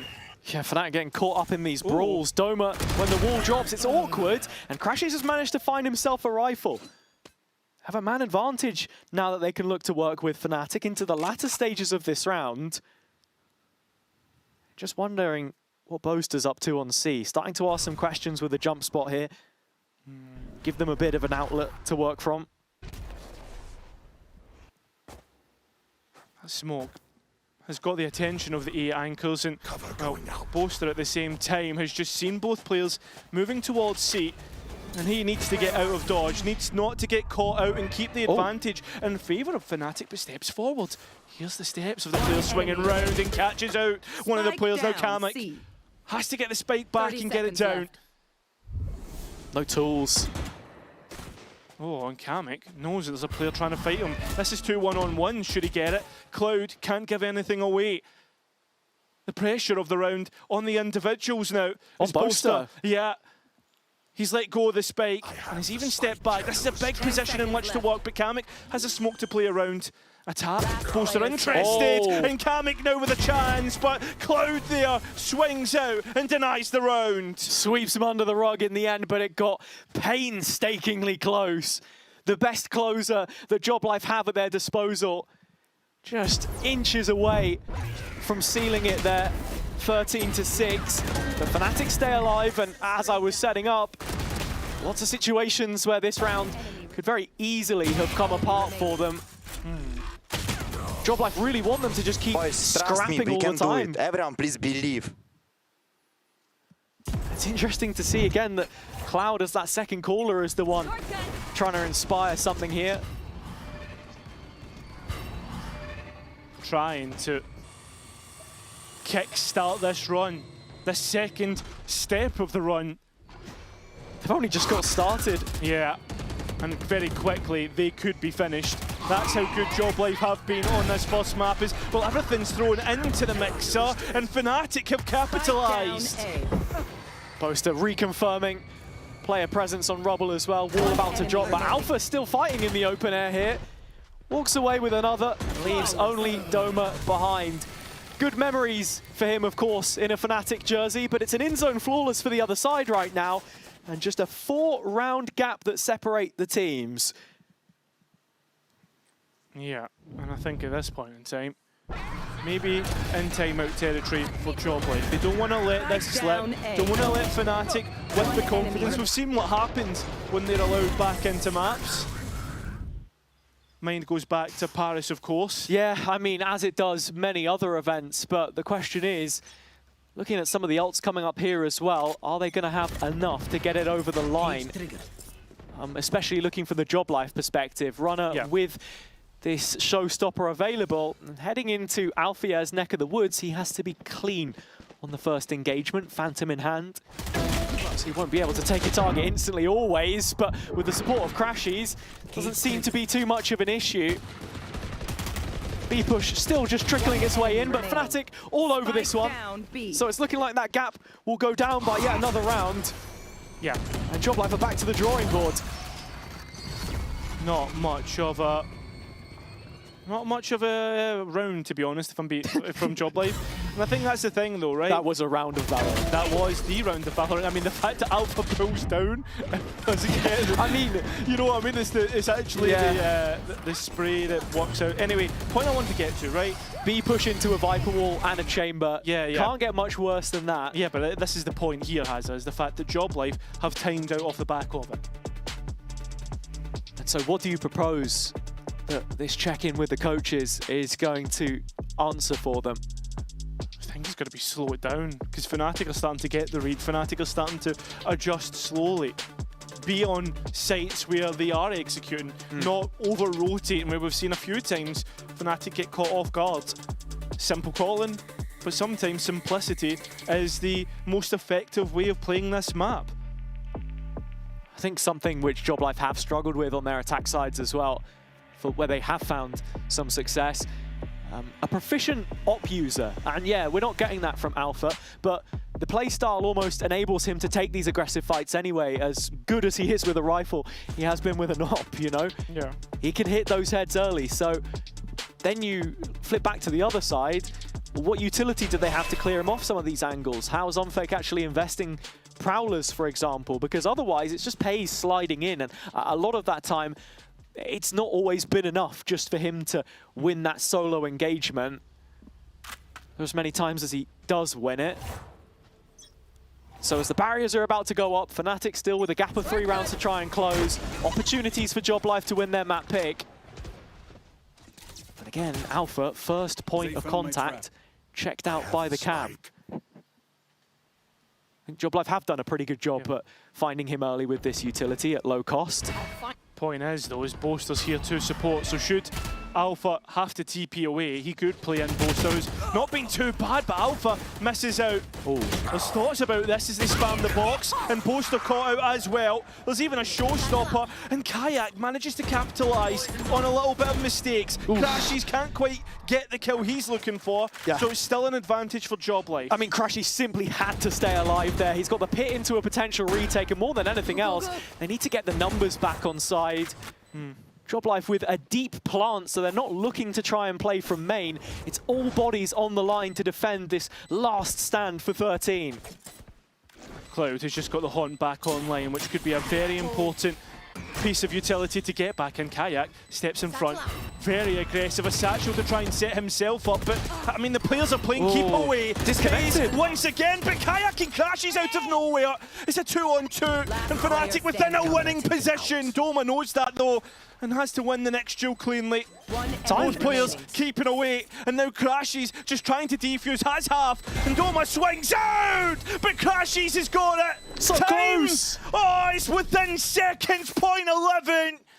And we're within 2. Crashies coming up huge on the C site again, and Doma just can't buy those precious milliseconds to scrape the round result in their favor. Brilliant retake. This nade from Kayak and then Crashies to capitalize. Flush in the corner, and it's so close. Oh my goodness! Hey! Moments like that, though, which are always going to get you reinvested. They know it's not done just yet. It's certainly not. This Project Hail Mary keeps going for Fnatic. Still ticking away.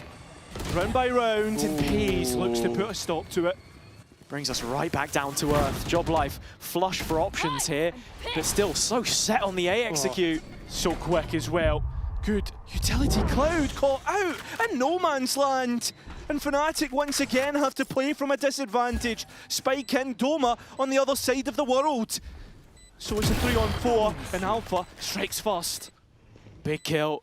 It's bought a little bit of time. I don't know if it's going to be enough for Doma here.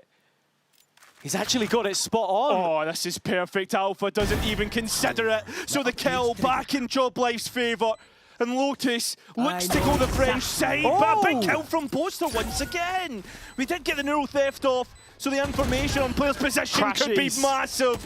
Unfake, looking to play off runner, but not considered. Poster with a big kill. The players need to get the defuse, tap, the spam. Unfake trying to deny, but can't. Fnatic are going to be within one. Oh my God! An unbelievable round from Fnatic. Down, but not out. They should be dead in this one already. But Fnatic still showing signs of life. And as Crashies combines again with another one of his teammates, they've brought it within one.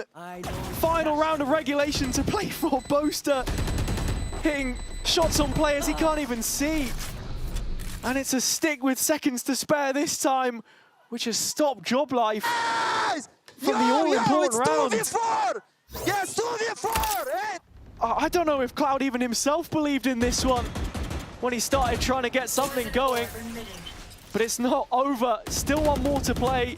And Job Life again on another direct hit. Blind commitment. Blind commitment into Crashies of all players. And Poster. Kayak there. And Pace still continuing to be this relief for Job Life. To be the one to try and win the map, and does so again. Puts himself in a brilliant spot. Slide back up. Only 3 bullets on Crashies. Is Job Life trying to infest the site and do so successfully? Pace still not found, still looking to be an issue, and it's back to a 1-on-1. Overtime or map point. And it's Kamek up against the player he stood in for the last time he was on a VCT stage in a Fnatic jersey. Planted. Plant goes in, and a reposition towards Tree. It's Kamek to step forward and fight Alpha here. This is just map 1, and the drama continues. Kamek might have just got the jump on Alpha here. Finally peeks in, and we'll win it. Job Life finally get the job done, and we'll win their map pick. Fnatic slow to start there on the opposite side, but eventually giving us reason to believe that this wasn't going to be a whitewash today. Job Life get the map over the line though, and there's been anything but guarantees in terms of performance from the black and orange so far this stage. Certainly a series which has started to deliver. As much as they were banging their heads against the wall, there is a breakthrough for Job Life in the end here.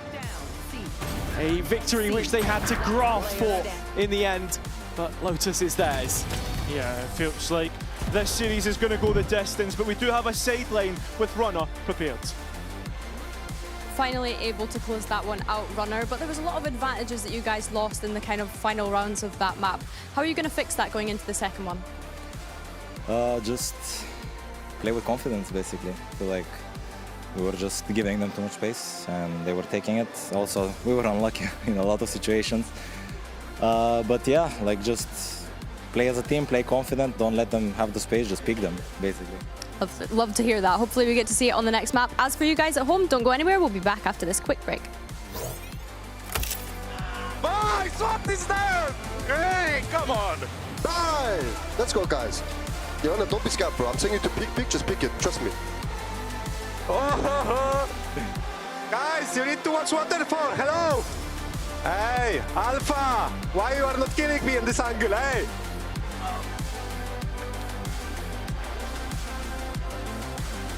Nice! Nice, guys! No ace, no ace, no ace. Nice! Come on! Good job!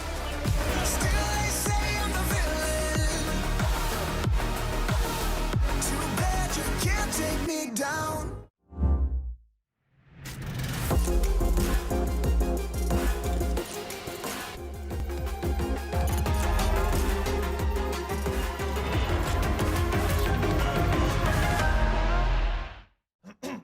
Wingman World while what?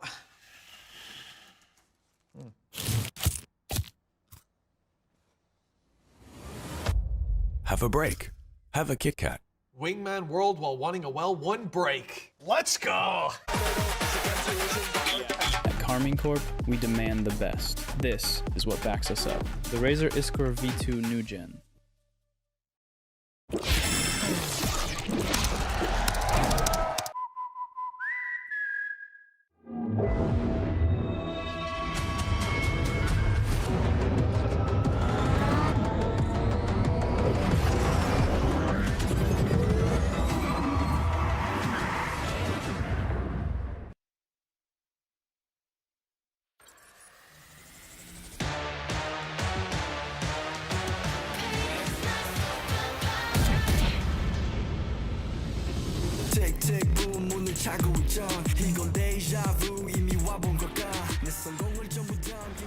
Los necios dicen que el destino importa tanto como el camino.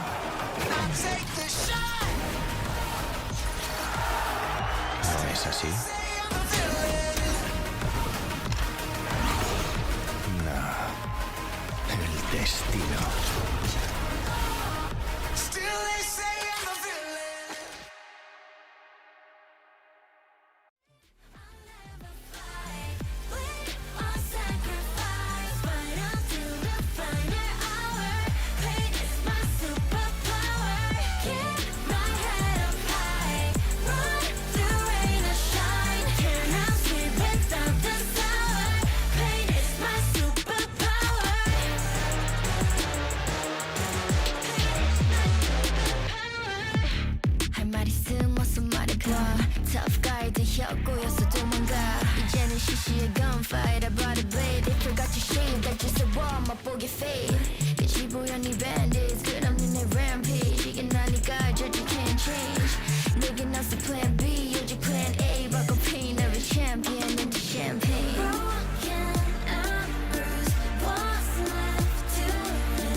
You destroyed the prize on Lotus when they picked it against you. What went wrong here?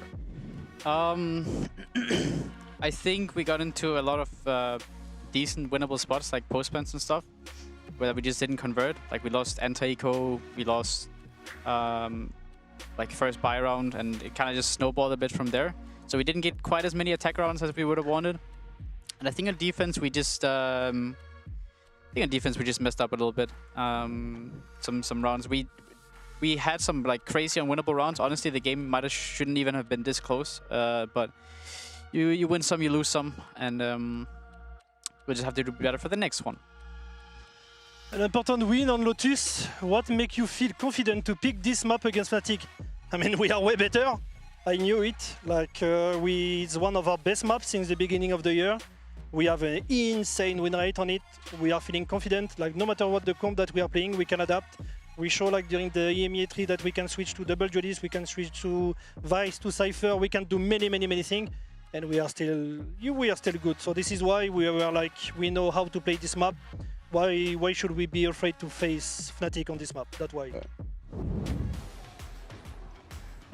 A map that ended up feeling very close towards the end. Guys, I don't know about you, but when we heard Cloud saying, you have to believe, I really did start to believe when those rounds started to mount up. But of course, as it just got to that 12-11, Joblife finally being able to close it out. But I think the standout performer initially, Pace, having an incredible attack half. Especially on that second half, I was so impressed that he's been able to keep this up. Things got very close, especially rounds 22 and 23 with the 2v4s and crashes and poses. And then I was like, how is this not going to be an overtime? But honestly, I think if we especially take a look at that first half, Joblife deserved the win here on Lotus. Yeah, 100%. Let's chat about some of the moments that we saw from Fnatic, because obviously Desmond very self-aware about some of the things that were going wrong, but I feel like it all kind of kick-started from when they lost this one. Yeah, so here we see Eco round, we see Joblife getting the 4v5 early, and then time is quite low and they're being quite proactive and just winning out. Like again, we see the time going extremely low. After that 4v5, it's a bit too slow from Fnatic and should be closing out an anti-eco even if you're in a 4v5. Here we saw again time running extremely low, and then a single nade is winning the round. That's like that's 3 rounds lost essentially because after the eco. Yeah, we got that one in there. What too. about this one? We're speaking about Joblife not having the Viper and still having this beautiful round. Pace spots everyone, and everyone from Joblife starts eating the map. We see the push from B, the push from C, and it gets into this situation where Fnatic cannot assume that they've lost so much space. We were actually listening into this comms, and actually the comms from were great. Like he was spotting how things were going, but honestly, Joblife was just a better team in controlling the map. Yeah, honestly, so many different variations and mistakes from Fnatic here. Like, I kind of crashed out last week about Fnatic, I think, and I just don't have the energy to do it right now, honestly. I mean, that what if game I was tell crazy. you? What if I tell you? Yeah, what if I tell you it's your last chance to crash out on Fnatic in history? I'm just Would you take it? I'm just disappointed. Oh no, don't hit them with the I'm not angry, I'm just disappointed card. Do you remember at the beginning of the day when you were telling me that I called you evil? Do you remember when I told you that the reason I called you evil is because if you were my coach and I saw the disappointed face on you, I would not be able to play. And now you're saying this. I mean, it was just bad, wasn't it? Like, Yeah. you can't be losing those rounds. Like, we could talk theory, comps, we could do all that nonsense, but at the end of the day, fundamental mistakes, anti-ecos, Yeah. losing on time, like, it's just crap. Yeah. Okay, what about Breeze? You know? We could be optimistic about Breeze, surely. Yeah, we don't know what Fnatic are going to be playing there, but they decided to go into this map and is going to be the double duelist. You love this comp, Mini. You were literally telling me how much you liked it when we were in the green room. Talking about this composition. Yeah. Obviously, we didn't expect Fnatic to run it. It's the 100 Thieves comp, we're calling it, because it requires Crashies to play that Cypher. It's been not too bad on it, but it's a very cerebral kind of comp. You have to understand that you don't have as many smokes. You got like the Neon Wall and the Phoenix Wall and the Cypher cages. You have to like make up for no Viper with those kind of things. So I'll be very curious to see if they're as good as Hunter Thieves running this competition, especially off comfort for Crashies here. Or if they're as good as Navi, who struggled a lot on the defense, not being able to get a single round, and a Joblife that managed to do the same execute onto A every single time with no problem. Of course, the pressure is on Fnatic right now to perform and show off with this composition. Also, for Kayak, I think that he's going to find a little bit more comfort, and probably what we saw yesterday alongside Alpha. Well, Fnatic's year could end right here, right now, unless they decide that they manage to push it to that third map. Will the Challengers teams continue to prevail? Let's hand it over to Haza and Cairo. Well, I mean, Larson said that they've got an amazing win rate on this map. Haza, I'm surprised that Fnatic have let it through, because since Joblife debuted it in the play-in stage, we've not seen it since. Yeah, I mean, when you look at both of these teams, to be honest, the veto, at least at the start, leans towards Joblife. Of course, Split sat in the back is still a map which they have quality on, for sure, and Fnatic, plenty of questions raised about their performance against Eternal Fire, of course, there. But the GX result just the other day, perhaps building some of that confidence back. And again, it's one step at a time, really. You can only beat the opponent in front of you, and that is the case for both of these teams. Joblife starting out on the defense. And a triple stack of players. Window is given the green light for kills. The double duelist of Fnatic instantly shut down. 100% Crash. He's looking to find at least the low player of Runner. But once again, stack of players towards mid. Does Joblife look to play off one another again? And there's two bodies to find, Cloud and Boaster. Actually showing a little bit of proactivity. They're the next ones to instigate. And it might be clean all across the board in the end. Boaster's the only one remaining. He's got a couple bits of utility to try and play off, but Kamek will finish it off post-haste. There you go. In-zone flawless to kick things off, and Joblife get themselves another pistol. Yeah, I mean, something that was impressive the last time we saw this was Runner, and how quick he was to work into space, his operating skills. Just Joblife's proactivity in general. Remember that attack side, it was what, something like 7-8 rounds on A? Yeah, I mean, just exploiting a weakness that they saw more than anything else, and taking that to the nth degree. On the opposite side, just want to be thinking about this Fnatic double duelist again as they continue to lose out in the first blood department. Pay's the one getting active this time. Alpha back on the Neon, and the reprisal is no better. Crashy's gone, another in-zone flawless. Back to what I was saying about this double duelist, though. It's something that Fnatic have consistently been trying to play, but not having those results. No, it doesn't feel like something that suits their historic style, Boaster's calling style. For sure. And I think that's something that he's had to adjust to. And, absolutely. I think that's the thing, right? It's the conversation of Alfier as well. This commitment to double duelist means that he's been wanting to play these aggressive roles for so long, whereas line them up, bro. It's that conflict maybe between the team's needs at the same time that puts you in this awkward situation. Oh. Line them up and stack them up for Runner. Same time, we're going to have a look at Fnatic's comms as they hit this A site. Kill him. Come. I'm not with you. He's running me, he's running me. Running into me, boys. I'm gonna grab my orb. There you go. Whoa. In the smoke, I guess. Guys, I don't know about the operator. Can we just chill and let Holding double there. Holding my stairs, boys. I don't know where they are. I'm just holding double passive. I don't think I come from it. Coved breach, planting. I'll call plant. I'll call. Not planting. Planting, yeah. Maybe pushing me, low. Guys, can you group up on mid or something? Planting. Don't play 1v1s. It's bonus. I'll go mid. I'm a planted. Yeah, group up with pace. I'll come aim in. I'll smoke this for you guys. And Toma, you clear close angles for him. You have Spectre and pace. You bait him a little bit and you refract with the op, right? Yeah. Oh. Then we went to smoke.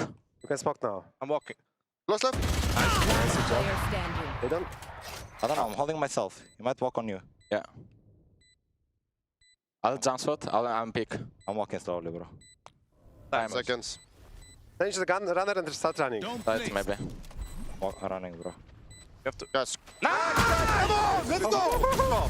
Nice, What's another dead? Joblife winning another bonus round like they did in that second half, like they did on the first half technically after the pistol round loss. Joblife consistently finding ways to get that momentum on side. Yeah, just keeping themselves competitive all the way through. This round entirely on Kamek. 2 kills from main. And in the Fnatic comms, not seeming like... Guys, come on, let's go! They had an idea how to deal with him.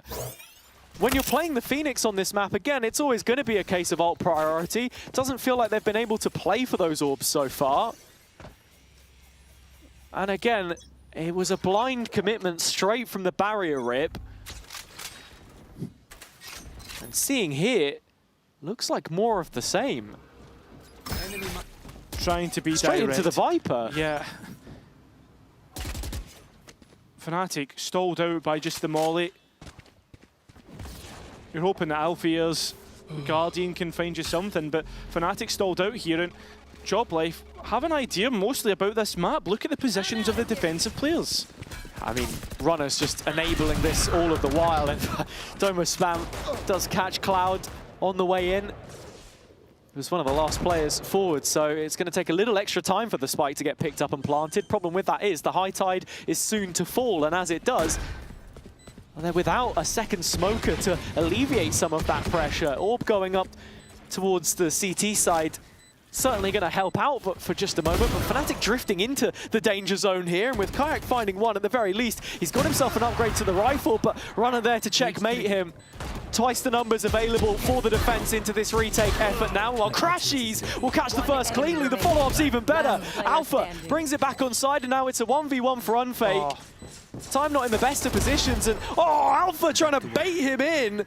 But the slide is telegraphed, and there's plenty of time to take this one home for 4. Yeah, Job Life managing to get things over the line, and it's rounds like that. If they go against you, it can feel as if the world is against you for Fnatic. But they are proving that they are good for it when they get into these post plants, and those ideas, they're not static. It's unfortunate for Alpha, for Unfake once again proving his worth. Who are you picking, bro? Problem is, because Alfia started that slide so far back from the pillar, he doesn't actually get much distance on Unfake in the end, so it's a easy enough correction for the captain.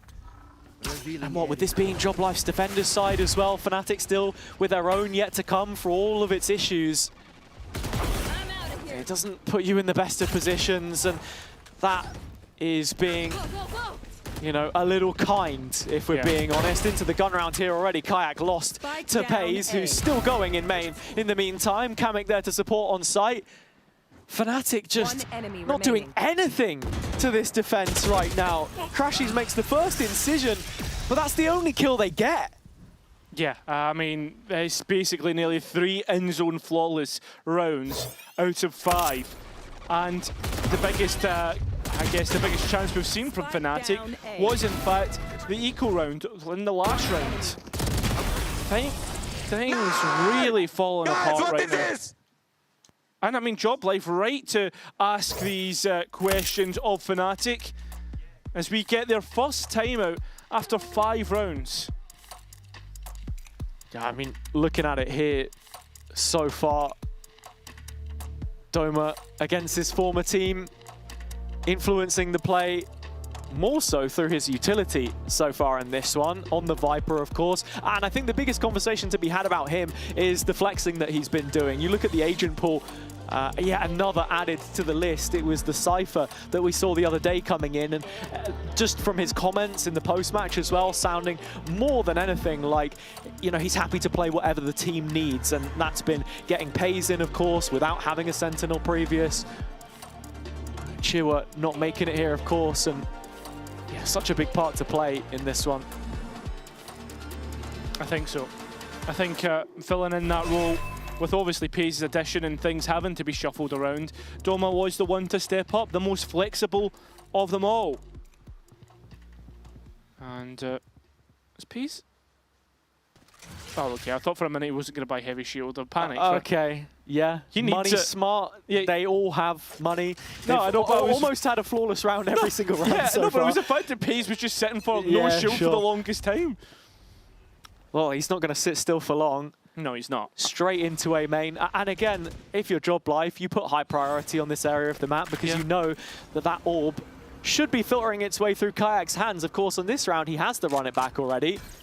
In fact, Fnatic closing in on multiple ults here for their gun round. Oh, I like this proactivity once again as Job Life start to head down towards bottom mid. Boaster. No, not aware of this at all. Yeah, I mean, finally identifies it and calls for support. Good paranoia to disengage. Just pushing that perimeter back, but actually Kayak spotting the gap. Using his own ult now to create a little bit more space. Gets in through towards double doors, but still Job Life holding the line. Pays, drawing it in the stand and standing before it. Yeah, the limit's so good. And Kayak, looks like there's a stack here, and Pays just being drawn to any attention. Goes for the peek and will gets the information. Oh, Pays taken out of play though. It's the only one there on 8. Had to puff out his chest and try to get something done against the Horde. Now into the 3 versus 4. Yeah. Not the highest of expectations here for Job Life, but Runner swapped out the weaponry, and it's this close clear which he needs to make it feasible. Not gonna happen.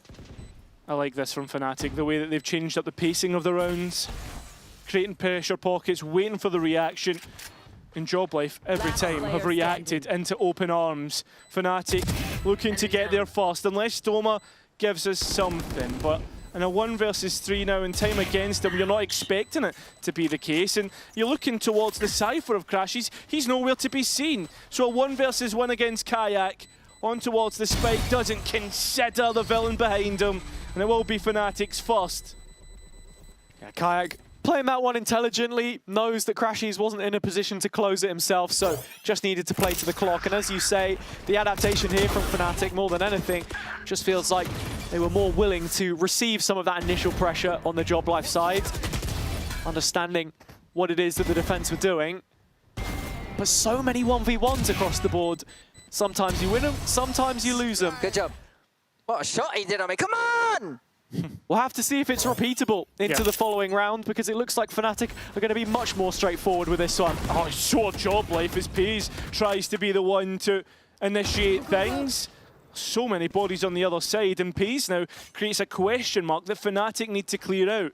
They do so, but at the same time, Job Life now start to investigate mid. Drone doesn't put anyone on an active line though, so they have ultimately conceded this. Ooh. And Job Life using this wall against him. Oh, Peas once again looking to be the protagonist. Alpha here at the same time has his own overdrive and is managing to get more kills. Does end up on a 3-on-3. Job Life trying to bite back in this situation, and they have full control of the flank as well, but it's all from CT side. Oh, and that's a big loss on Alpha here. A good ulti from Boaster, but Runner manages to dodge it. And Cloud now left to try and clutch up. 1 versus 3, gets the first pretty clean to be honest, but Runner right-clicks his way to victory. Job Life's defense has managed to get 6. Yeah, and I mean, at this point, that feels like the bare minimum, Cairo, with the way that these rounds are going. Fnatic just not offering too much for us. Lovely this from Pays, and I don't think you could ask too much more from Alpha on this entry. I was a little bit disappointed he didn't do the sound effects though, because I was enjoying that one. Oh, no, that's not my thing. It's not your thing? Nah, I'm not a copycat. That's Uli's thing. Oh, apparently we're getting it anyway. Shadow boxing. But Job Life still just showing full confidence in this situation. I mean, more than anything, the end of Lotus was them panicking a little bit and Fnatic taking advantage, I think it's fair to say. Otherwise, there's not been too much for them here. Pays has adjusted already. Oh, Boaster's a very lucky boy. Crashies swinging in to support him, as the old story always goes. Yeah, and bails him out. Still a full site to try and, I say full site, at least 2 players here to try and unlock.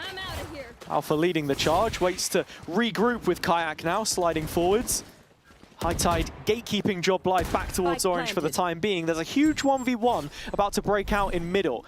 It's between Runner's Op and Crashies, who's playing a disciplined game, but Kamek in the meantime has found an interruption. Alpha caught on the wide peak, and Runner has decided not to clear. A headshot taken to the dome, but from range, Crashies can't quite find him through the wall. It's continuous chip damage from the Fnatic side, though, as Cloud has claimed yet another, and Kayak's pistol has kept things going. So at what point do you try and make a retreat? It doesn't look like that's an option for them, as Dome is going to go down with the ship, and Fnatic do get the double up. Yeah, since the timeout, they've managed to get 2 out of 3 rounds. And they're doing a decent job at threatening Job Life. And I think a lot of the players just get caught between a decision to make, right? Fnatic moving bodies into position. I mean, Pays here, just a little too aggressive. Miss Hunter's Fury, brilliant on the last bolt. I think the spacing certainly looking a lot better between Kayak and Alpha there. The former the one profiting from it in this instance, as it seems as if he's going to bring out the op for the first time here.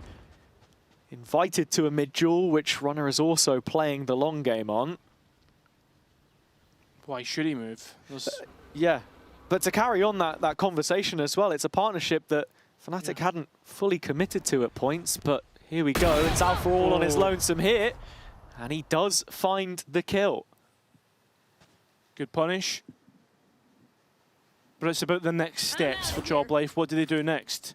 Pays looking to investigate A main, and you know that Fnatic are starting to spin their web. Well, that web could just be A site at this moment in time as they start to scale pretty effectively. And Job Life look towards middle. Always feeling like a fundamentally sound team, and the reaction is to concede main in this instance for Job Life, looking towards mid for answers, but Crashies again has played this patient game, yet to be uncovered as the dart goes into the B window instead, so there are players getting ready to collapse on his position. Start to take the time. 30 seconds left. His pace still here, though, trying to provide an issue for Job Life. I mean, look, he's bridged the gap from middle, so it's just a question of Job Life digging out this lurk. But Crashies has managed to navigate those troubled waters. The B main pressure has never fully come in, and now hearing the steps making that cross through middle, he understands that there's a timing to be taken. Kayak looking to buy him some of that, and has done so successfully while the ult is offline. Crashies gets the kill he was looking for, and time is of the essence for Job Life. But right now, it just feels like they're sliding into the meat grinder. Fnatic in position to wrap this one up and make it 3 from 4, and it's Crashies again who is keeping them in these rounds. I mean, he's been unbelievable, but I've noticed that the only time that he ever activates is truly when we actually see the site push come in, the retake start. An in-zone flawless for Fnatic as they get within 3 rounds. And as I look towards the other half on Lotus, when it was the exact same circumstances, it was pretty much more of the same from what we're seeing so far, an effectiveness of timeouts. Come on, boys. Come on, we got this. Fnatic getting back into things. Crashies, the motivator at the moment for me. And part of a crucial role swap, which is the reason why the label of a Hail Mary has been attached to this Fnatic team as they're looking to try and make the impossible run happen. You look at the difference between groups and play-ins, from Info to Anchor. That is where he has found himself, and with that in mind, it's, you know, brought Cloud into play a lot more. We're seeing him start to be a little bit more effective. I think there's really a symbiotic relationship between all of these moving parts, and if Fnatic can get that under wraps, then that will be the key to unlocking their potential. I think it's the foundation of a working system since they've had to implement a new 5th player. Just looking for an answer more than anything else to the troubles that they've had so far. And I think that's the problem, right? Fnatic have found this working system so late in the day, having been punished by old teammates, apologies, ex-players. Job Life look to do it once again and make this pain compound, salt to the wound. This time, this A site a lot more stacked. And Fnatic once again, just slow to start. Happy to let Job Life be the ones to start the round. That is the key change-up coming out of those first 5 rounds for Fnatic. Job Life checking back in with their own coaching staff, and this is the position now where momentum has started to go against them. We saw how that looked towards the back end of Lotus. And already you're starting to see it a little bit here. Just pistols for the time being. So not all too much to catch your attention, but Job Life have been good for rounds like these. It's the explosive nature of these individuals, gate kept from the top tier, that are looking for any opportunity to prove themselves. And with the pack grouped up 3 strong in main, Cloud's drone looks to be respected. Just the one shown right now. Trying to put a wall on the A site to move the players forward, and is successful as Cloud is now massively under pressure. Pays managing to deliver a rifle, but in towards Runner and in towards Doma as well, as the players send it their way. And the pistols once again starting to make an issue of this one. Runner is just continuously hitting headshots as well as Doma. This is a brilliant round from Job Life, and a Moda thrifty once again, and Fnatic fall flat in their face. And that is why you should have been worried coming into this one. All of the little moments, but they're manufactured moments by Job Life. Main control, the highest priority on both sides of the map. The fight's set up for the ult, plenty of util thrown in. Ushered into the B play where you can see Doma take the main player out of action with the orb and the molly. He's so dry, it's great. And so just like that, advantage Job Life, but it could be short-lived. Fnatic are right back into this one. Oh, but Runner has his operator, and we've seen what happens when he's on the line. No, that's time. The player's still trying to scale up here, and Runner's still missing out. Fnatic given an opportunity, and well, they'll capitalise this time. Yeah. That is a post-plant on beat. A much more surgical attempt of the B scale here from Fnatic with the numbers, the extra util to get them over the line. Not out of the woods just yet, though. Into post-plant. Pace has been heard very early here. There he has. I mean, he's usually the one to try and open rounds, can't quite get the second. And I think this one is all but done. The players do know about Alpha's position. He can change up, and Job Life given a chance at opening. 2v3. Cover going out. And Kamek has a couple of smokes here to get into the site. Yeah, done so successfully. Cloud managing to put an info dart into this, but they're onto the spike, and that's the worrying part. Fnatic, though, still able to make this one winnable, maybe not. Kamek in a clutchable spot. Oh, he just misses out on half and the kill. What is that? Yeah, I mean, it was very nearly the perfect storm for him there, but as you say, had to commit to the half with time so low, and couldn't find the kill. Cut incredibly fine, though. And I mean, yeah, I mean, this one here from Pace just felt silly when he found it. But Kamek always giving you that hope. Extra motivation on the Job Life side, of course, but Fnatic still feeling the same way on this uphill struggle. And into the final round of the half, it's back to the age-rule again. Welcome to my world. Fnatic being made to sweat Pace. Doesn't pull the trigger. Yeah, looking to play a little bit more disciplined this time round, but there is a cam, and Kayak has managed to leave Crashes to death, and Pays maybe just a bit too aggressive. A Hunter's Fury off the back of this, I mean, gets another kill! It's just sensational, the layers to this. Unfake so ready to invest off that initial contact, and even the way that Pays dices up the fights, he just waits, lets Kayak take that extra bit of space because he knows he can keep holding the one-way for a second longer. Ooh. Now, I've seen something here. Doma only has a stinger. And he's left that B site to play the numbers. But that gives Fnatic an opening, a gap in which to work. It's not the round, but it's something. It all comes down to how Doma takes this first contact. If he gets that info and keeps his life, then the rest of Job Life have an open invitation to this B retake. In fact, if he can start to pry away at some of that elbow space here, as the audio is now being given towards the site, it's almost set up for a checkmate. Here we go. Alpha just can't wrangle the spray in time, so it's supposed to 1v4. Yeah, I was just saying, it looks as if Job Life starting to move in towards mid, and as you say, boast a 1v4. Needs to give us something to believe in. Needs to show us the goods, and does so in the first kill, but not the second. Runner, that different angle, and Job Life managing to close this one out. The half, 8-4. Yeah, I mean, look, from that timeout on the Job Life side of things, they have really taken the ball back by the horns after starting to drift out of contention. Fnatic's own timeout bringing them into play, but this from Pays just showing why he should be feared at this level.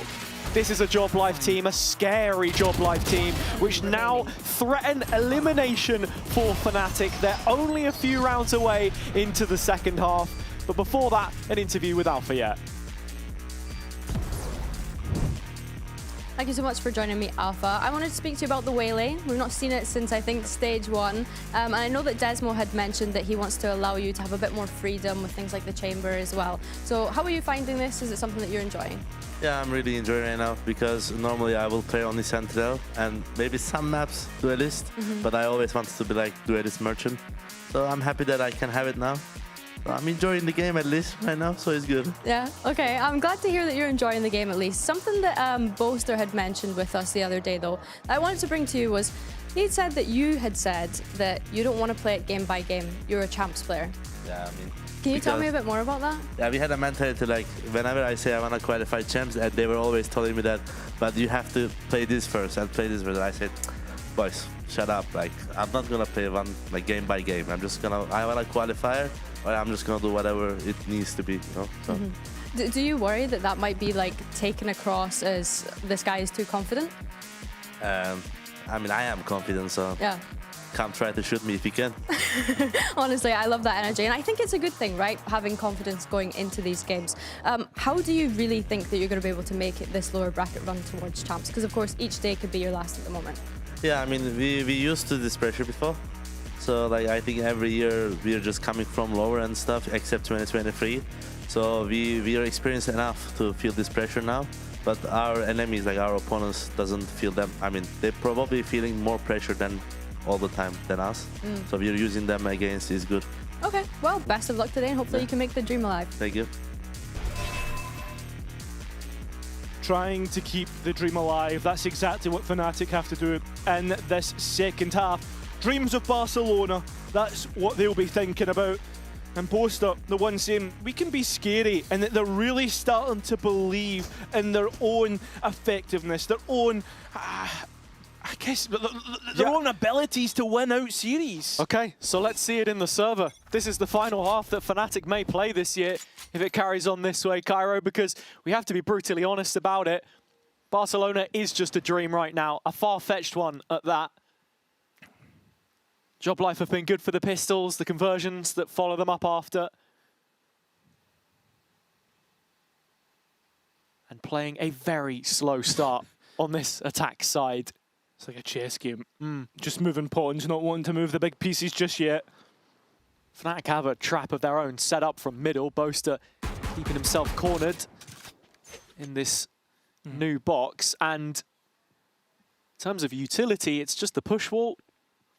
But stuns, flashes, mollies, all kinds of things very quickly ready to activate on this B site once the cam takes contact from Crashies.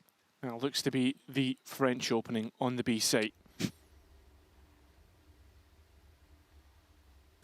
Still taking their time here, finally activation, but it's all utility used and nothing in terms of kills. As Fnatic try to find space in which to walk Alpha seen, and Alpha's got killed. And it continues on this way as Job Life finally get an answer back. And it's all through Unfake. As you can see, there's a player trying to scale through middle. That's Stoma. Keep an eye on it as he's going to strike and strike hard. As Job Life once again will win a pistol round. They've won all but one, and that was the start of the series. One round away from double digits. And the team from Challengers continues to grow in stature in the face of an old king, a long way away from its throne. Unfake couple here to start things, and as I called back to the push wall, it was the high tide to try and flood Fnatic back in control of the site.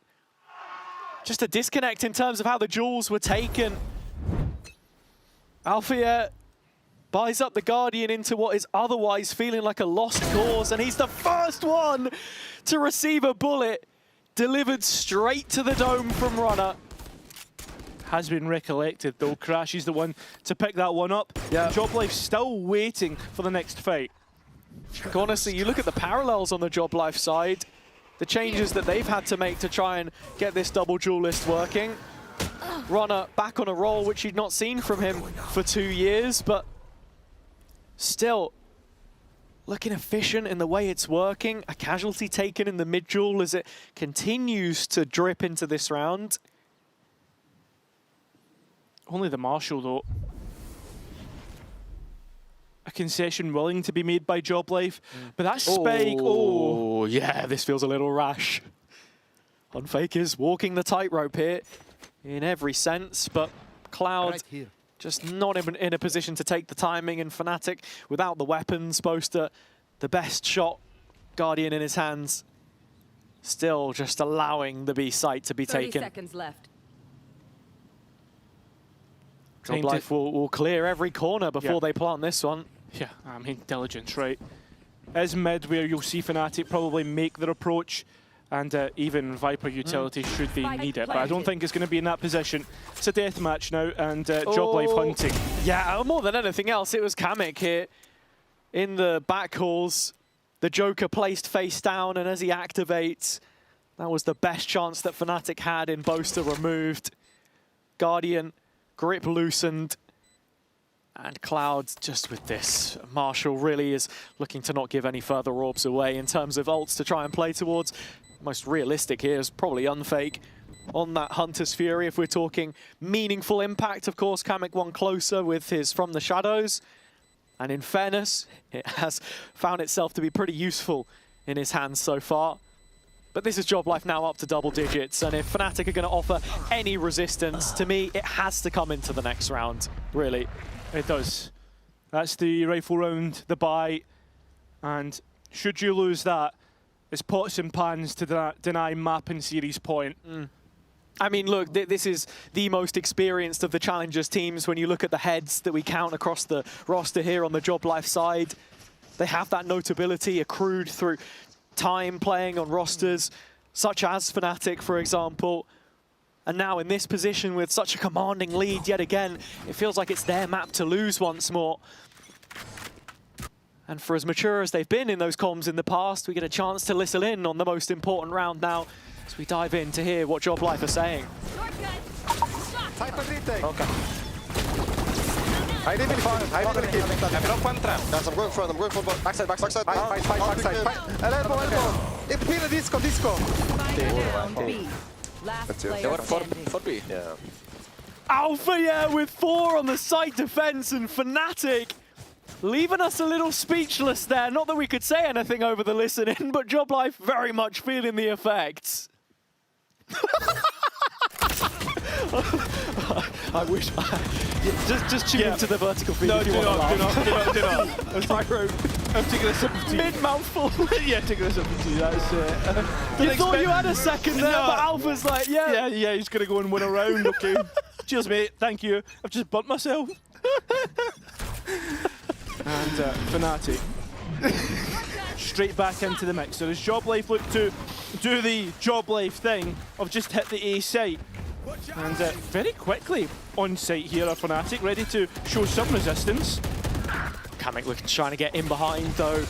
Flashing players revealed, lit up. But it's just the one that he gets for now, and that chip damage continuing to pile on through. Alpha the next, Kamek still known of here, but Doma, it's the real surprise element, the X factor that's slowly making his way through. Needs to offer a little bit of reprieve and has done. Bought a little bit more space now for Job Life to correct themselves, and you can actually see they're looking for an escape route, a way back, but it's straight into the crosshairs of Crashies on the cross. Catches him. Kamek has the ult, of course, to bail from this situation still with the From the Shadows, and will do so. Oh, still gets the kill onto Doma. Not without Doma going down, though. Yeah, 2 versus 1, but it's Kamek clutching, and we saw what he can do on Lotus, and takes a high line. I mean, this is an audacious position from Kamek, and has Crashies even considered this kind of position right now? Kamek right, boosted up on top of the bricks. And even with the cage there, a chance to maybe peer over the top. The reveal will surely scan him now, though. And Cloud, with that key piece of utility, keeps Fnatic going. Yeah, keeps him in the mix up. 4 rounds within it. And Fnatic starting to relax a little bit. Starting to eat into that daylight that Job Life had created from that first half. The next timeout will be pivotal. We've seen how both coaches have been able to influence the game so far. A moment's respite making all the difference for both. Come on, we got this, boys! Again, it just feels like on the Fnatic side, any one of those players trying to get the rest involved, trying to make them believe when maybe even themselves are second-guessing their chances here. Back on side with a better purchase.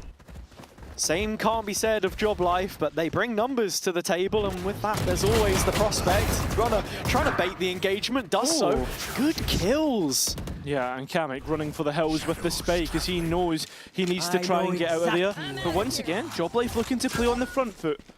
They have to. Give a little bit more space back to their teammate. Kamek's got to go the long way round, and he's finally arriving from main. Alfia had half a chance there, but he's missed it. He's not. He's got the kill, and Crashies on the back line, and he gets one as well. 1 versus 3 for Kamek. And he's already managed to dig the first off them out. It's Alfia dropped. Boaster and Crashies still yet to get past. Timing looking good here for the wraparound. In fact, he may have fully evaded Fnatic's consciousness at this point in time. Boaster, only now the penny starts to drop, and with that, Kamek has already claimed the kill. It's Crashies on the other side that he's got to find, and the Guardian's been good for it so far. Crashies has the timing right, though, and again, counters Kamek in the clutch. A 7th to save Fnatic, and close up that gap yet again. It's rounds like these, as I said in the first half, that if they go their way, you can feel as if the world's against you. And if you win rounds like that, you can start to feel that you can conquer the world. Fnatic, once again, back to showing us their best. And the 1 versus 1s looking great. I mean, Kamek, once again, he's been so good at trying to work rounds in his favour. And when rounds are being get the operator. And when rounds are being won by Fnatic, it feels like relief more than anything. Absolutely. As long as they continue to trail. Doesn't feel like they've led this series at any point. That's because they really haven't. Yeah, I mean, I was going to say, in fact, I'd be willing to say the last time that they led on a map was round 2 of Lotus after the pistol. Yeah. So, as of right now, you're looking at a big ult cycle coming up here. Joblife have all of the tools, and they've shown in the past that the set pieces tend to stick. Fnatic on the other side have changed things up a little bit. Cypher set up towards A this time, and ready to receive this push, which has already made its way up to main. Zalfia laid in front. I mean, operator shot doesn't even deal any damage from what I can see, and still trying to find his way into a position to get a kill, trying to be ever elusive. Pays the first one and can't quite flick onto him. Oh, and Pays once again. The entries starting to come true. Player tagged, and Doma going to catch the rotation of Kayak, but not get a kill from it. Boaster up close and personal, but not going to get the kill. Spike in. 2 on 3. Yeah, Kamek walks into the shock as well, so now, look at the health. Yeah, both players trying to play with each other. But you're not going to play against Pays, are you? It's an ace for the young Danish... The young Danish duelist, yes. Yes, it is. And it's no contest when Pays is involved. Once again, when these advantages are created for Joblife, they really stack up in the round. You see the layers to it. Hunter's Fury through. My first ace! Woo! And so he announces himself. Yeah. As he always seems to do in these matches. I think he announced his entry to this stage games prior. But this, another level. This, an opponent that we did not expect for him to control and demand attention. Not as easily, that's for sure. Yeah. I mean, an ace to push your team to 11, to put Fnatic on what is not the best of buys either. There is ultimates behind this, and that could change the direction of this round. For sure. The biggest thing for me right now is just how standoffish the starts of these rounds have been. Fnatic, the adaptation that they make is Cypher back over towards the B site. Crashy's the one monitoring things, as you can see yet again. Joblife scaling a full contact, shift walking up through middle, but this is where Fnatic have a vice grip. Oh, and this is really overdrive will finally be used, but only for one, and it's Cloud who got the kill. Still, Fnatic trying to find a way in which to win this round, flinging everything but the kitchen sink at it. And Doma still trying to make his way out of double doors. Finally does, and gets Kayak on fake as well. 1 versus 2 now for the ex-Fnatic man. Can't quite find Cloud, even though he is one shot. And Cloud is looking for support. That Spike so far away, and so does feel the round. Doma might have just played his last card in this one, as Fnatic put the lead back to within 3.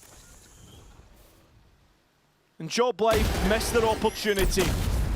Yeah, Fnatic stifled but not silenced in this one just yet. As you see there, the sight hold effective even with not the best of weaponry. Pays Okay, so he's just got his first ace, and then the replay team very quickly teach him the next lesson that you'll learn in EMEA. You don't get to whiff for free. Everybody sees it. Yeah, it's a bit rough, isn't it? It is, absolutely. I mean, the fact that Alpha was able to get the ult off in such close proximity himself, really a big difference maker there. And an early combo, just a stun and Sova ult blindly into A main, has bagged Fnatic a precious advantage. That's the boss of entries so far for JobLife. A player who has consistently impressed in the early stages of rounds. That's for sure. Yeah, and Kayak now to hold on towards mid. Feels like every round is another statement made about Pays, but it's Runner that's got to fill in the shoes here, and in actual fact, he's done it with absolutely no trouble. Ooh. This, a mixed bag coming in for JobLife, but it might just be the one which takes them to 12. Series point and a chance to eliminate the old guard. One enemy remaining. Kamek picking up yet another one with the Vandal now in his hands. And while it won't be the most stylish of ends to this one, looks like Boaster is on borrowed time, as has been the feeling about this Fnatic side all stage long. He's going to walk away with 100 credits to his name and a Guardian for a rainy day. But it's been a constant downpour so far, and Fnatic not seeing that light just yet. 4 opportunities to close out the map. 4 opportunities to put Fnatic to bed, and we will not see them until 2027. In fact, this might be the last time that we see all 5 players together. In fact, I'd almost be willing to bet that it is, especially with all of the shake-ups this year. Absolutely no idea what the future holds for them. And for all of the times that you've seen them come back, series after series, on the biggest of stages, for the first time in their history, it's finally starting to feel like champs will be won without Fnatic, and we can almost say that with certainty. 4 rounds now for them to try and turn this around. And even then, the decider beyond it, a timeout called. It's Fnatic who have called it, obviously. But of course, Larson, the one to give commands to his team as well, actively informing them of how close they are and to be relaxed about it. The approach so far has been one that has paid dividends. They have played 8 rounds, and out of that, they've won half of it. But when we look towards the rifle round, that's where things get a little bit more towards the Fnatic side. 6 played, and 2 only won by JobLife. At this point in time, you only need 1. Yeah. And you have many chances to convert from there.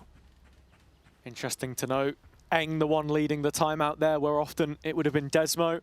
When he came into the team, of course, saying that he was just looking to supplement the ideas, not step on any toes. But right now, if there's any kind of answer or solution that can be provided for Fnatic, you are looking for it. Searching frantically, almost, as JobLife are gearing up for what might be the final round up against this storied team in the region. Fnatic have to try and defend the B side, and they have plenty of utility to try and support. Pays has gone searching, he's gone awry, he's not found what he's looking for. His JobLife have invested this side. Finally they get the 2 iron kills. Crash is now identified and Pays has found him. Boaster and Kayak trying to get back to this one, but Pays there to try and kill. Kayak with just a sheriff, but he's going to try and deny this one. 1 versus 2 now, and it looks somewhat doable with Hell coming back on side. And again, another one of those old kings, pistol in his hands, but feeling like Odysseus, far from the throne. Vandal back now, but time is against him. JobLife play keep away. They don't want to give ones. Unfake just checking the spike and finally sees the Phoenix and will kill him. It's another old guard gone. It's another skull for the challenger's throne. It's another team to drop out of play-ins. Joblife will win and march on.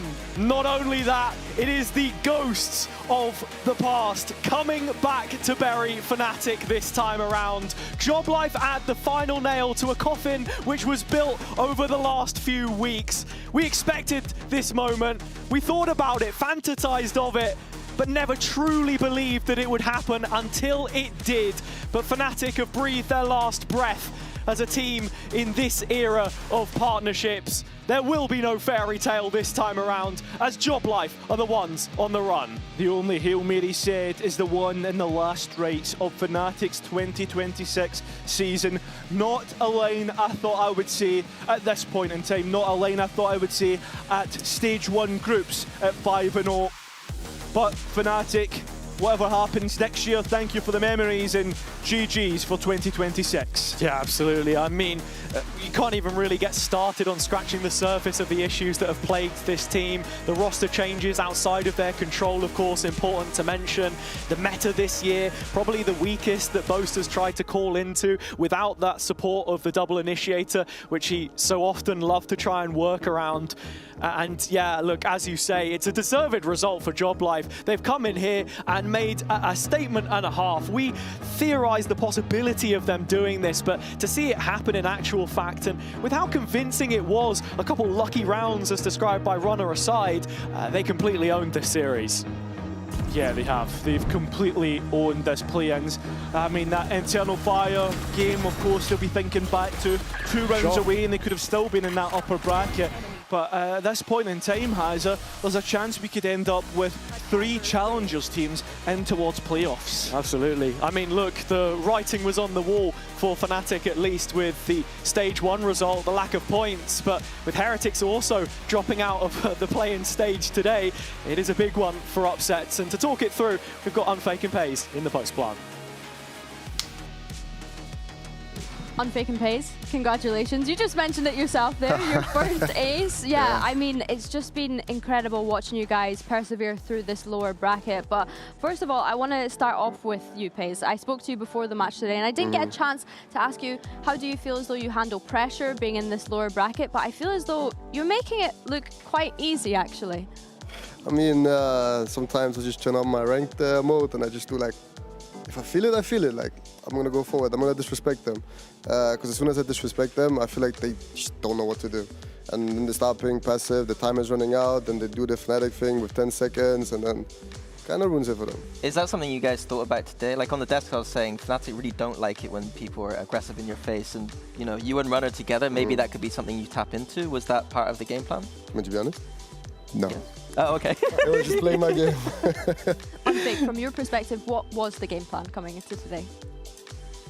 I mean, the game plan was simple. Larson spent like entire night with Skaz to anti-strat Fnatic. Like, we knew the maps. Like, I knew the maps yesterday. Like, we like Lotus, they like Lotus. We knew it's gonna be like either they will pick it or we're gonna pick it. Like, actually, like, I really like to play against Chamber on Lotus. I believe this agent gives you nothing. Like, you can take whatever you want in T side, in CT side. Like, I knew it's gonna be easy. Like, I knew Lotus will be ours.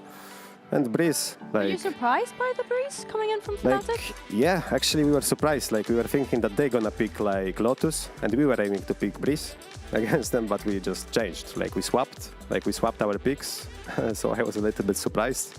Like, I was surprised by their comp. We didn't have like any anti-strat because we didn't know they're gonna play this comp. I just asked Larson before the map started what people do usually with this comp, because he watches a lot of VODs. Like, he told me in general, like, I think how Leviathan, I'm not sure if Leviathan played it, but he told me like how other teams played this comp, and we just adjusted quickly, and yeah, like, it was okay. 100 Thieves, I like a team that started that comp. I think a lot of Americans play it. Yeah.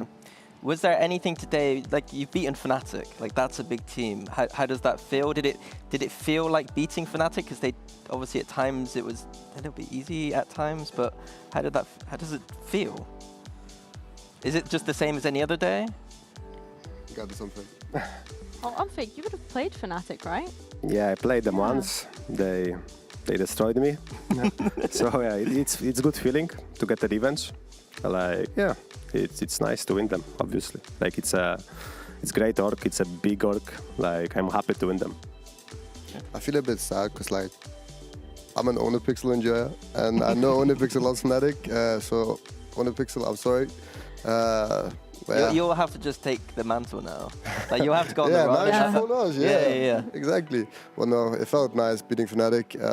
It's like I don't want to like trash talk, but like playing Navi and Pacific, I didn't feel the same pressure as I did at Fnatic. Because even when I went into the game, I could just I had to take some deep breaths. I need to like calm myself down. And then as soon as I got like 2-3 kills, I was like, yeah, doesn't matter.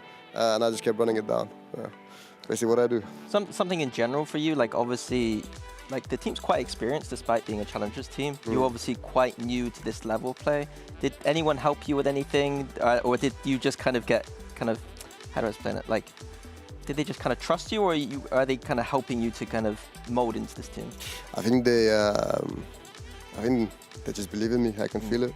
I really think they believe in me.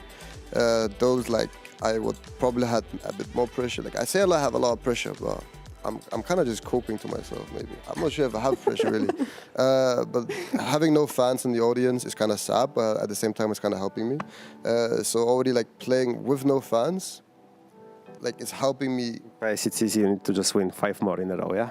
They will have let me go chance, have their fans, yeah.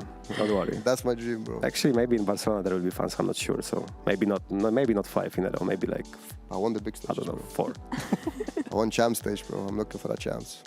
Is that a realistic expectation? When you were coming into play-ins, you were thinking immediately, screw VCT teams, screw Barcelona, I want champs. I mean, I had an interview already, and I already said it like, no one cares if you're in tier 1. Like, everyone cares what you have achieved beyond that. Like, have you gone to Masters? Have you gone to champs? Like, there's no Danish player going to champs. I want to be the first Danish player. I have the chance. So, of course, I want to win it. But for me, it's like, I just want to be like a big stage. I want to be with a lot of fans, like a lot. Like yeah, that's basically it. I want to go to Shanghai. I like it. I think it seems like you're very reflective. It's kind of nice to see and nice to hear. Like even if sometimes you're like in the moment, like am I chatting crap here? I don't know. I quite like it. Talking about comms though, I keep praising your comms. I think your comms sound very good, very relaxed. And Unfake in particular, it seems like your IGNing style. Like you have a plan, but then it feels like you kind of trust the boys to take over. Is that kind of your style? That you just kind of, you have a decisive plan and then if they want to change things, they can change things? Or have I got the read? I mean, like I will talk about one example. Like I called something on Lotus I called the round and for example, Kamek told me, yeah, but can I do this instead of this on A? And I was like, yeah. And at the start I said no because I had like planned for the round, but he told me, yeah, but I have a feeling, trust me. I was like, yeah, go for it. And then he went A alone. I don't know what he did, I didn't watch, but he got me a kill. Then he tipped it to us on C. Then I said, okay, we are 5 here, let's exec C.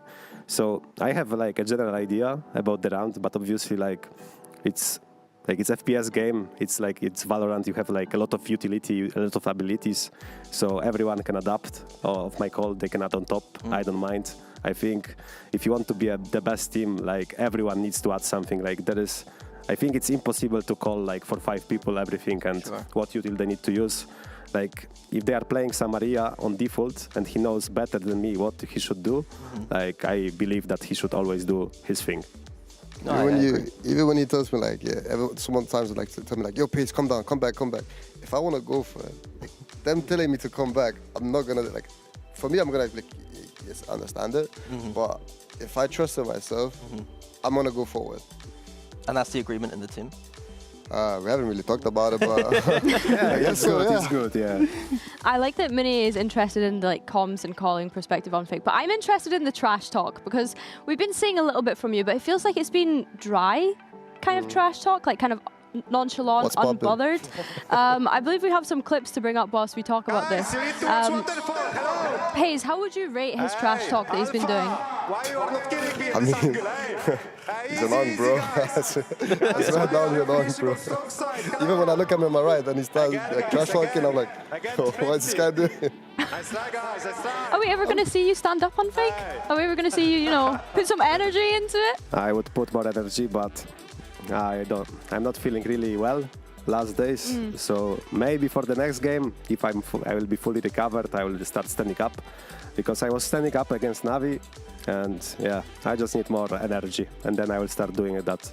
And about the trash talk, I didn't do it back then in Vitality. I started doing this now. I think it gives me like more motivation, maybe more energy for the next rounds.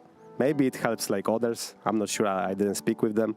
So yeah, that's why I started doing that. But yeah, nothing personal, obviously. Yeah. Is that something you picked up off of Yampy, maybe, when you spent some time with him? Because we see him do that a lot as well, right? I love Yampy. I'm not sure. Maybe. Yeah, maybe because of Yampy, yeah. Alias made me, yeah. One thing maybe you guys will review is the end of Lotus. It got a little bit scrappy towards the end. If you remember, there was a few rounds, like 2v4s and stuff, and it felt like Fnatic might have come back into it. I remember that. Was that nerve, stress? How are you guys responding to that? Some after plans, yeah? Yeah, I think really bad after plans. I'm not sure, honestly. Like probably we lack some communications like on those type of rounds. Like I remember like 2 times, like I was like kind of last playing. Maybe I should just go in and help the boys on site, because I had time to do it. Like one time I was in C lobby, one time I was hiding in A garden. Maybe I played too passive also. Maybe I respected them too much, and maybe that's why we lost. I don't know. I will rewatch. I want to ask you, whilst we bring up the bracket here as well, obviously you guys dropped into that lower round 1, and so did Eintracht Frankfurt. You know, you guys have had a really great performance so far, but the team that you're going to go up against next is either going to be Fireflux or Enterprise. Another Turkish team. Yeah, do you have a preference of either of those? Because I know that obviously you played against Fireflux more recently and lost to them in the lower bracket final of before you came to this event. So yeah, do you have a preference between Enterprise or Fireflux? Do you have? I mean, you played them, not me, bro. Yeah, I played versus both of them recently, versus both teams. But honestly, I would like to play versus Fireflux. Like, I think we lost against them like 3 times in a row. Yeah. So yeah, I would like to play against them on stage, not online, and to see how it goes. And is there a team that you want to face off against that you've maybe not had the chance to face off against yet? Thinking about like the playoffs teams as well, if you get to that point. BBL for me, because I played them only once, and yeah, we didn't have a chance. Like they stomped us, so it would be nice to get a rematch. I don't mean around who we play. I'm just happy to be here. Okay, I love that energy. Well, thank you so much for joining us, guys, and congratulations again on the win. Let's have a look at tomorrow's schedule, though. Of course, as I mentioned, we've got Enterprise going up against Fireflux. That will be our Amoda showstopper, so you do not want to miss it. We also have the Turkish derby of Foot going up against Eternal Fire. Do you guys have any predictions for either of those matches? I think Foot 2-0. And I think Enterprise... Ciao, though. 1-2. 1-2 Fireflux. Oh, 2-1 Fireflux. And I don't really know. I don't know. She doesn't really care. Do you want to share yours? Little early prediction? Enterprise. I don't know map score. Okay, that's fair. Well, I think we can leave it at that. As I said, congratulations once again. We'll get to see you guys, not tomorrow, but the day after. Now that you've kind of progressed, you get that little day tomorrow after these back-to-back days. And thank you guys, everyone as well at home, for watching. As we say goodbye, please enjoy these Razor end-of-day highlights.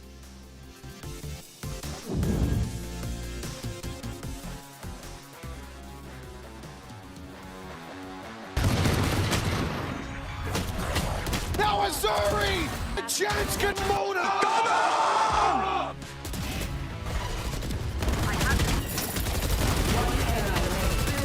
Ah!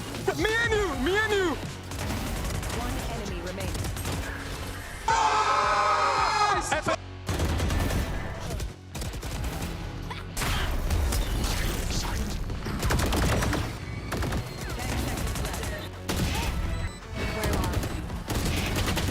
Last player standing.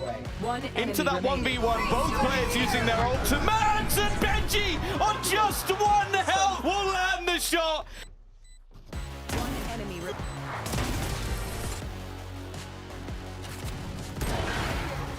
With the double, the collateral.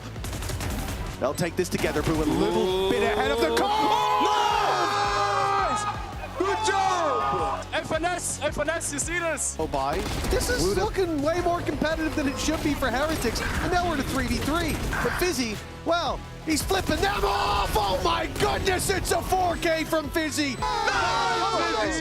Executed somehow. Boo's brain has almost won them the round. But Eintracht Frankfurt, they won't fall for this one. There is nobody that I think should be underestimating this team of players. And for Heretics, unfortunately, no Barcelona.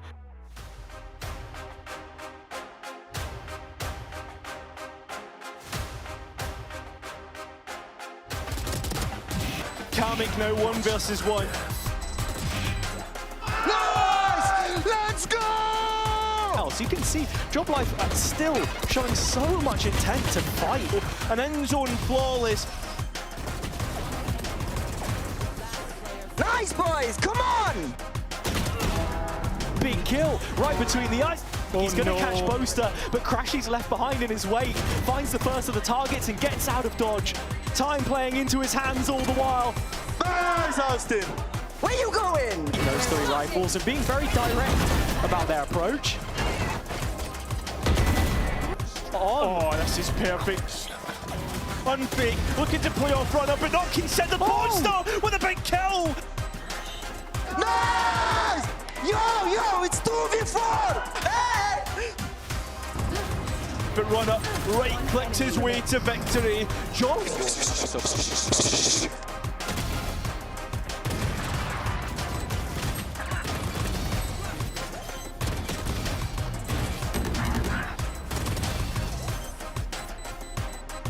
Job Life, play keep away. They don't want to give ones. Unfake just hit check and the spike and finally sees the Phoenix and will kill him. It's another old guard gone. It's another skull for the Challenger's throne. It's another team to drop out of play-ins. Job Life will win and march on.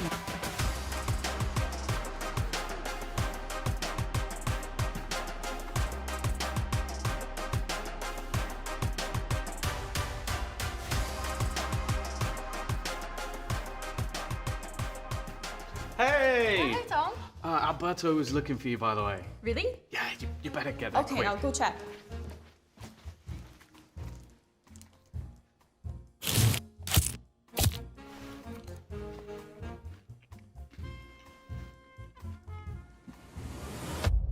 Have a break.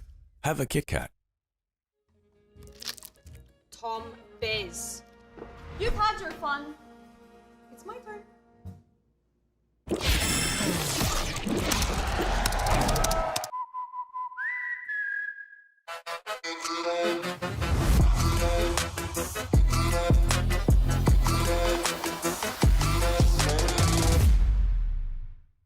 Want to find your fastest server every time? Express like a pro and optimize your connection in one tap. Express in game without ISP throttling. Express and shield yourself from DDoS attacks. Express and choose the VPN trusted by gamers everywhere. Express VPN. Experience gaming the Express way. Fast, stable, competitive. Outplay the world. It's time to Express. Unlock free cosmetics, including Lightning Kicks Buddy and more. Scan to subscribe. And the winners. 4 years of history. VCT EMEA Team Liquid. That trophy has never been done before. No team has ever lifted our trophy outside of Berlin. But that's about to change. VCT EMEA goes on its first ever roadshow. And it's coming to Barcelona. Our biggest crowd, our biggest stage, and a trophy lift under Spanish skies. We will be there. Will you?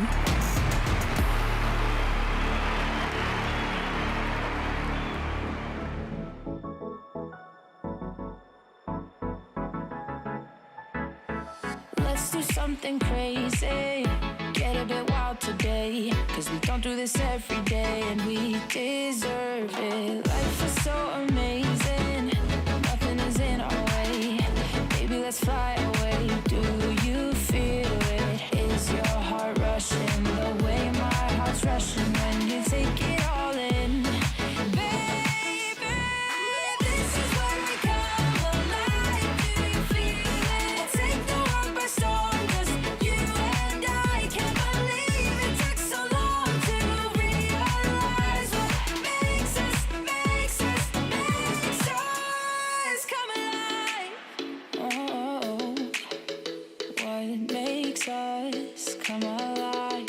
Ooh, let's break some rules. No, we don't always have to be good. Don't always have to do things that we should. We'll feed the fire.